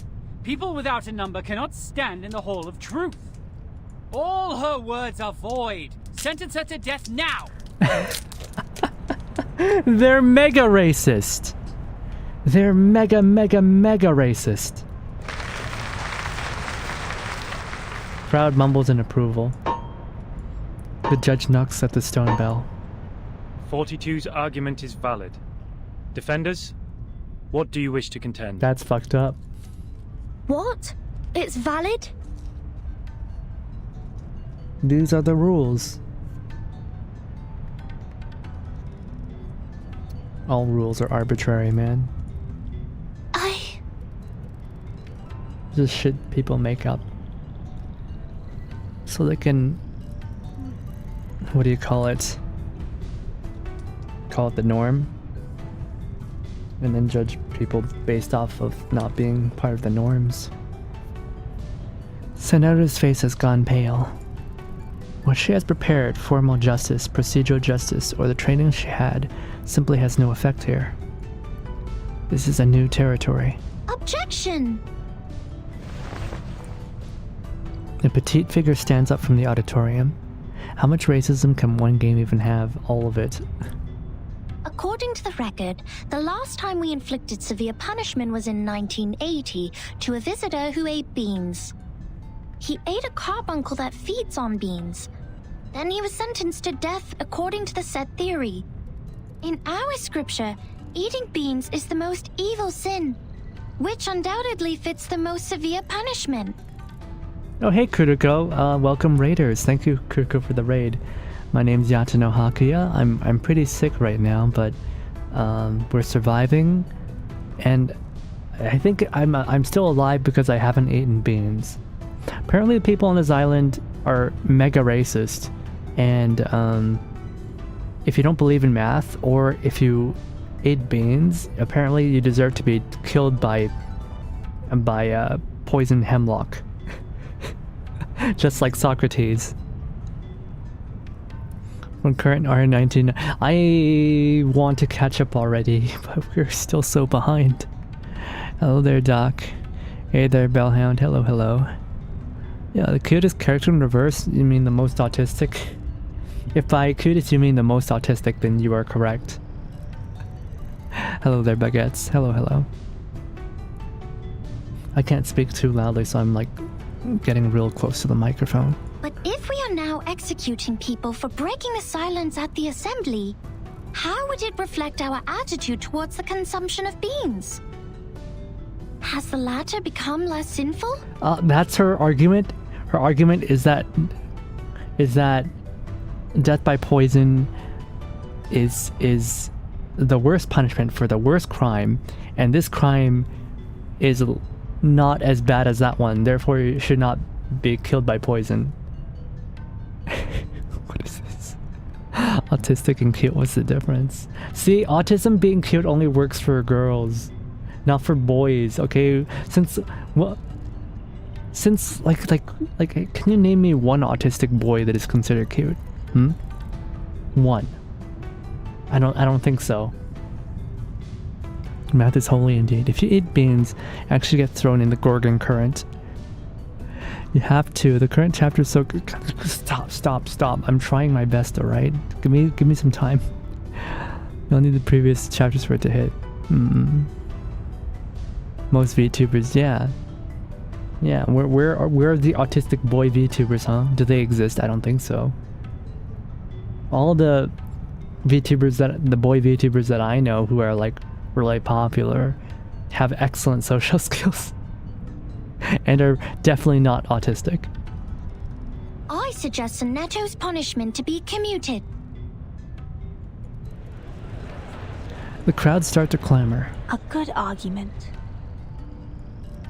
37's argument is deemed valid. The debate will continue. Do you have a favorite Bionicle? Actually, I do have a favorite Bionicle. It's the raptor-looking things from the Bionicle movie. I don't remember what exactly they're called, but they had like double-sided spears. Those are really nice. I like them. August? Who's August? August is not autistic. August is a child. Hello there, Andrew. Hello. August is not autistic. August is a child who's deeply traumatized, and he's also communist. Okay? The Boroks? Yeah. Wait, no. The Boroks are the small ones, aren't they? Aren't the Boroks like the small round ones? I'm talking about the tall ones.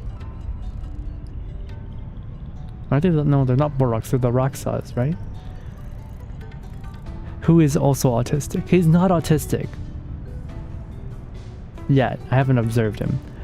37 sits down, feeling satisfied. Then a tall man languidly stands up. 201?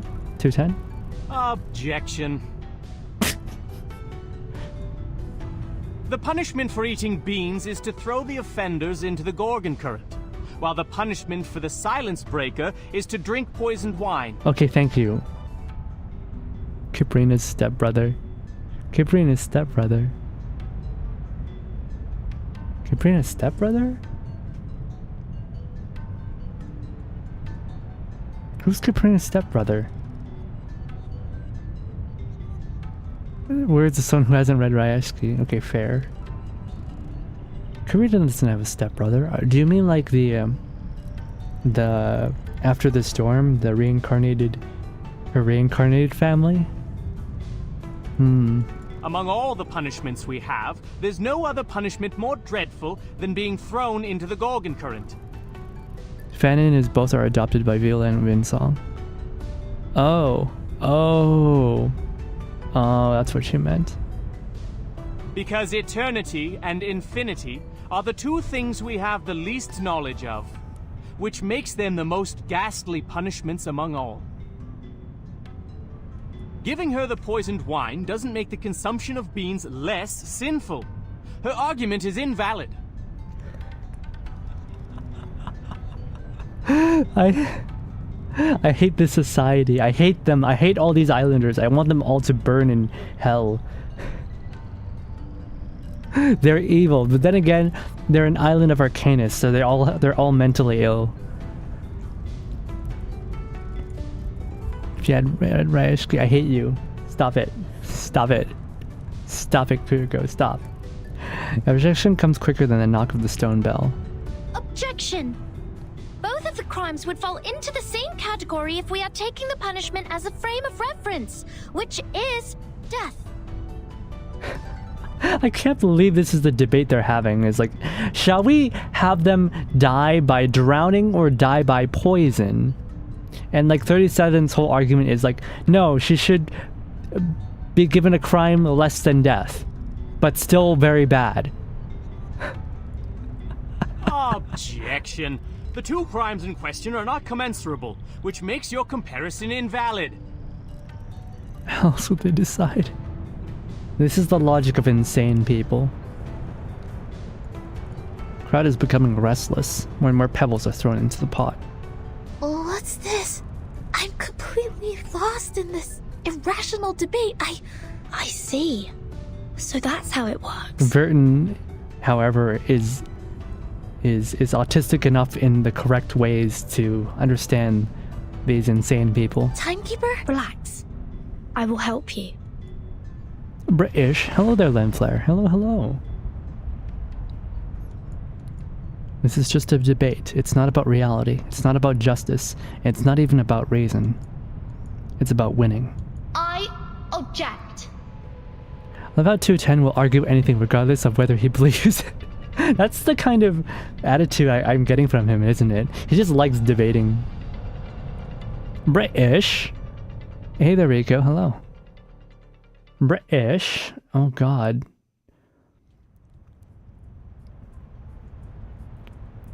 The law of excluded middle. A good sophism. Good for you to create a paradox from one sentence of my argument. Oh, wait, no. No, even if I tried to play it in the match, they wouldn't have the speaking parts anymore. Oh well. But pitifully, you've made a fatal mistake. You've taken my argument as the basis of your defense. I said people without a number should be expelled from the Hall of Truth. Oh yeah, so like there was supposed to be a battle there, but like I already played it. And I think even if I tried to play it again, it won't show the story elements, so we're just gonna keep reading. Sorry Mom, we are master debating. Yeah. He's a self-described sophist. Part of the debate here is during the fight, Burton makes up a sophism about Sonetto not having a number.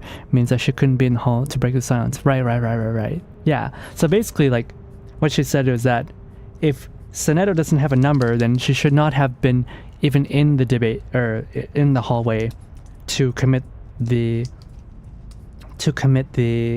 crime in the first place.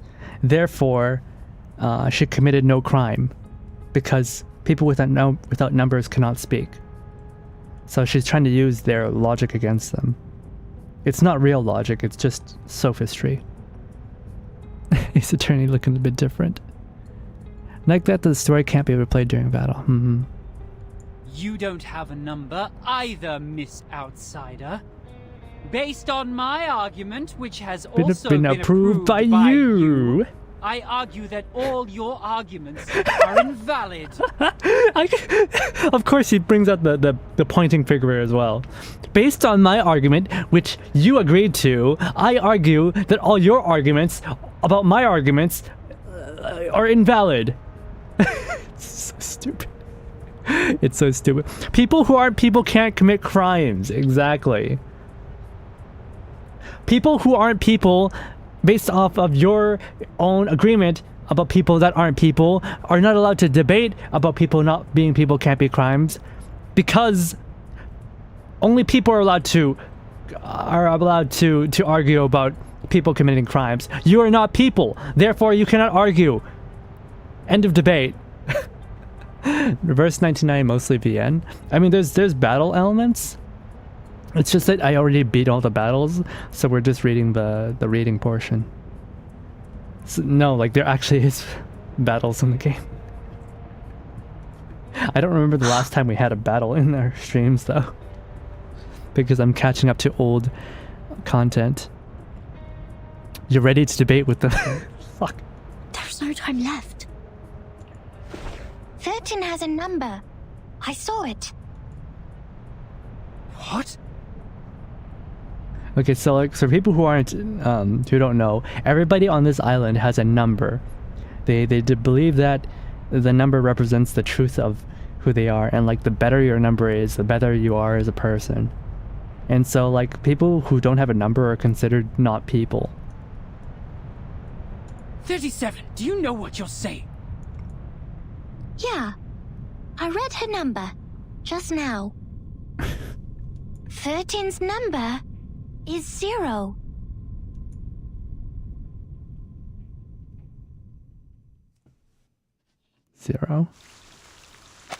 Zero? Dun dun dun. Is that a good thing or a bad thing?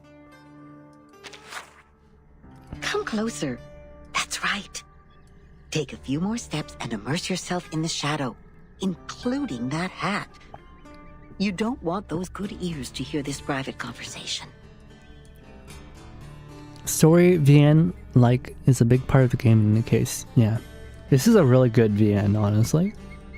As far as gacha games, even outside of gacha standards, this is really good VN writing. That pad of paper from the miss?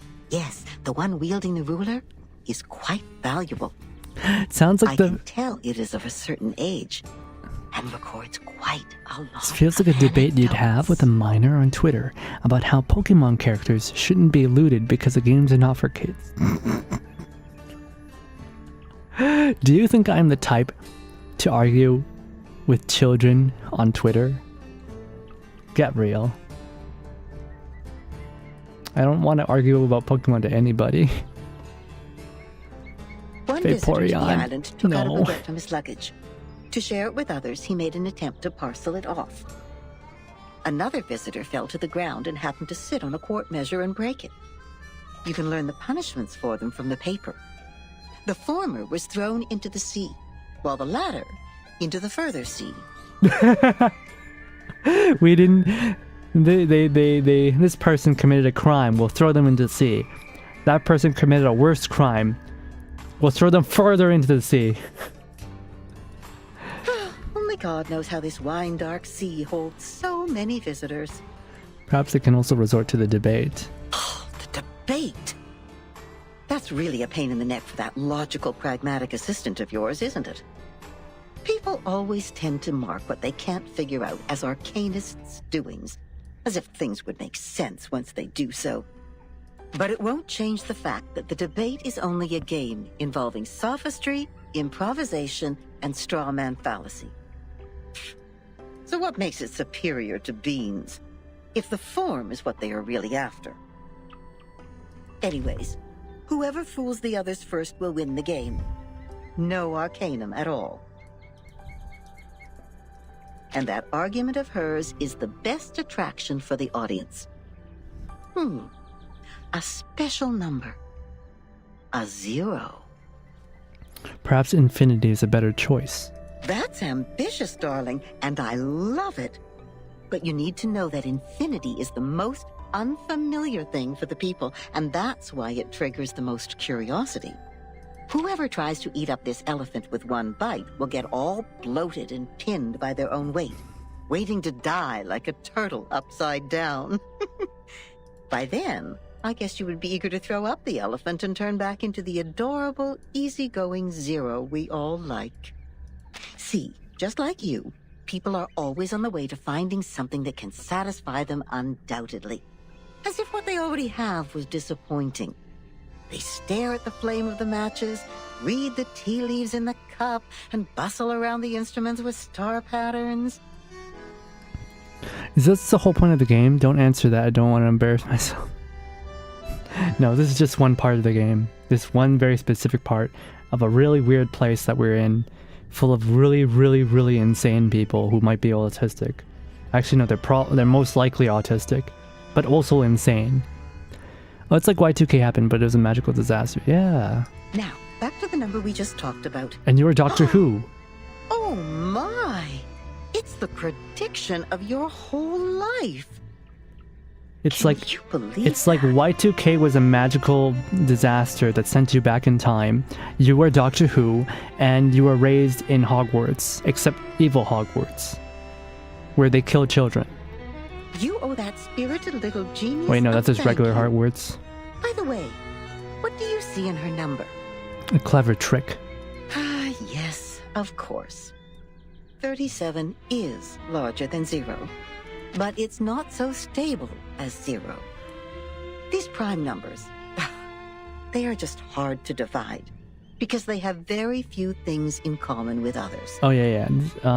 We're currently washed up on an island where the people are basically the Pythagorean cult. They believe eating beans sends you straight to hell. That's why she's always so energetic, highly and solely focused on what she takes an interest in. She has nothing like the characteristics of the ones you know in the Grey and White House. Those people are proud of themselves for having kind-hearted factors around them. As their teaching goes, it's always dangerous to be unique. That's everywhere, though. Standing out, always paints a target on your back no matter where you are. But some look up at her again and again, exactly because they can sense the danger in her. You are also a good example. You've been looking up. Happened in the goats. Haven't you? The one inaccuracy in the togas and stuff. What is this about goats? Why do you keep bringing up goats, Pinky?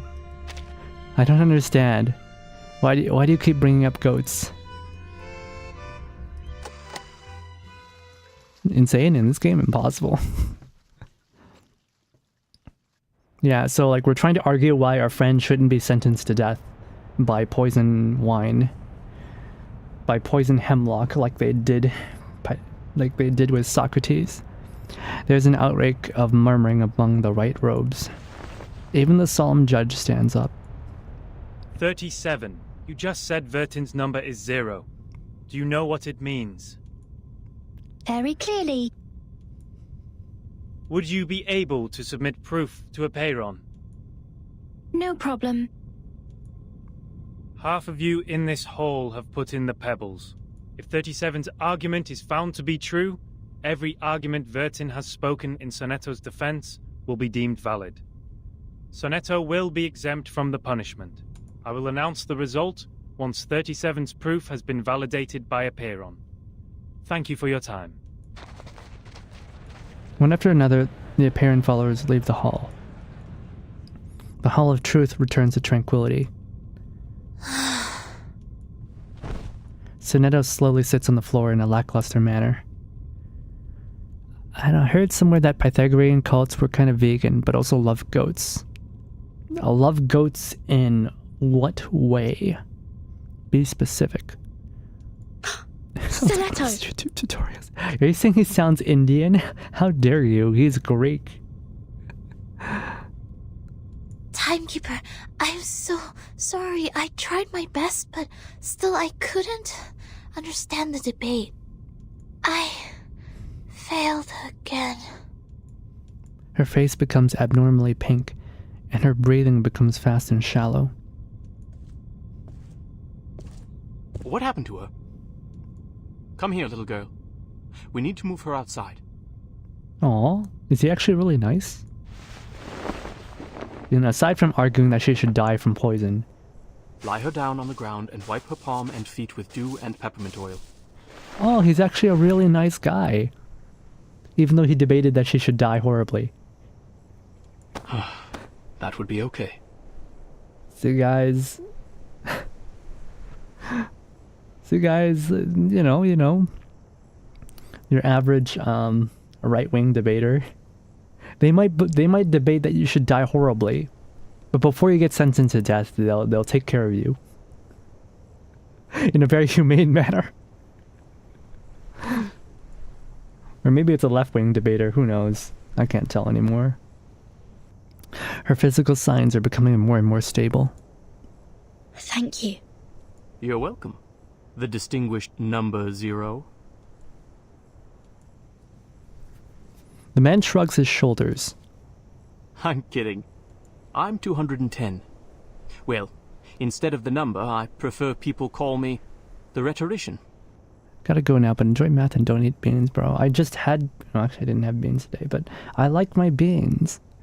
Don't tell me you don't eat beans, Kuriko. Anyways, please... Go get some rest, Kuriko. Thank you again for the raid. We'll kill her. We'll just make her take away her voice forever. I've heard your preachment. Pretty demagogic. You're going to hell! The man nods, looking amused. That's how logic works. With logic, I can prove that you'd cease to exist in the next moment, or that there are no other people in this world except me. Achilles can never outrun a tortoise, and a flying arrow is forever motionless. That's not logic. This debate is nothing but meaningless wordplay. Oh, at least he admits it. That pacifist let you off this time. 6. A perfect number indeed. For he knows the benefit of reconciliation. Who wants to have blood on their hands and be devoured by the cycle of hatred? Yet it's a torture for any intelligent mind to hear such an immature debate. Can you feel the suffering of our leader now? 210's like, yes, I'm aware that I am being a asshole and I'm being impetulant and immature with all these debates. I completely understand that, but at the same time, I enjoy doing it and putting our leader through hell. I'm sorry. 210 gives her a triumphant smile. No apology needed, Miss Outsider. I also feel sorry for your pain, given that 37 has revealed your number. What do you mean? 37. Our evil little genius. The most cunning star of Hermes. She's been having fun revealing others' numbers for a long time. Our numbers are our essence. And it's also the most important proof we get once in our lifetime. But she enjoys taking that opportunity away from you. Just because her talent allows her to do so. I met kids from debate clubs in the States, annoying as fuck. Yeah. She did that to her friend, too. She found out Sophia's number. Oh. But yeah, like... There's no point. Debate is... It's sophistry. But without casting an eye on that paper with her number on it, Sophia threw it into the sea. I have no interest in debates. I just want to know the truth. But the truth, nobody really cares about that these days. Sophia is Sophos. But you... I pity you. It doesn't seem like trouble to me. Alas, poor little Vertin. You still don't understand. Devil's advocates can F off. The number of our souls suggests our fate. It might be changed through algorithms temporarily, swirling, shifting, or transforming alongside other changes occurring on the coordinate axis. Truth is not relative, but these days, everybody believes their own truth. In that way, truth is relative, but it shouldn't be. But in the end, we can only be ourselves. 1 is thought. 2 is opinion. 3 is wisdom. 4 is strength. 5, enthusiasm. 6, harmony. 7, order. 8, philanthropy. 9 is restraint, while 10 is completion. 0, however, is in the middle of the axis, the origin of the frame of reference. It's neither positive nor negative, neither prime nor composite. Things are ever changing, but you stay the same. Your loneliness also lasts forever.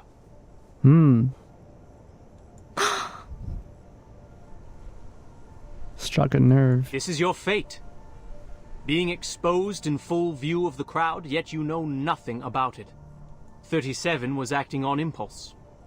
Yet she opened Pandora's box. She leisurely reveals your fate. Who's that piece of carefree behavior makes no difference to picking up a shell. He's 210. On a beach. He's a master sophist. He will argue to you that you do not exist. And you will believe him, for his logic is completely sound. How could I not pity you? The man waves his hand and walks away. He literally just said, "You are doomed to be forever alone." Shatters Vertin's mind, and then walks away. You will believe him because of his abs. The leader stands in the dark. 37's proof has passed the review. Your friend will now be exempt from the punishment for violating the rules. However, she has to take some catch-up lessons on the scripture. Please, meet me at the hall tomorrow at noon. I would have words with you. Yeah, 6 seems like a pretty alright guy. A little bit boring, but I'm sure there's a hear me out for him.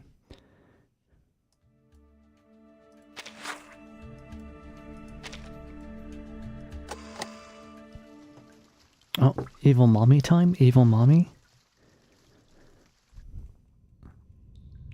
In this life, there are 3 kinds of men.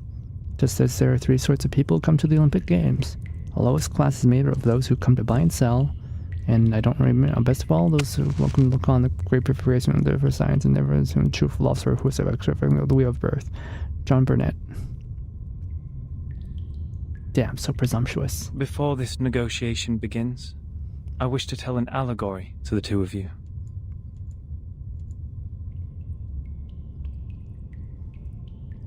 A group of people were imprisoned in a cave. Behind them, there was a fire. Before them was a tall, solid wall. Their legs and necks were chained and fixed, so they were constrained to look nowhere but to gaze at the wall in front of them. Plato's allegory of the cave. When Don't they dropped remember their this eyes, one. they saw their own body.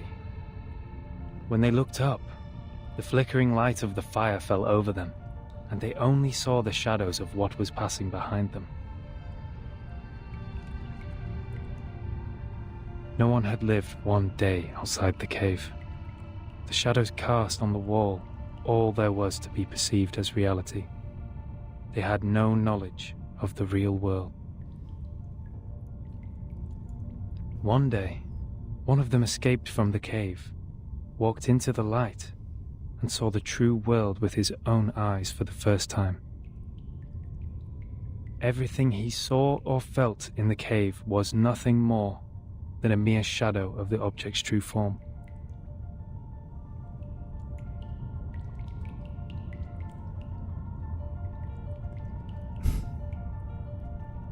Chapter title drop.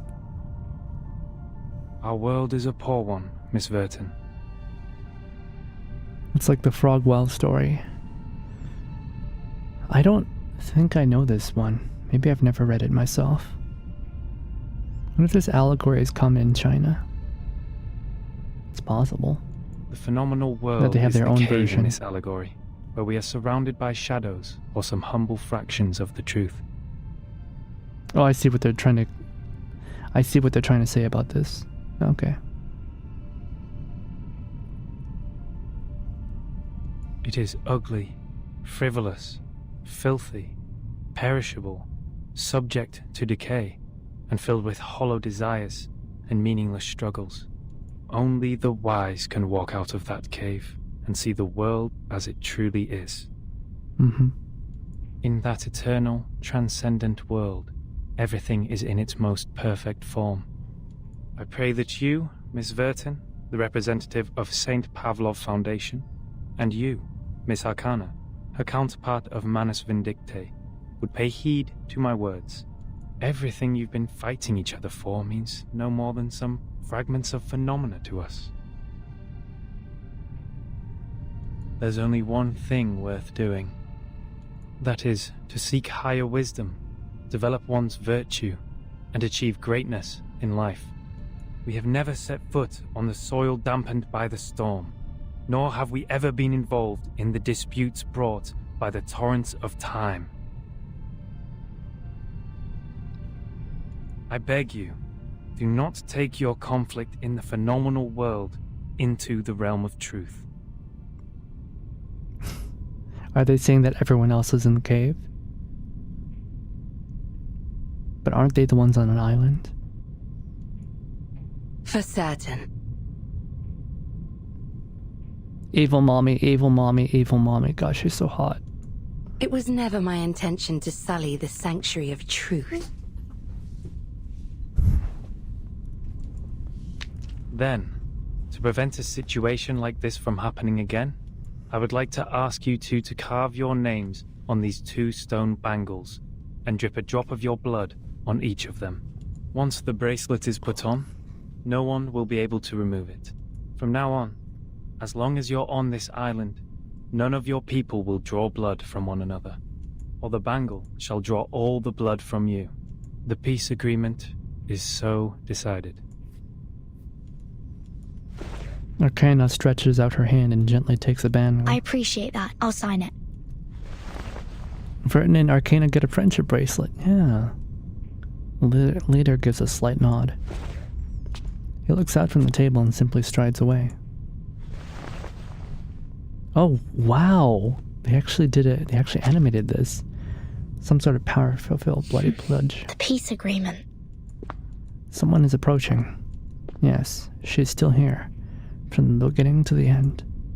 Lady Verton, we meet again. Hi, Arcana. I see you're still hot and you still have a spike going through your head. God, she's so hot. I wish the best to thy friend. She still talks weird. She's doing well, thanks I to wonder you. how old she is. She's probably like super mega ultra old. She's like grandma's grandma's grandma's grandma's grandma. Maybe even older than that. That's kind of hot.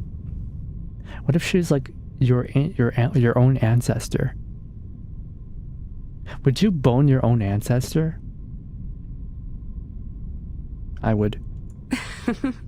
You're most welcome. If Arcana was my ancestor, Wood. Thou shalt quench, for times hath changed. I would not wish to shed even a drop of Arcanist's blood in vain. Yeah, that's the qualifier. In vain. But people can justify anything. But Schneider should be the victim of a merciless bullet?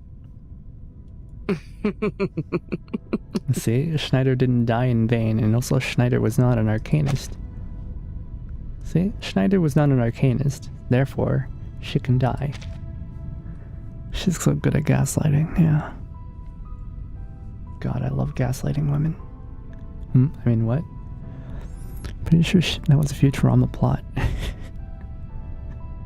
What if you became your own grandfather? Pardon, my pitiful child. Did you forget? That merciless bullet cameth from a gun never belonging to me. What's Manus Vindicte's purpose to be here? Hearken the archaic wisdom. Yeah, I did not shoot Schneider, you did. I just asked you kindly.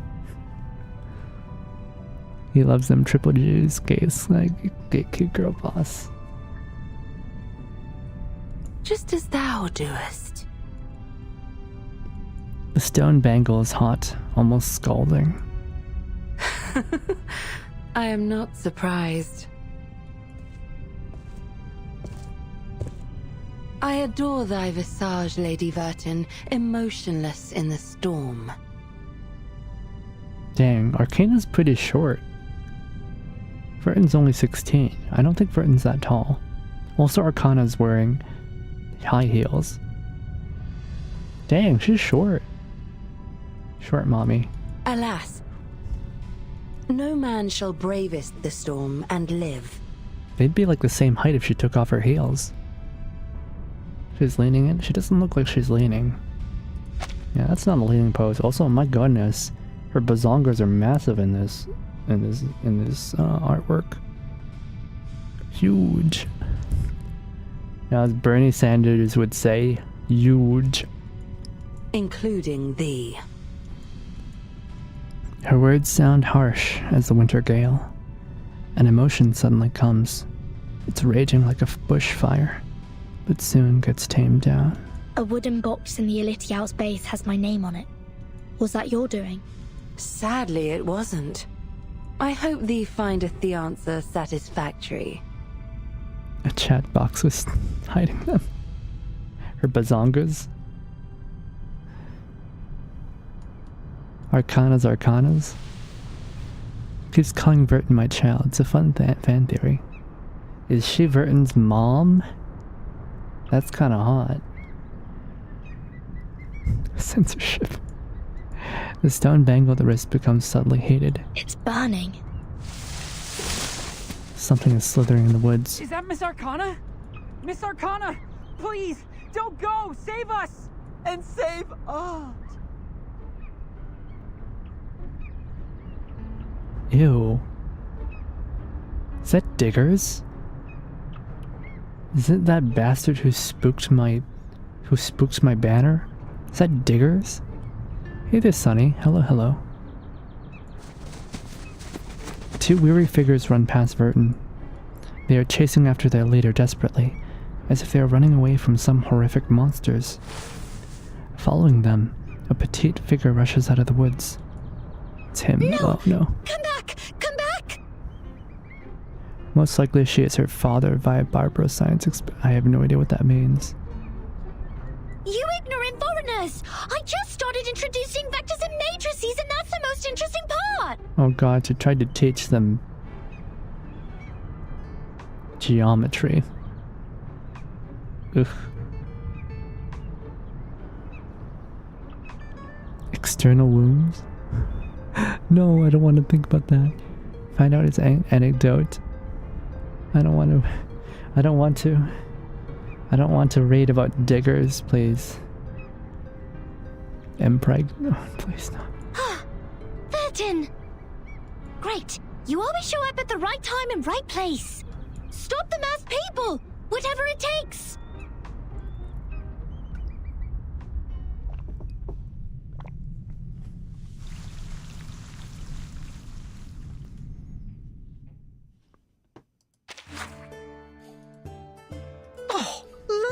you, climbing out of the cave in the allegory, all dusty and dirty like a little savage. What the fuck did she just call her? Grandma's wild. They must have tried to fill your little brain with long preachment. But you should feel lucky, because at least they didn't give you a quiz right after that. I was not listening. Oh, that's our expert on absent-mindedness. Yes, we should bear in mind those glory days of yours back in school. Ah, she's bringing up my past traumas. Try to reach the corners of your mind, if you would. And there you will find another bunch of people standing in front of a stone table.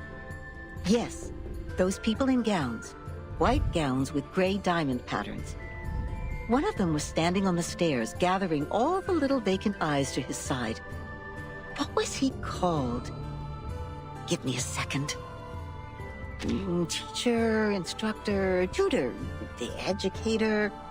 Just titles like that. No names at all. No one gets to write down their names on that banner, after all. But they have nothing to complain about. You know what they say? What is reasonable is real. That which is real is reasonable. Barbara has 3 mothers. One is an arcanist, another human woman, and a sheep who gave birth to her. Oh, Barbara's the sheephead. Yeah. Yeah, そういうのは考えたくない. I don't want to think about that. I don't want to visualize that. I'm not going to think about it. I'm going to make the active choice to not think about it. They showed you a broad avenue in their teachings where you could enjoy a sense of security with all the solid ground, convenient automobiles, and warm sunshine. And at the end of the avenue even lies an inspiring mission, to which you are expected to devote your whole life. Change schools again. Today's basically my first day. My school's in the middle of nowhere. I don't know where it is, how to get there, I don't know what bus to take. Oh no. I hope you can safely get there. That seems kind of scary, to be enrolled in a school you don't know the location of. Hope you don't get lost. There is a distinction between good and bad here, and it's as clear as our innate sense of right and wrong, like a floor of black and white tiles. Any stains on it will be noticed immediately. But Watame is a sheep woman and she's hot. Watame is hot. But that's besides the point. Watame does not have 3 mothers. But in fact, there exists another path in the woods. It's much less traveled, leading to the unknown darkness which cannot be seen with eyes or proved false. You may even experience indescribable chaos and madness there. This path, however, has an excellent view, and it's one of a kind. The plants are thriving with bursting energy, and the flowers are blooming in a delightful atmosphere. I'm eating 1 millimeter thin crisps. They're made of potato crackers. They're really good. I think there's an Icelandic horror film about sheep. Huh. So, which will you take? Perhaps the avenue. Oh, of course, as you've been on it all the time. But that's exactly why you know how inflexible it is. You know that even better than any of those old fellas who have spent decades on it. Don't you? Just because you've been on it doesn't mean you can expect a comfortable journey, darling. But luckily, there's still one more way you can take. It would be a good choice if you want to enjoy the scenery without getting lost in the darkness. Childless couple on a remote Icelandic farm discover mysterious human sheep hybrid newborn, which they decide to raise as their own. That's terrifying. I'm sure you know that myth. You shall take the soul of your love out of the underworld, yet you shall not look back. That's right. Orpheus. You shall pass by the sleeping sirens, yet you shall not make a sound. That's Orpheus, isn't it? The ones with the belief set off.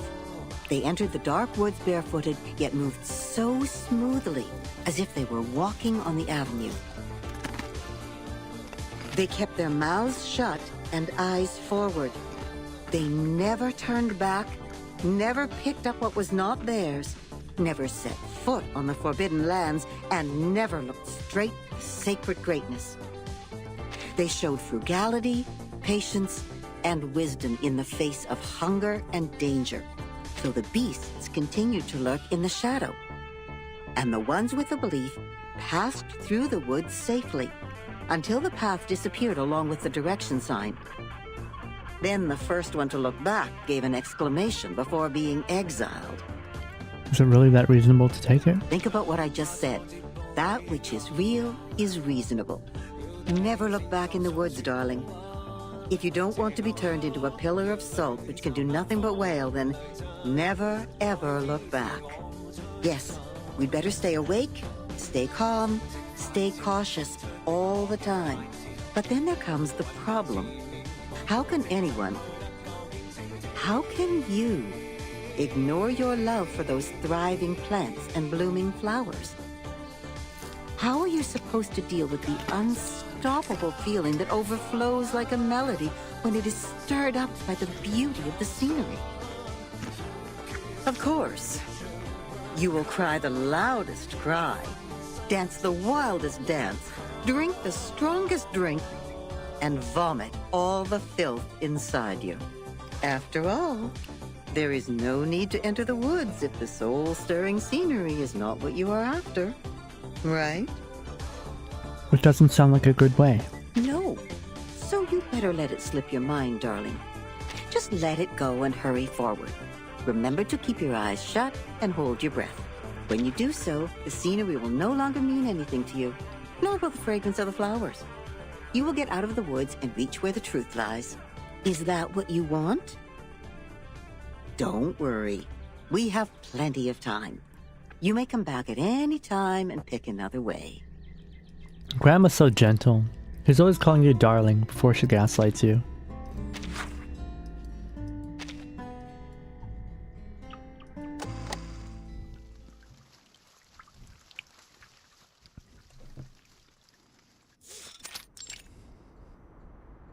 Congratulations, Miss Sonetto. You are the fastest learner of our doctrine among all the visitors in the past half-century. On behalf of all orators, I award you this laurel wreath. Yeah, we didn't even have to throw you into the ocean. No, I wouldn't have achieved this without your guidance. Those mathematics statements are really inspiring. I've learned a lot, but there's still something confusing me, such as Pythagoras and his golden thigh, his memory of the previous lifetimes as the son of Hermes, and the transmigration for every 216 years. Could you please tell me more about these? The door is violently kicked open. Two outsiders, heads dropping to their chests, are dragged into the Hall of Truth. Why would people fail to see the charm of the matrices? Have you guys ever had an autistic teacher before? This is not right. I need to spend more time on teaching. Anyone, save us! Thus my journey of art is doomed to fail. Yeah. I really don't want to study maths anymore. Help. Nobody cares what they are yelling. As 37 continues to grumble to herself, the two men are dragged into a different room. Timekeeper, I heard that you completed all the lessons on the scripture. This laurel wreath suits you well. Yet Sonetto keeps her head low. Timekeeper, I'm sorry. At the assembly, I failed to understand the Arcanist's logic. It was totally different to the debates I have participated in. I'll go get ready now. Very scared. Well, I hope that school goes really well for you. Hope that you'll safely make it to school. You'll get through your orientation. You'll meet some friends maybe. And you'll get home safely. And then you'll have a nice, good rest in your bed. Right, see you later, Sonny. Did I have a teacher with a heavy accent? I guess having a heavy accent is an equivalency to autism, I suppose. But now I have... That was not your fault, Sonetto. It is now I've had some behind us. professors before who had very thick accents, and I had no idea what they were saying. I'd like turn to my classmates, and they'd also just give me the I got no idea face. Didn't she had maths autism? Always got mad at me for not. Oh, so you had 37 for a teacher. I need to tell you something more important. I've signed a peace agreement with Arcana, and the price of breaking it is... death. What?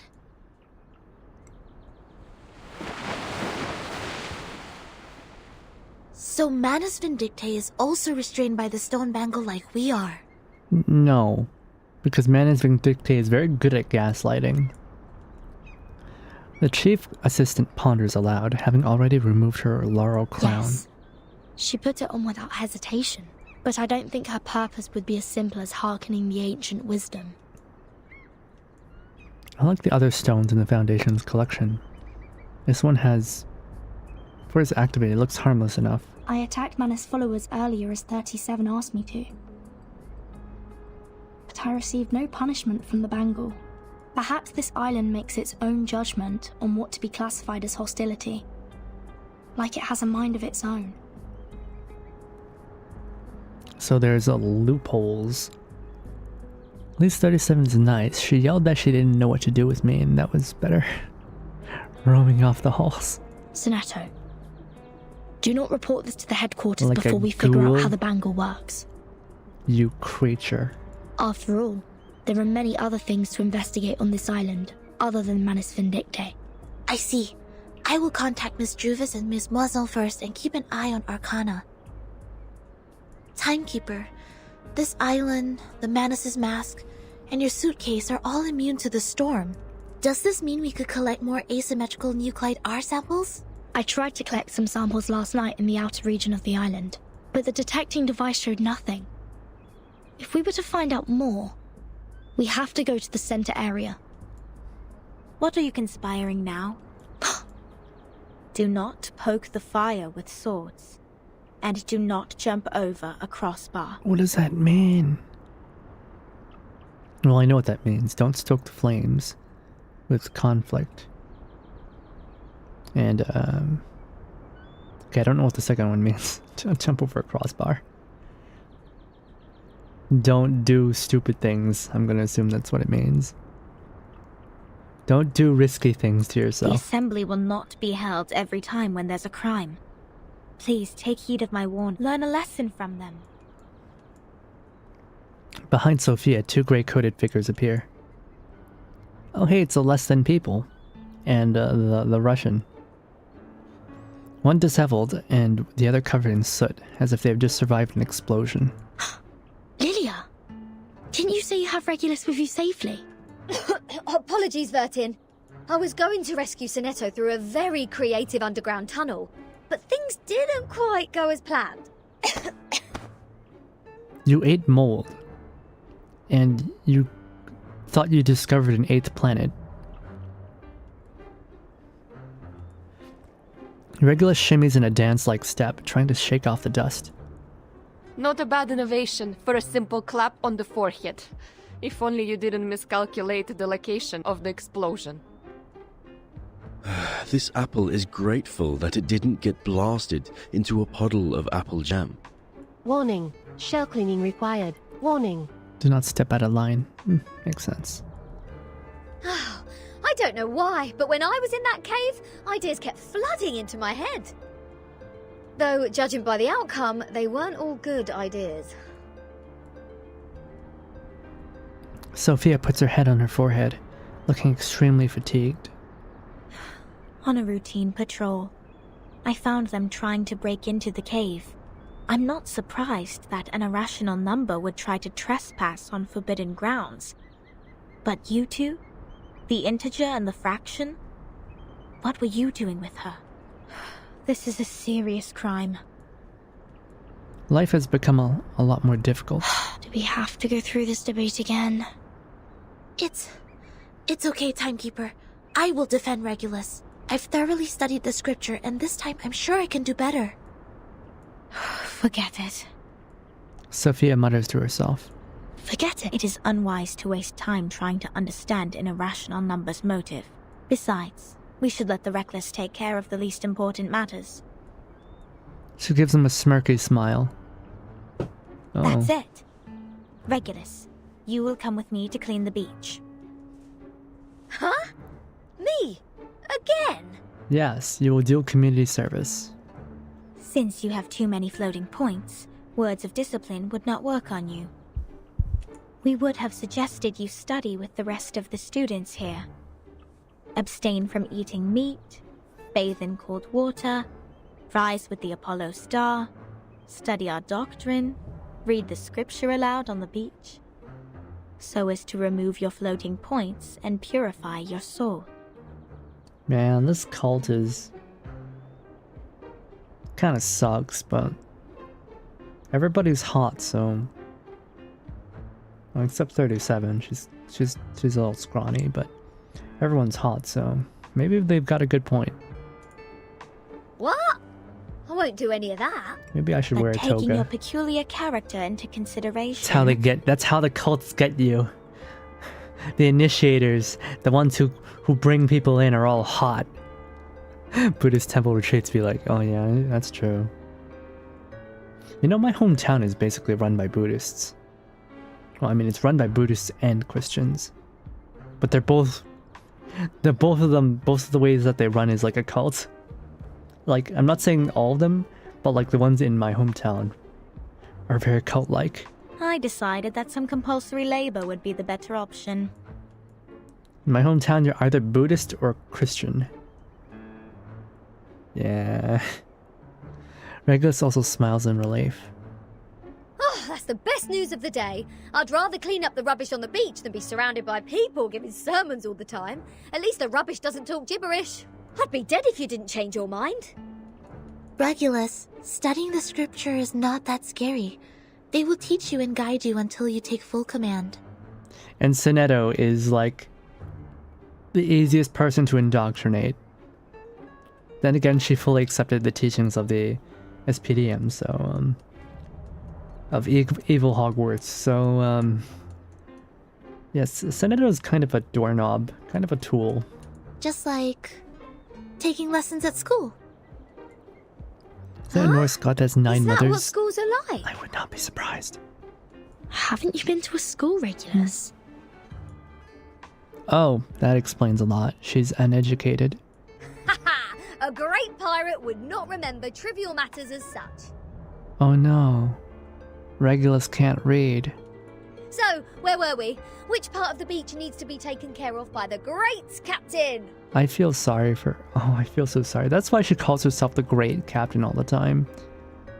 She wants to feel bigger than she actually is. She feels... she's insecure. Oh my goodness. Regulus, you poor child. My laboratory. Doormat.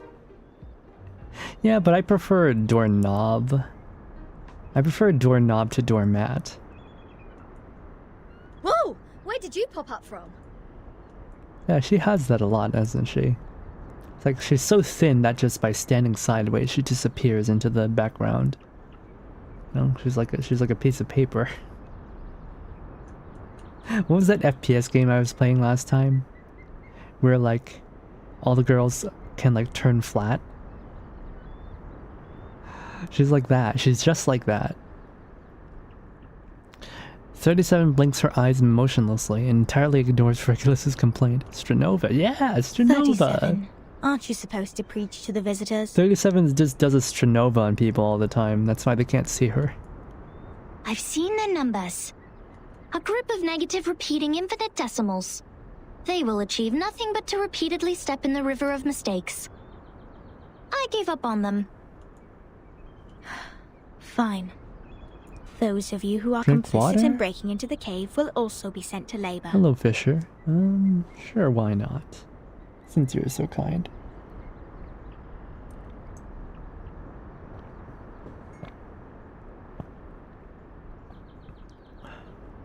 Sinetto and Lilia will come with me to patrol. Regulus, you can go clean the lab. As for Verton, why is she twirling her hair? you will assist 37 with her study of the emanation. Don't waste more time on the trivial matters of the phenomenal world. Integers.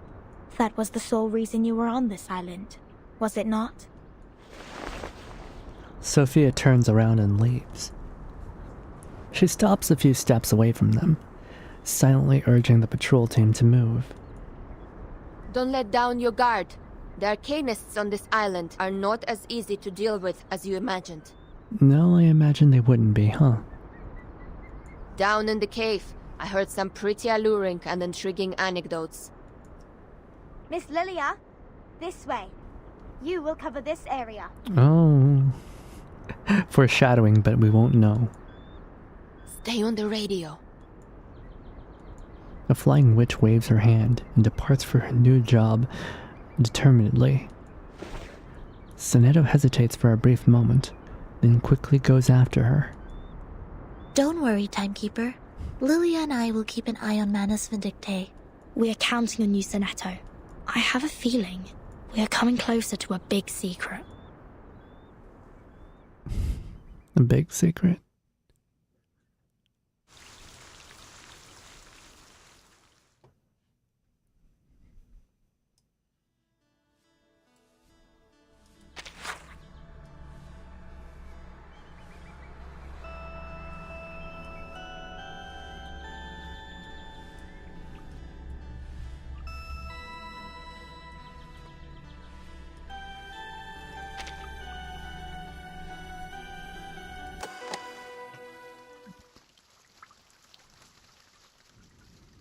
Six more nodes, I think. What? What am I looking at? Heimdall, son of Odin and the 9 mothers of Heimdall. So your so-called sacred project is this gigantic IDM computer? Is that a knock on IBM? Oh my goodness, look how massive that thing is. From the 1990s? Oh god. It's got that green color, that pale green color.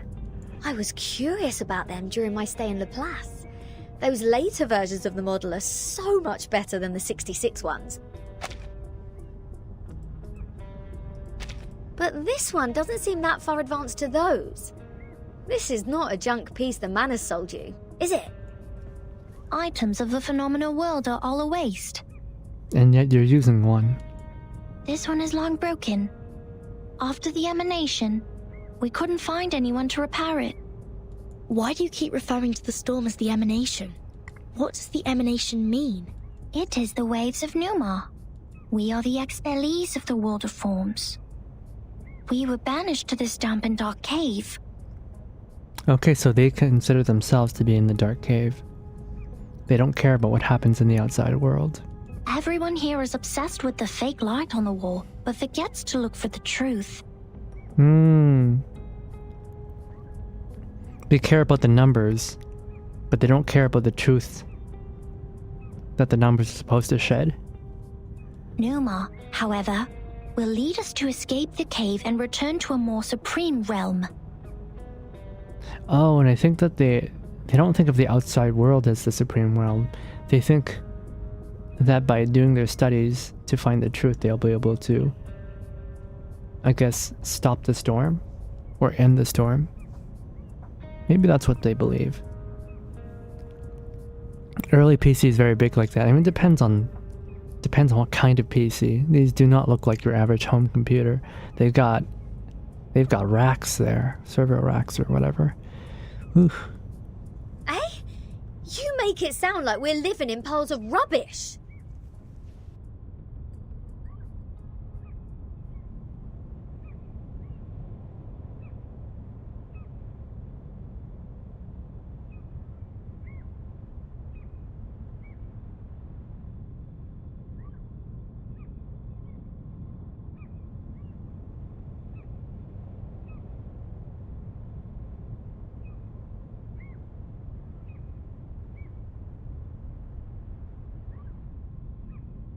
Oh dang, I got food again. I think this is just like an eating stream, huh? And today, what do I have here? Green sauce pasta with broccolini. Oh, this is great. I love broccolini. This looks like a mainframe. Guys, do you like broccolini? I love broccolini. It's so delicious. Aren't we? Of course not. If you ask me, I'd say you have absolutely no idea how wonderful the outside world is. Because you have never left here to try it yourself. Dr. Pepper, the music festivals, Rory Storm, the Hollies, and the Rolling Stones. Oh, there are too many to count. I don't care about any of the things you just listed, Regulus. If it weren't for this sick storm, I would still be riding a motorcycle in one of those races in London. Her motorcycle is just a scooter.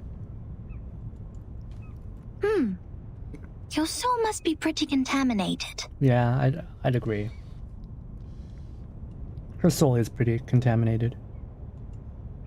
And the computer, they can calculate extremely large numbers within seconds, better than hundreds of thousands of you combined together. In the case of numbers, it's not the bigger the better.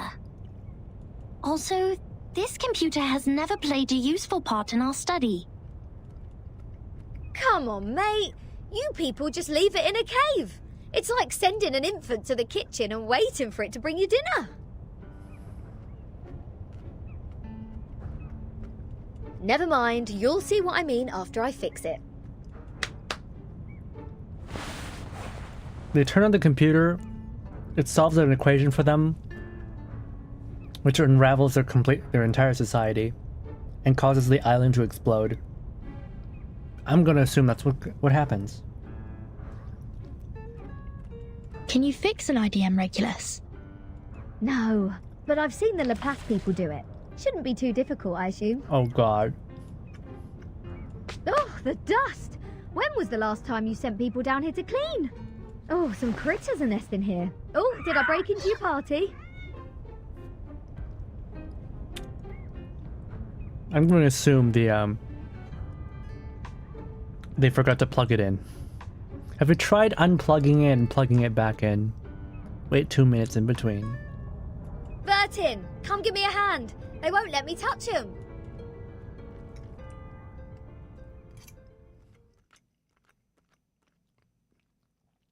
For the dark gods? Maybe.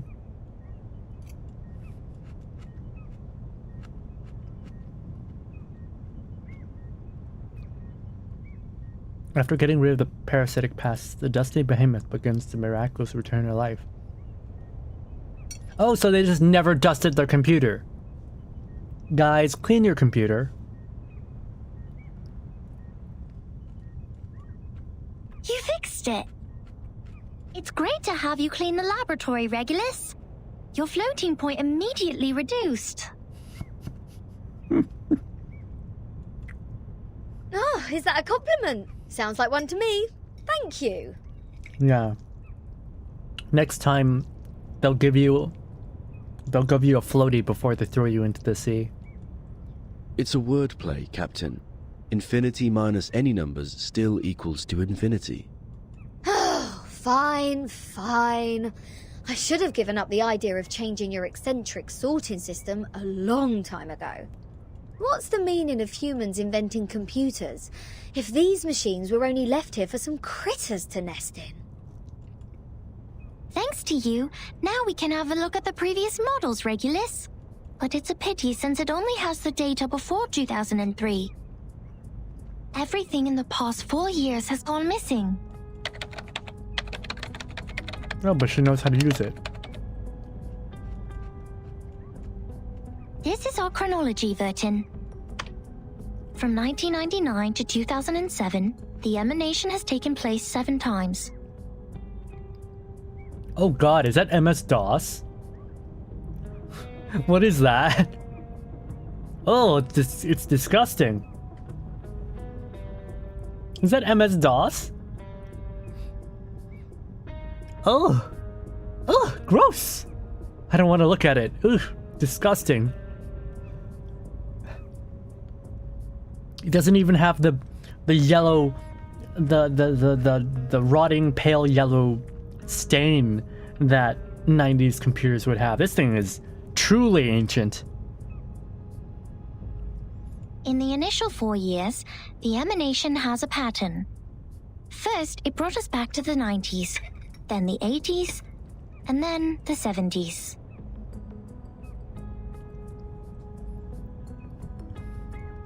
After that, it suddenly leaped to the 30s. In the subsequent 3 years, it took place twice. Every record here can perfectly match what is in the Foundation's files. Wait. These are the records before 2003, you say? But this one refers to the storm in 1966, which happened recently. Did they predict it? These are indeed the records before 2003. That doesn't make any sense. She said it's the year 2007. What's following the records is our forecast. They predicted it.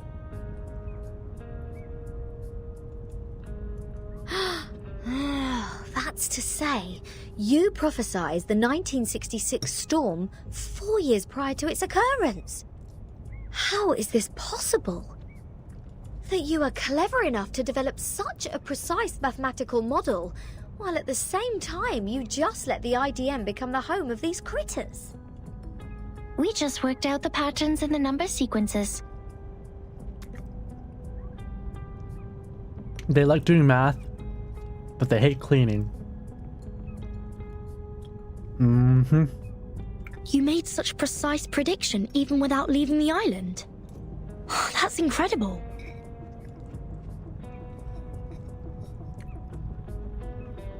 This PC for grandpas is not that bad. Playsim's lips curl unhappily. You don't need to go into a river to find out the pattern of its flow. Moreover, we would send people to observe in the phenomenal world. My mother was one of them. So you have a mother? She is the co-author of this model. Nobody knows this computer better than her. Meme strikes back. So you have a mother too?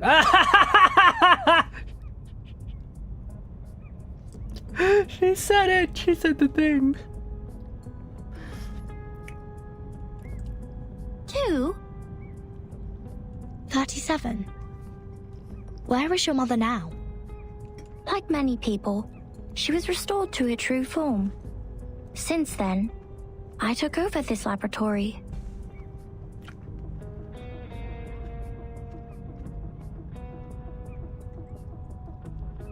Oh no. Her mom got turned into geometry. She dead. The form, you said? 37? What is it? What kind of question is this? She tilts her head, looking genuinely confused. The form, or the essence, is what's left of you after all the fakeness has been peeled off. That's certainly one way to describe getting disintegrated.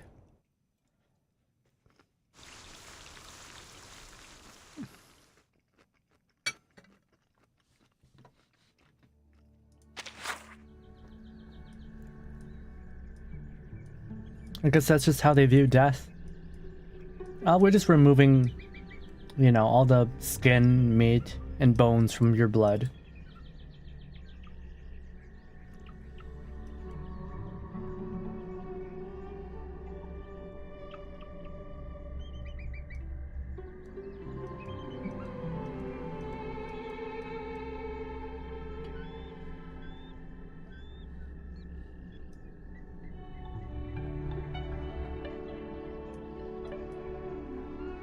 Looks like her mom actually did know how to properly take care of it.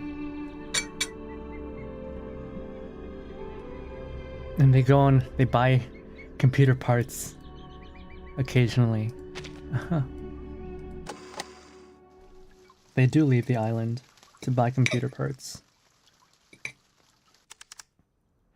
Why don't they just stockpile them if Now they're we gonna are go back in listening to the time? New Year collection.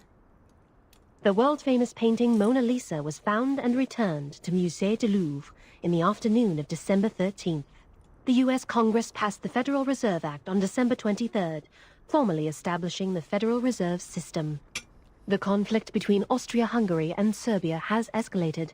Bulgaria challenged the Bucharest Peace Treaty. Tension is building up over the Balkan Peninsula. Oh boy, I love World War I. In London, futurists gathered under Big Ben, celebrating the upcoming 1914. This is news of the outside world? I also love the Federal Reserve. What about on your side? Well, I am with Sophia. Arcana's still in the hall. She hasn't taken any action so far. Got it. Please keep an eye on the Manus followers. Be mindful of the restrictions set by the Bangle. Who are you talking to? Senator Hyde's Miss Radio. Just checking up on Lilia. Please stay vigilant during the patrol. This is the last place we need to check.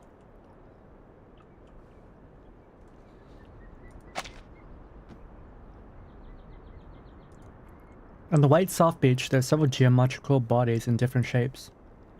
Some have sunk deep in the sand, while others are still standing unyieldingly. Were these people? Were these people that got turned into geometry? Just like a minimalist art exhibition. We must keep this graveyard clean. Our dead deserve to be left in peace and undisturbed by the phenomenal world. How did they get turned into this? That just means the storm does affect the island. Sophia gets down on one knee before a cone-shaped body, dusting it meticulously. Miss Sophia, you said this is the graveyard? Yeah, when the rainwater from the storm touches you, you turn into geometry. Her hand quivers a little. Yes, the geometry graveyard it is called. Oh. They actually call it that? I thought that was just a meme. 4 years ago, my father was restored to a geometric body on his way back to the island. So was 37's mother, who was also on that ship. Restored. That's what they call it.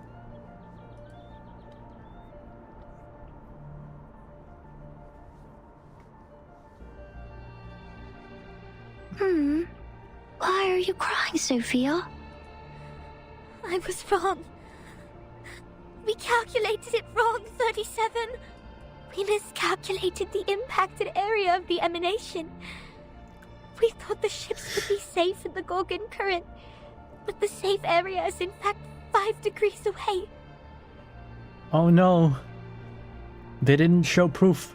When the emanation happened, the bow of their ship had just entered the safe area. But it was too late. Aww. So they were just off. My dad is gone. So is your mom. I know. But why are you crying? Oh, so 37's not just autistic, she's also a psychopath. Very interesting. Also,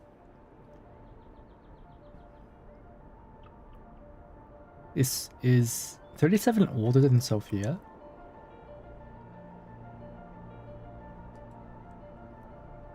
Because Sophia is like way taller and more filled out than 37. Oh god, 37's malnourished. My mom and your dad have come back to us, right? No, they're dead. Have come back. It's a rigid thinking again. Do you call this coming back? Like this? In the form of geometric bodies? Cold and silent? Being pushed to the shore? 37 frowns, looking confused. But then the corners of her lips turn up. As usual, she works out the answer within seconds. Swift and precise. No. They have gone somewhere further. Look at them. These geometric bodies. How pure and how elegant. I've never seen such perfect geometric bodies before. Can I strangle this girl? Can I just wrap my hands around her scrawny neck and just give it a few pulses, you know? I do not trust myself around this person. You know, she would definitely get me killed. She would absolutely get me killed. She's a risk to people around her. If they are not from the eternal and transcendental world of forms, how should we explain this? I pity her because this is all she knows. 37? I'm going to study the emanation, Sophia. This is the best chance ever. The transcendental world finally opens its door to us. We will reach our hands to the forms and explore the oldest and eternal laws. Will you help me, Sophia? Next time I will definitely make a better calculation. I promise.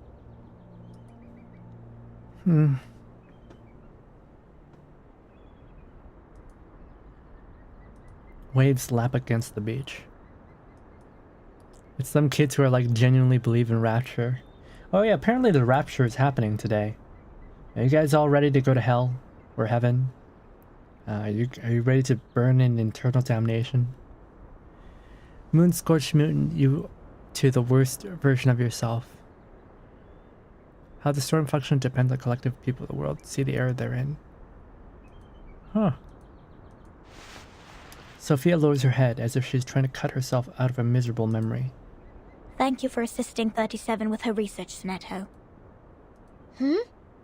No, I didn't do anything. Timekeeper knows the storm better. In the 1927, or not 1920, was it 1927? No, it was like 19... It was 1927. Or was it 26? In that storm, everybody thought food was money. You have helped us greatly by just coming onto this island. And they ate gold bars until they died. For all this time, 37 has been locked up in the laboratory, refusing to talk to anyone, nor participate in any group study. Oh, so she is traumatized. Since the 2-day emanation in 1929. It is you who helped her revive her interest in other affairs in Apiron. Okay, so their death absolutely did traumatize her. Heard that and went into a deep dive on the history of rapture. Dia didn't exist before in 1833. Some Irish biblical literist came up with it. Oh my god. I think we should kill all the Irish. Yeah, we should kill all Irish people. I know an Irish VTuber. I'm gonna fly over and banish him to the grave, you know? These are Timekeeper's contributions. I barely did anything.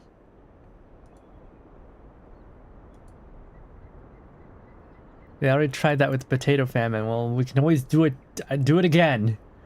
I'm sorry, that was... If people are allowed to make 9/11 jokes, am I allowed to make potato famine jokes? I can't help 37, because I don't see the charm of numbers. I lack the perception that an integer should have. Oh, she hates numbers too. She thinks this is all stupid. That's why I can't see my own number. The number's charm? Sorry, I have never thought about this. For me, Arcanum is my inborn mission. If you ask me, you are an unbelievably excellent Arcanist. You can flatten the ground, clean up the beach, and rectify errors. You did it in an efficient and precise manner, which is already an advanced ritual. Any students who have sworn to knowledge can do this easily. They aren't doing my job because they wish not to waste time on these trivial fragments of the phenomenal world. Oh.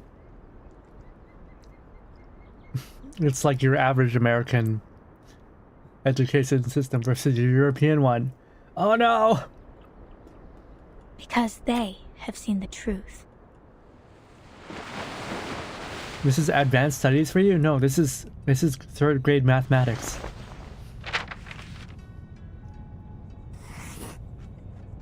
The phenomenal world is never complete. Like you can never draw a perfect circle there. No matter how much time you spend on it or how sophisticated your device is, it is impossible to draw a perfect circle in the phenomenal world. Arrows always exist. The floating points after the decimal can be reduced, but not destroyed. No, my friends can draw perfect circles freehand. I don't know which demon they contracted to allow them to do it so, but they absolutely can. You're just jealous. The perfect circle only exists in the abstract transcendental world. Of course, anyone in the world can find out the value of pi through the most primitive method. Egyptians, Greeks, Chinese, and Babylonians, they have all tried. They made circles with twine, painted on the ground with twigs, or measured the land with cubit rods. But none of them actually drew a perfect circle. For that, people think they will be suffering alongside the non-believers and there's no rapture to slay them. However different their practices were, they found out the sole truth, the approximate value of pi. Because the essence of the circle is hiding in the imperfect manifestation of it.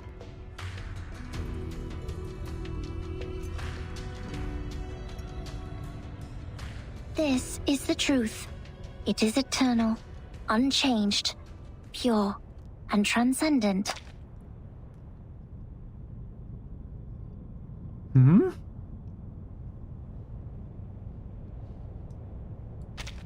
Anyone can reach out to it at any time, in any place, by any means, and everyone will get the same answer from it.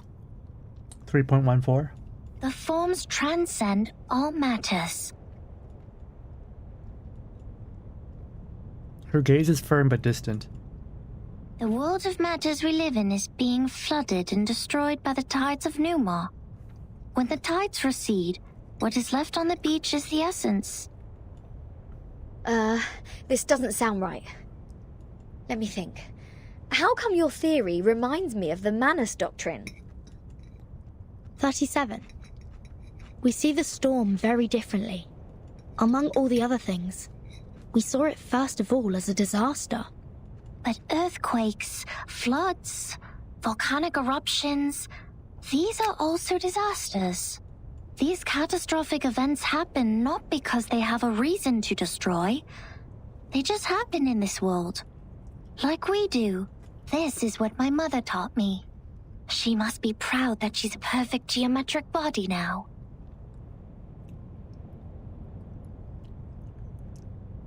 What are you saying?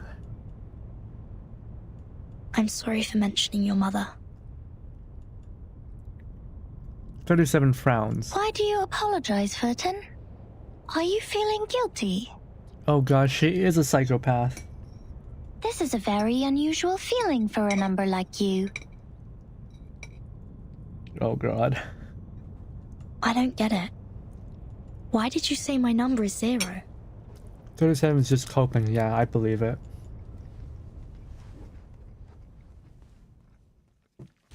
Maybe she is just coping with the trauma.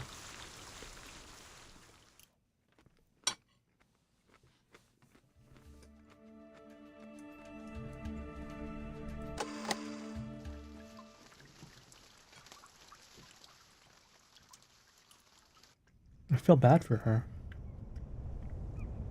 I just saw it. Hmm? The numbers of everything and every being would just emerge in front of me. I see it, and I speak it out loud. That's it. 210 told me numbers imply our fate.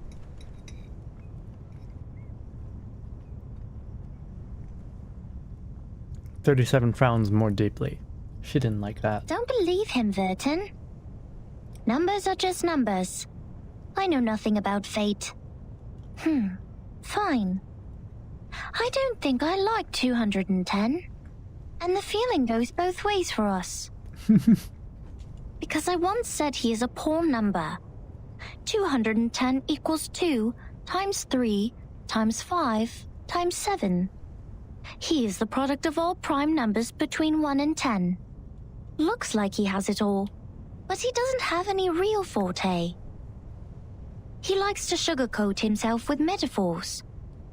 Only those with a flawed essence would adore the trickery of words.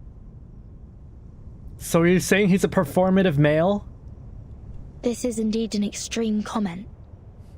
And 6 is no better. Every leader of a Pyrrhon has been a 6.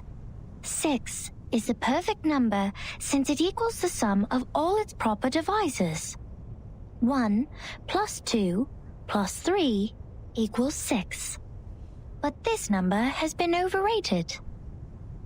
He's not that special. The way she said the last part.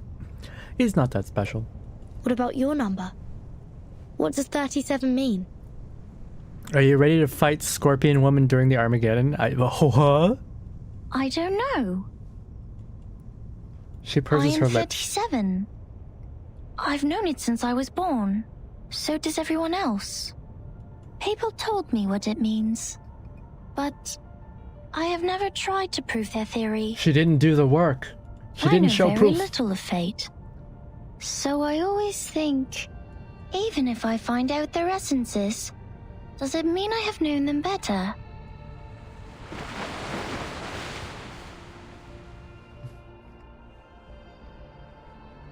"37 once tried to tell me my number." Sophia takes a deep breath. She wrote it down and put it into a bottle, but I couldn't get up the courage to open it. I once made a horrible mistake. An unforgivable miscalculation. It makes me worried that I may also be a mistake. No, you're not. So I threw the bottle into the sea. No, you're beautiful. You're perfect. Don't think like that. She stops her patrol and turns back briskly. This is how 37 is different from us. We are all prisoners of that cave. Only the wise one can find her way out of the cave and return to rescue the rest of us. I'm the ignorant prisoner who sits, and she's the wise one who returns. I will be crushed into dust by the truth, while she will be the star, shining above it. Damn, she's got some really bad inferiority complex. Starting to feel like a villain backstory. I can save her. I can fix her. Nah, I won't. I can make her worse, though. Yeah, if she's gonna be a villain, I'll make her the best villain she can be. The red-haired girl lets out a sigh, raises her gaze out above the sea, the twinkling night sky. The truth is like the stars in the night sky. Beautiful, but cold. It has been there long before my existence, and will stay that way long after I'm gone. It sheds no tears for the weak, nor laments the tragic fate. It's forever bright, and always moving forward. Sophia, 37 is wrong.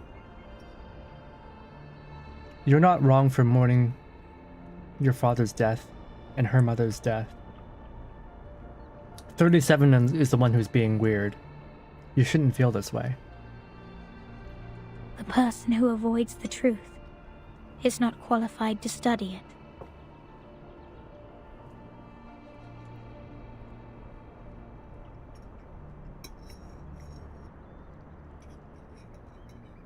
I'm sorry. My interpretation has been emotional. No.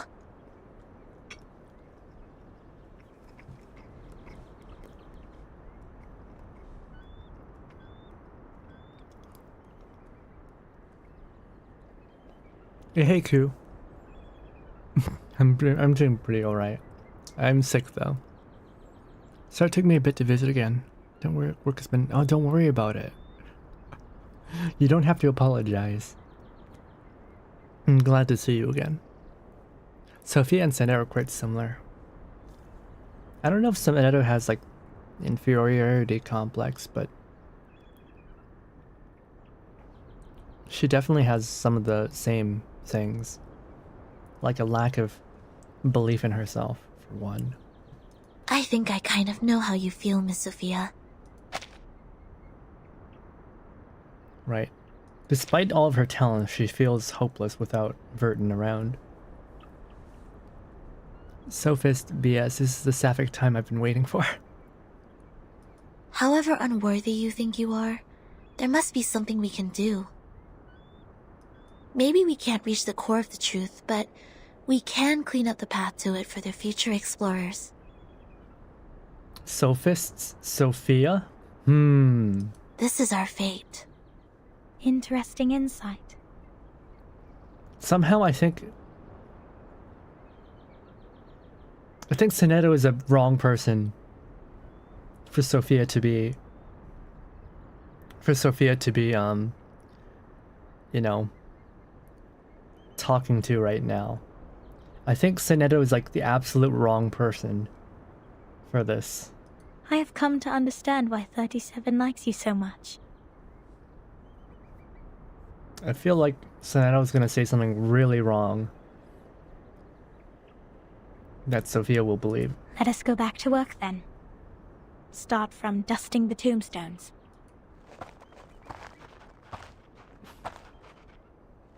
Medicine one? I've already had plenty of medicine. Alright, I've had enough of these soul You shouldn't take more medicine than you need. I want to have a look at your model. Wow, seriously? How did you get this far? Regulus eagerly pokes her head over, but 37 is faster. She has switched off the computer swiftly. This model has been proven wrong. Heard there's an event for reverse? Oh yeah, the latest chapter has been released, but I have not.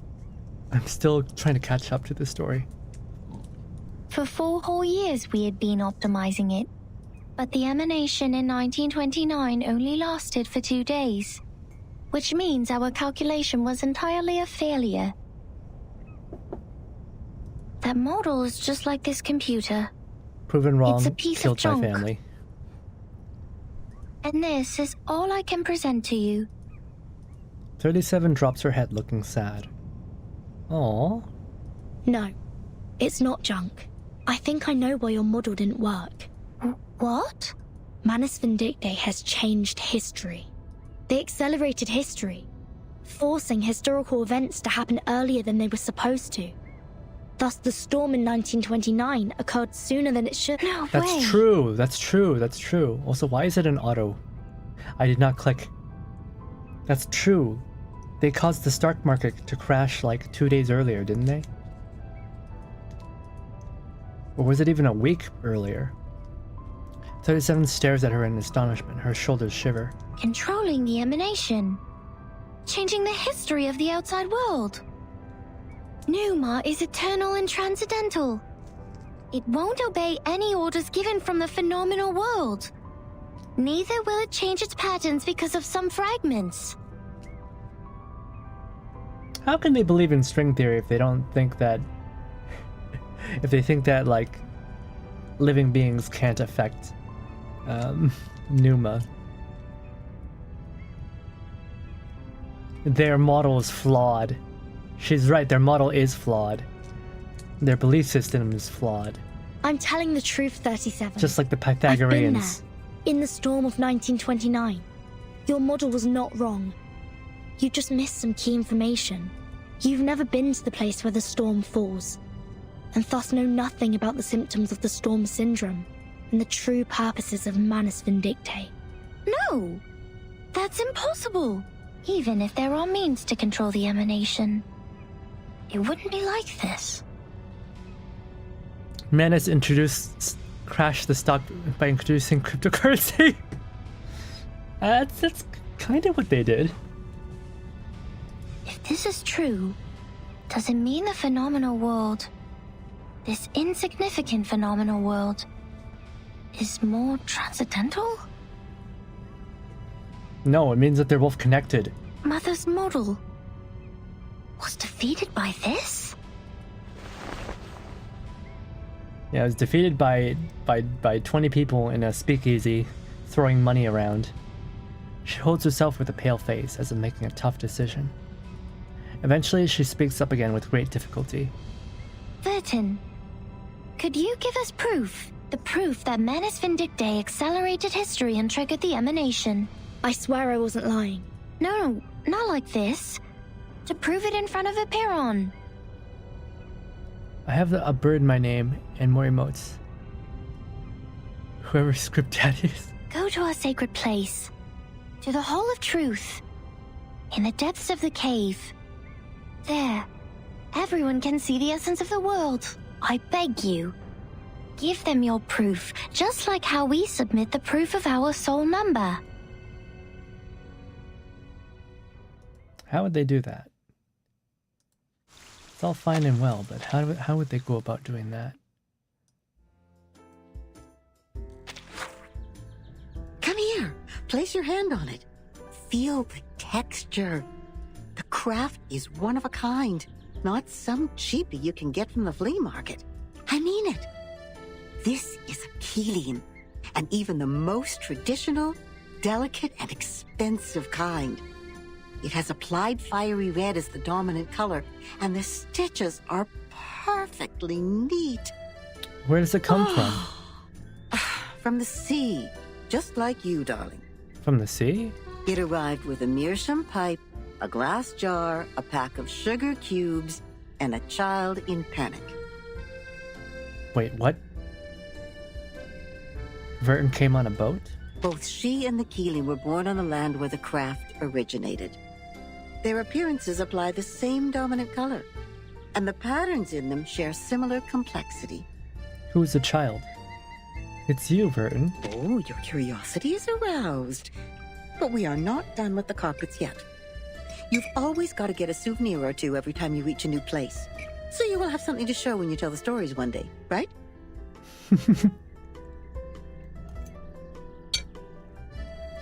Look at these handmade fabrics. How splendid! Those incredible patterns were the only thing on the craftswomen's minds when they made the carpets. It's safe to say they have spent their whole life improving their skills at using the vertical loom. And that's how we get these carpet knots arranged in beautiful lines. Man, I'd have got to get myself a mother-in-law who speaks about me like Grandma talks about fabrics. But they are just people like us. What if they get distracted? What if the carpet knots go off the right track and get tied to the wrong threads? Then you will be in trouble. Big trouble. All the problems in the universe will come at you, and the situation will be even worse than the bureaucratic system of a millennial empire. Damn it! Damn it! Damn it! Calm down. Many swear like you do when there is nothing they can do. They always step into the same river named mistake again and again. That's why we need them. Those crossing the river with their rulers, spanners, toolboxes, and dusty faces. Them? The correctors.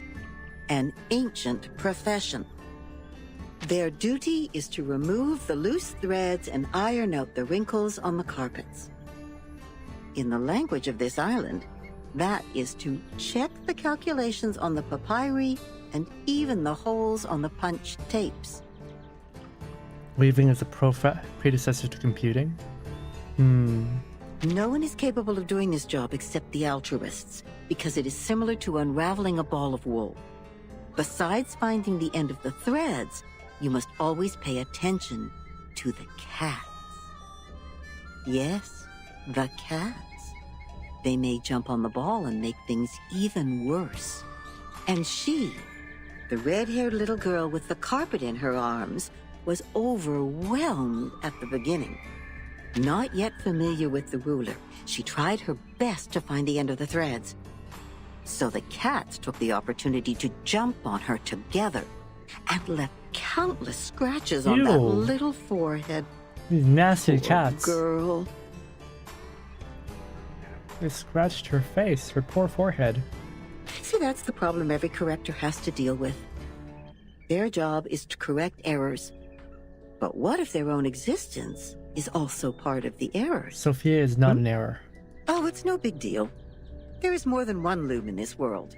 She left the complicated patterns behind and came to this simple kingdom featuring numbers only. There she made the first contact with a spinning loom named Geometry.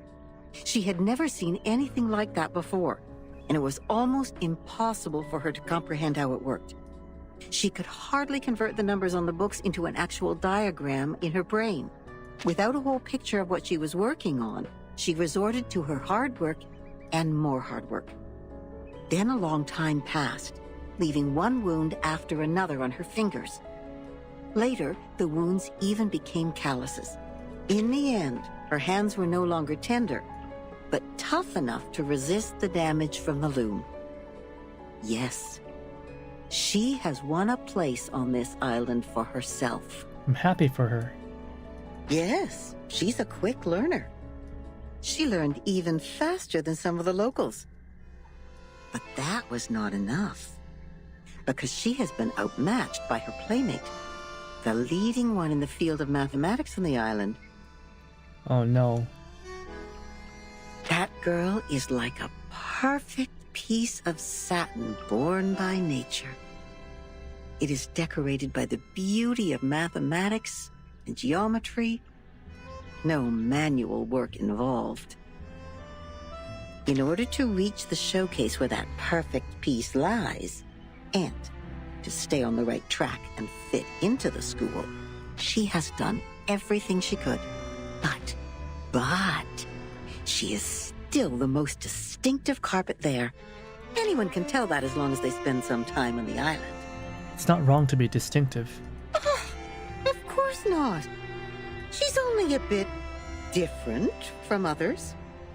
So she will continue to weave on the loom until one day the spindle pierces her callus and the fire burns everything to the ground. Shh. I should stop here. You know that mathematician who was thrown into the sea? He died because he said something he shouldn't have. Cut not wood on a public road. Open not an unwanted bottle. I don't know what to say next. I guess the best line for this circumstance is, see you later. I hope they don't kill her. Hope nothing bad happens to Sophia. Grandma's cadence sort of reminds me of Tarkon. Oh Wait god, a second, you're right. just a second. Isn't this still the dungeon? Are you setting us up?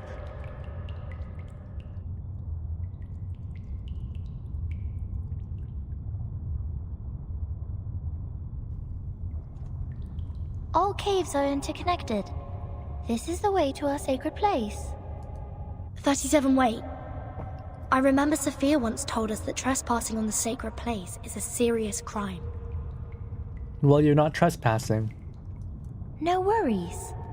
The restrictions were to help us not be distracted by the unimportant details in life. It would not stop us from seeking the truth. Oh, excellent. I will tell it to the Abraxas when it shows up.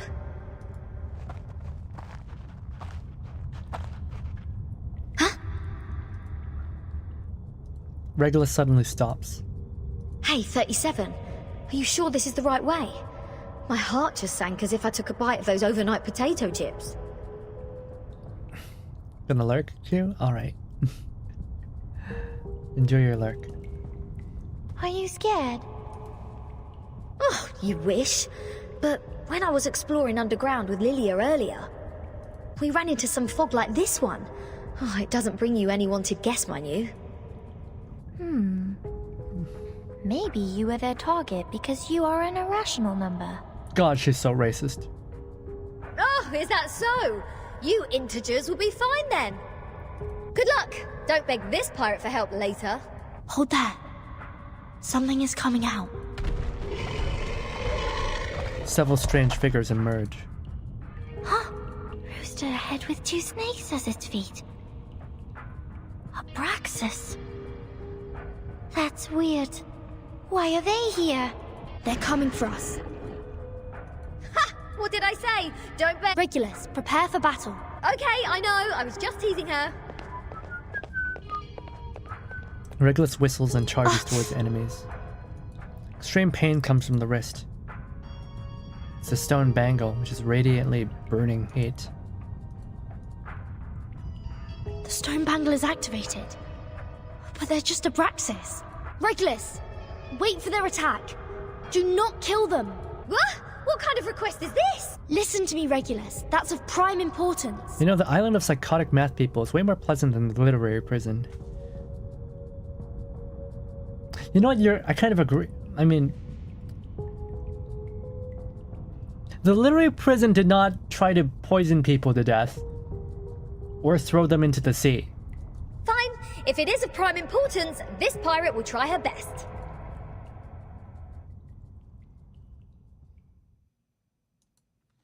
So I can't say I agree with you. That's it. I still have 10 more songs to play. These are not the same kind of Abraxas as we've encountered before. Do they have different varieties? Wait, where is Miss 37? Hey! Come on, keep up! Did she just take off like that while we fought? Sneaky little. We should leave too, Vertin. Wait a second, Regular. Do you sense anything familiar in the fog? Uh-huh, you bet. This is the first guest room we were put in when we first entered the island. No, Captain. This apple has the same strange feeling. We saw the rise of Ceres in the same kind of fog. And before that... They're being drugged. That's the same fog as in the Elitial space. That is to say... This fog is the cause of our illusion to see the Ceres and the Abraxas' attack. They're being drugged by Manus. Don't rush to conclusions. Oh, and what's that series you were talking about?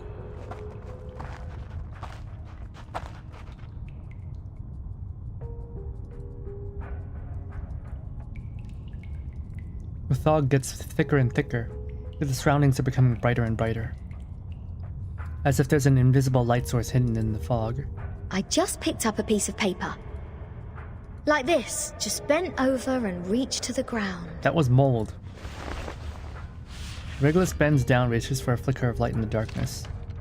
She straightens up again, there's a classic manuscript in her hand. What book is it? Oh, probably just some math problems left from the critter's breakfast. Wait, the compounds of alchemy. The 12 gates leading to the discovery of the Philosopher's Stone. This is that alchemy handbook given to Edward IV by George Ripley. Why is it here? Look at this, Captain. Of the Great Stone of the Ancients by Basil Valentine. The 112 books by Geber. Emerald's Tablet in Latin. Seems like there are more ancient texts about alchemy hidden inside the whole. But they are all incomplete. Oh, so maybe I need to crack some more crossword puzzles to find out about this. Our caves endow people with wisdom. Our secret knowledge is hidden in the silent boulder walls. Why does Regulus know this? Who knows? The knowledge in those books is just a drop in the ocean. Follow me, Regulus. Vertin, you lot go ahead. Go with 37. I will meet you outside. You want to read these books here? The knowledge passed down through language can easily be distorted. Compared to the wisdom of a Perron, it's nothing. No, I'm not going to stay here. I'm going back. Oh, all right. I might as well just admit that your cave indeed has the power to give people insights. If I follow its lead, perhaps I'll finally work out the answer about that little thing I've been carrying with me. Never thought that I'd find the answer here. Easiest... What? You don't want to get closer to the truth? Apparently Regulus is a really good alchemist too. As many other characters. Of course I do. Alright, isn't she part of the inspiration team? And that's precisely why I don't want to get to it so easily. I don't want it to be fed into my brain. Come on, it's the ultimate truth that we're talking about. If someone just tells me the ending of Lord of the Flies before I enjoy the book, I will throw them into the sea as you people do. Good point. She suddenly smiles. I only met 2 people who reject the truth. So this is the mindset of irrational numbers. I see. Thank you for being my subject of observation, Regulus. But 37 has walked Go, away. Vertin. We have a long way ahead. Be careful, Regulus. Don't worry, I know this place well enough by now. Critters, monsters, creatures with strange heads. Do you worse?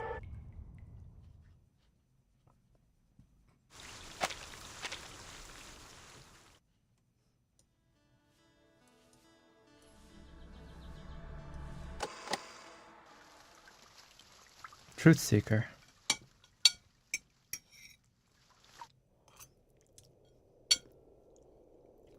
Apeiron, the boundless, the beginning of all things. Everything originates from it and returns to it. Infinity has no start and no end. But nothing would come into existence if there's only infinity. Look up there, Vertin. Now they are presenting in their true forms. In their purest and newest forms. The cave is bright as daytime. 37 stretches out her hands like a proud Our connector. world was born from the wounds on infinity. When it's cut by finity, the patterns of the cutting are what we call mathematics. Thus, the essences of numbers exist inside all beings, and the patterns of all numbers exist in all matters. The length of a butterfly's wings and its body are in golden ratio, and the plant leaves grow on their stems in the pattern of the Fibonacci spiral. Oh god, This is Fibonacci. the most primitive rhythm of Arcanum, and it is also the beginning of our extraordinary study. This is the essence. And how do I submit my proof? Close your eyes, Vertin. Only when your eyes are closed will your mind open up. Now, stay fully concentrated and recall the question you want to verify. Only in the absolute contemplation can truth reveal itself to you.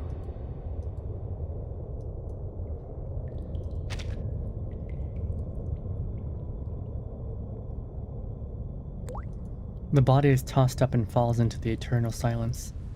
Yet the soul is thrilled, celebrating its hard-earned liberty. As it rises higher, it sees farther, transcends the eternal wheel of birth, and rises beyond the continuously running wheel of time. From the void to the first existence. From 1 to 2, then to 3. From points to lines, then to The planes. storm, the emanation, the storm syndrome. Where are they from? Foundation, Manus Vindictae, Apeiron.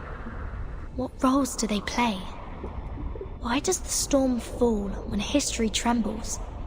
Why doesn't the storm fall into the misty land? What is the ingredient of asymmetrical nuclide R? All the clues from the past are gathering here. Points make lines, lines make planes. A huge net of mysteries. The world is a dark underground labyrinth, but Numa can guide us to go beyond all things and reach the exit. Vertin, can you see it?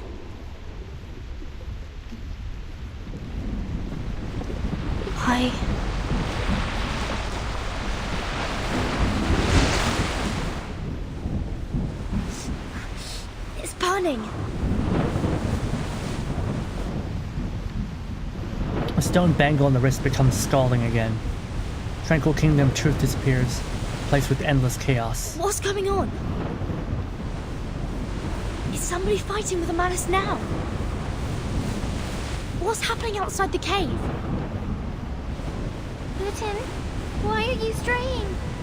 The meditation goes beyond control. You will be thrown out of here. This would be a foolish mistake. The repair on this is...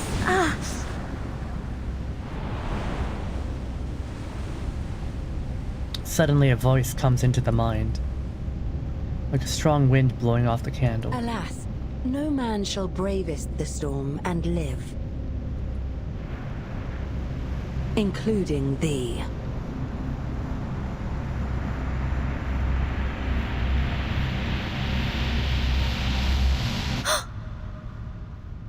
Huh! A rock! 37! 37! No! 37! She turned into a rock! With holes in it!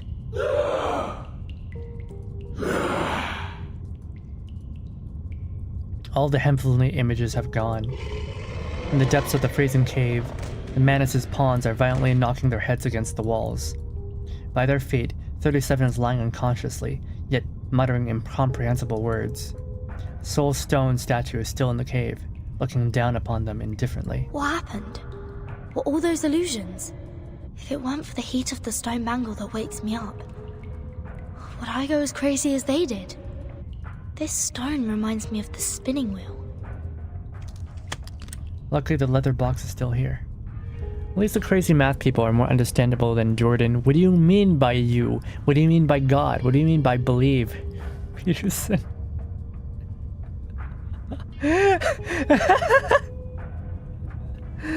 You're so foolish and young and imperfect with all your flaws. Work on yourself. Clean your room. Get lobster brains. Hey, don't knock on Jordan Peterson too much, alright? I actually quite liked his Bible study lectures. His theology series is pretty nice, actually. I like the way he analyzes the Bible. Like, from a more, what do you call it, philosophical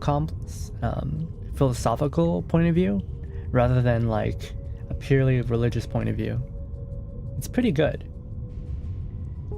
The collector of asymmetric nuclei are. If you listen to one of his regular psychology lectures, it's if you've listened to one, you've heard them all.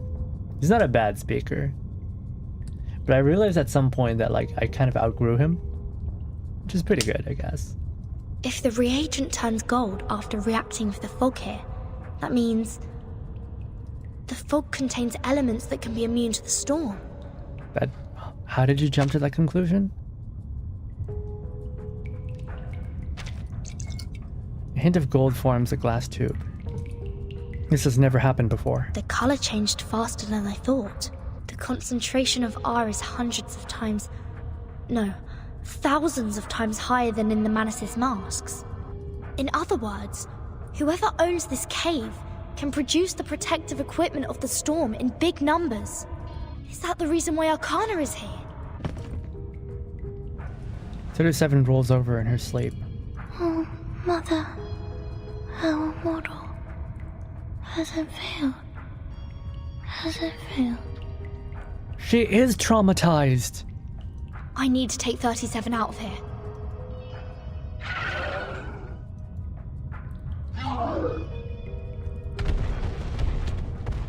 More inside pawns are charging out from the shadows, blocking their way. So the Abraxas were people from the Manors.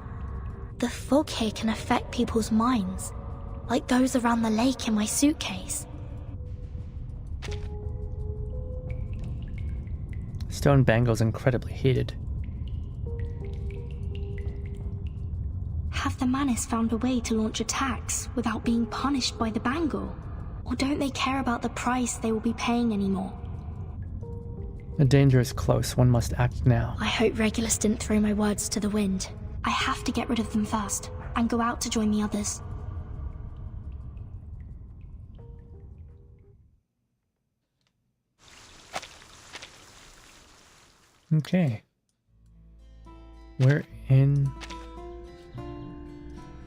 The last part.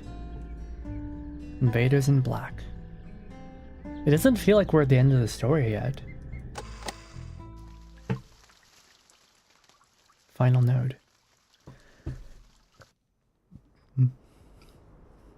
Vertin, finally! The manor suddenly emerged everywhere like ants. Lilia and I couldn't take them all down. I would have acted sooner if you hadn't told me not to pick fights.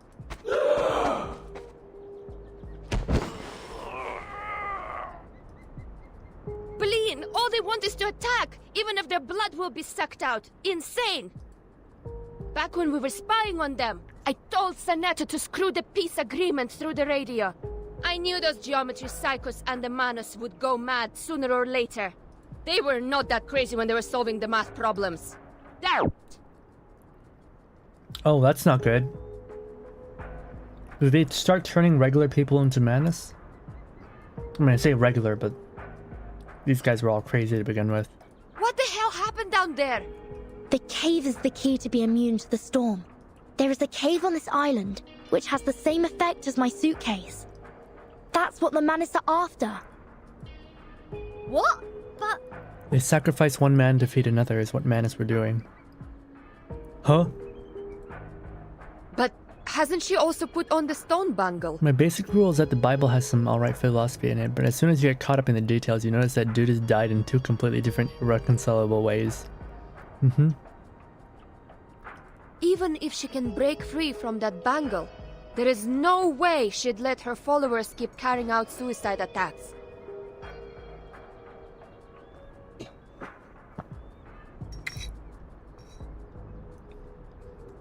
I mean, it's a book written by like dozens, if not hundreds of different people, translated and retranslated over thousands of years. You're going to get inconsistencies. And if she has signed that peace agreement, how will she take the cave from a Byron? Vertin? What's that?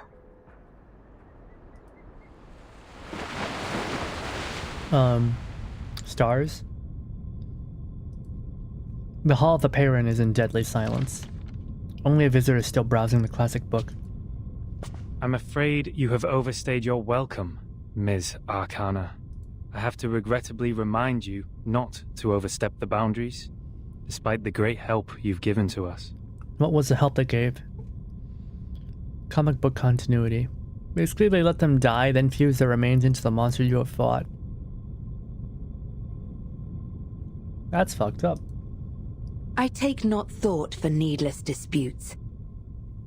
Yeah, because it's needless. I mean, because it's not needless, it's very needed. But to ask a simple question. She gently closes the book. The great philosophers. Ye seek the ancient wisdom, follow the sage's teaching, and pursue the noble virtues. You are separated from the world for thousands of years. And you have not gained the human's understanding, nor have you sought for it. I find pleasure in this allegory of the cave. Oh, title drop. However, hast this been unto thee? I just that noticed. That too led us to She's the got exile in this cave. Tiny little mole in her. It's barely a noticeable cheek. That's kind of hot. It's oozing Riz. Yeah! She's oozing. The flare stars are approaching. They move in an ordinary manner. Oh, biplanes! Oh, it's World War I! What are they? I've never seen these before. Why are they here? These things should not appear on this island.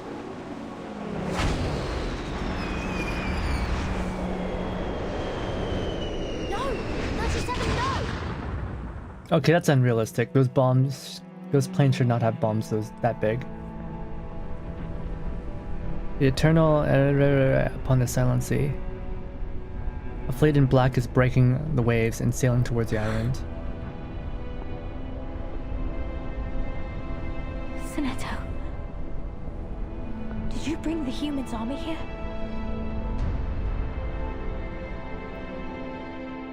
Remember when Regulus found weapons in the Menace base earlier?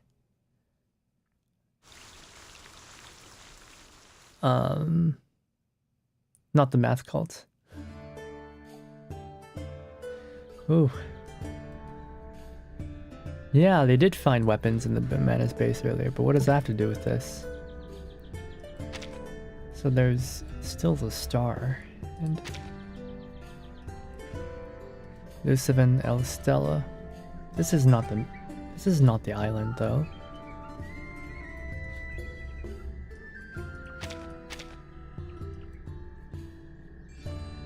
Oh, the island, they skipped the island. Chapter 6 isn't about the island at all. Chapter 6 is its own story. Not the math cult, I like them. You like the math cult? They're kind of insane, but you know what? Fine. Man, what the heck? Why is chapter 8 in 1990? Wait, did they get reversed back into the future? Huh? That doesn't make any sense. What? Huh?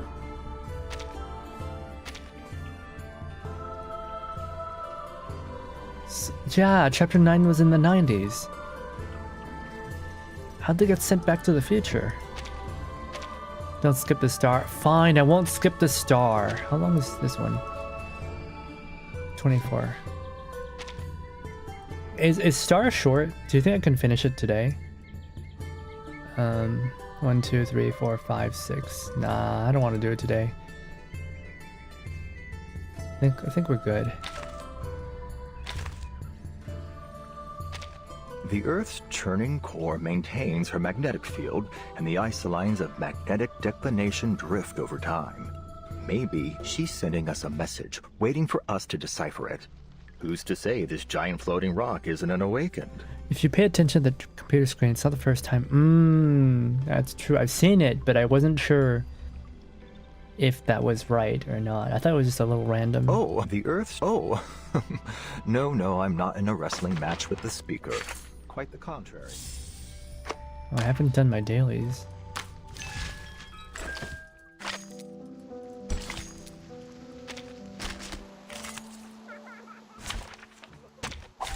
Your only choice is to kneel.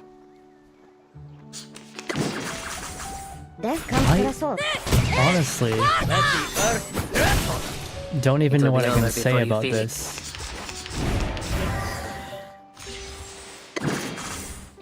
You see it coming, liberato dal fratello. Like, I am destined for victory. there's so much going on with this one. And I don't really know what to say. This chapter was definitely very confusing, right? With everything that happened.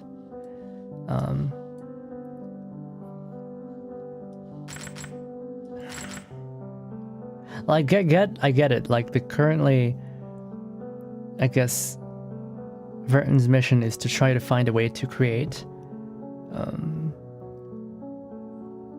I guess, equipment that will help people become immune to the storm. Trying to make suits that make people immune to the storm, right? I get that, right? Like, and they drop onto an island. And they argue with a bunch of math people. And Arcana's here. We still don't know why Arcana's here, but generally, isn't it just that she's always trying to recruit more people into our Manus Vindictae? Does this place take place before the story? Yes. The story is actually... What we just played was chapter 1, 2, 3, 4, 5. Chapter 5. There's a sub-chapter 5.5, which I'll do another time. But the story with the prison is actually chapter 9, which is part of Act 2. Yeah. We haven't done the first part of Act 2 yet. And this is chapter 10, which is apparently really important, but I am not ready for chapter 10.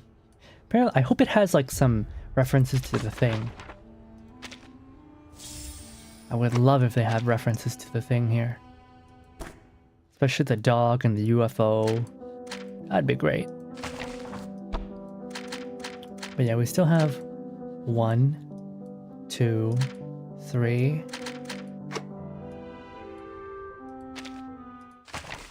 And 4. 4 more chapters before we can get to chapter 10. Hopefully I can get to it all. We have 1 month to do so. I think we'll have enough time to catch up, hopefully. But yeah, thanks you everybody for coming today. Hope you enjoyed hearing me eat 2 different meals. At least that guys can't complain that I don't feed myself. Let me look for somewhere to send you guys off to. Let me try to find a place to raid you out to.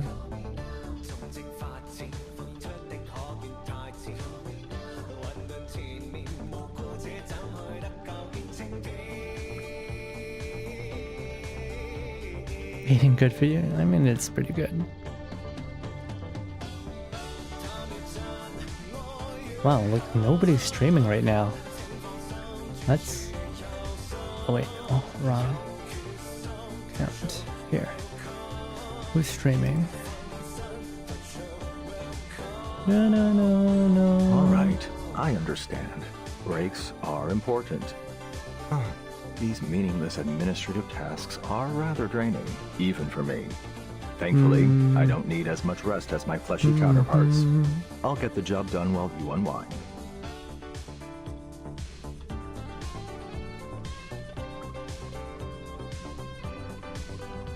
Let's see.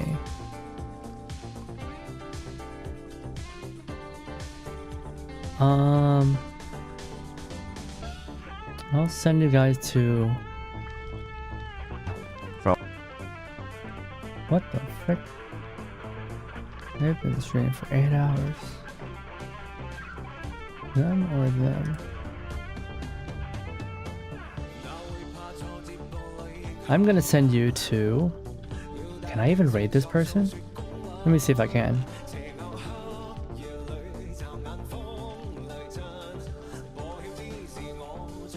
Not sure if I can.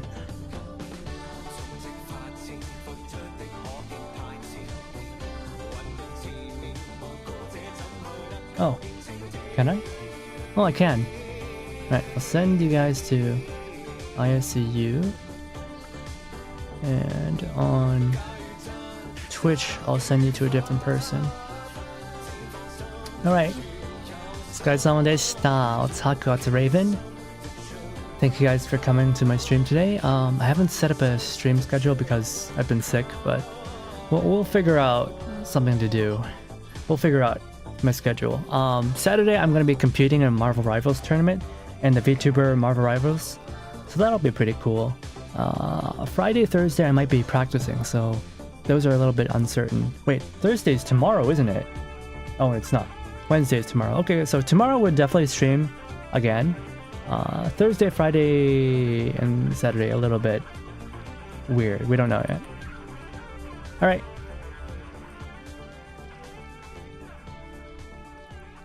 I'll send you guys off now. Bye bye.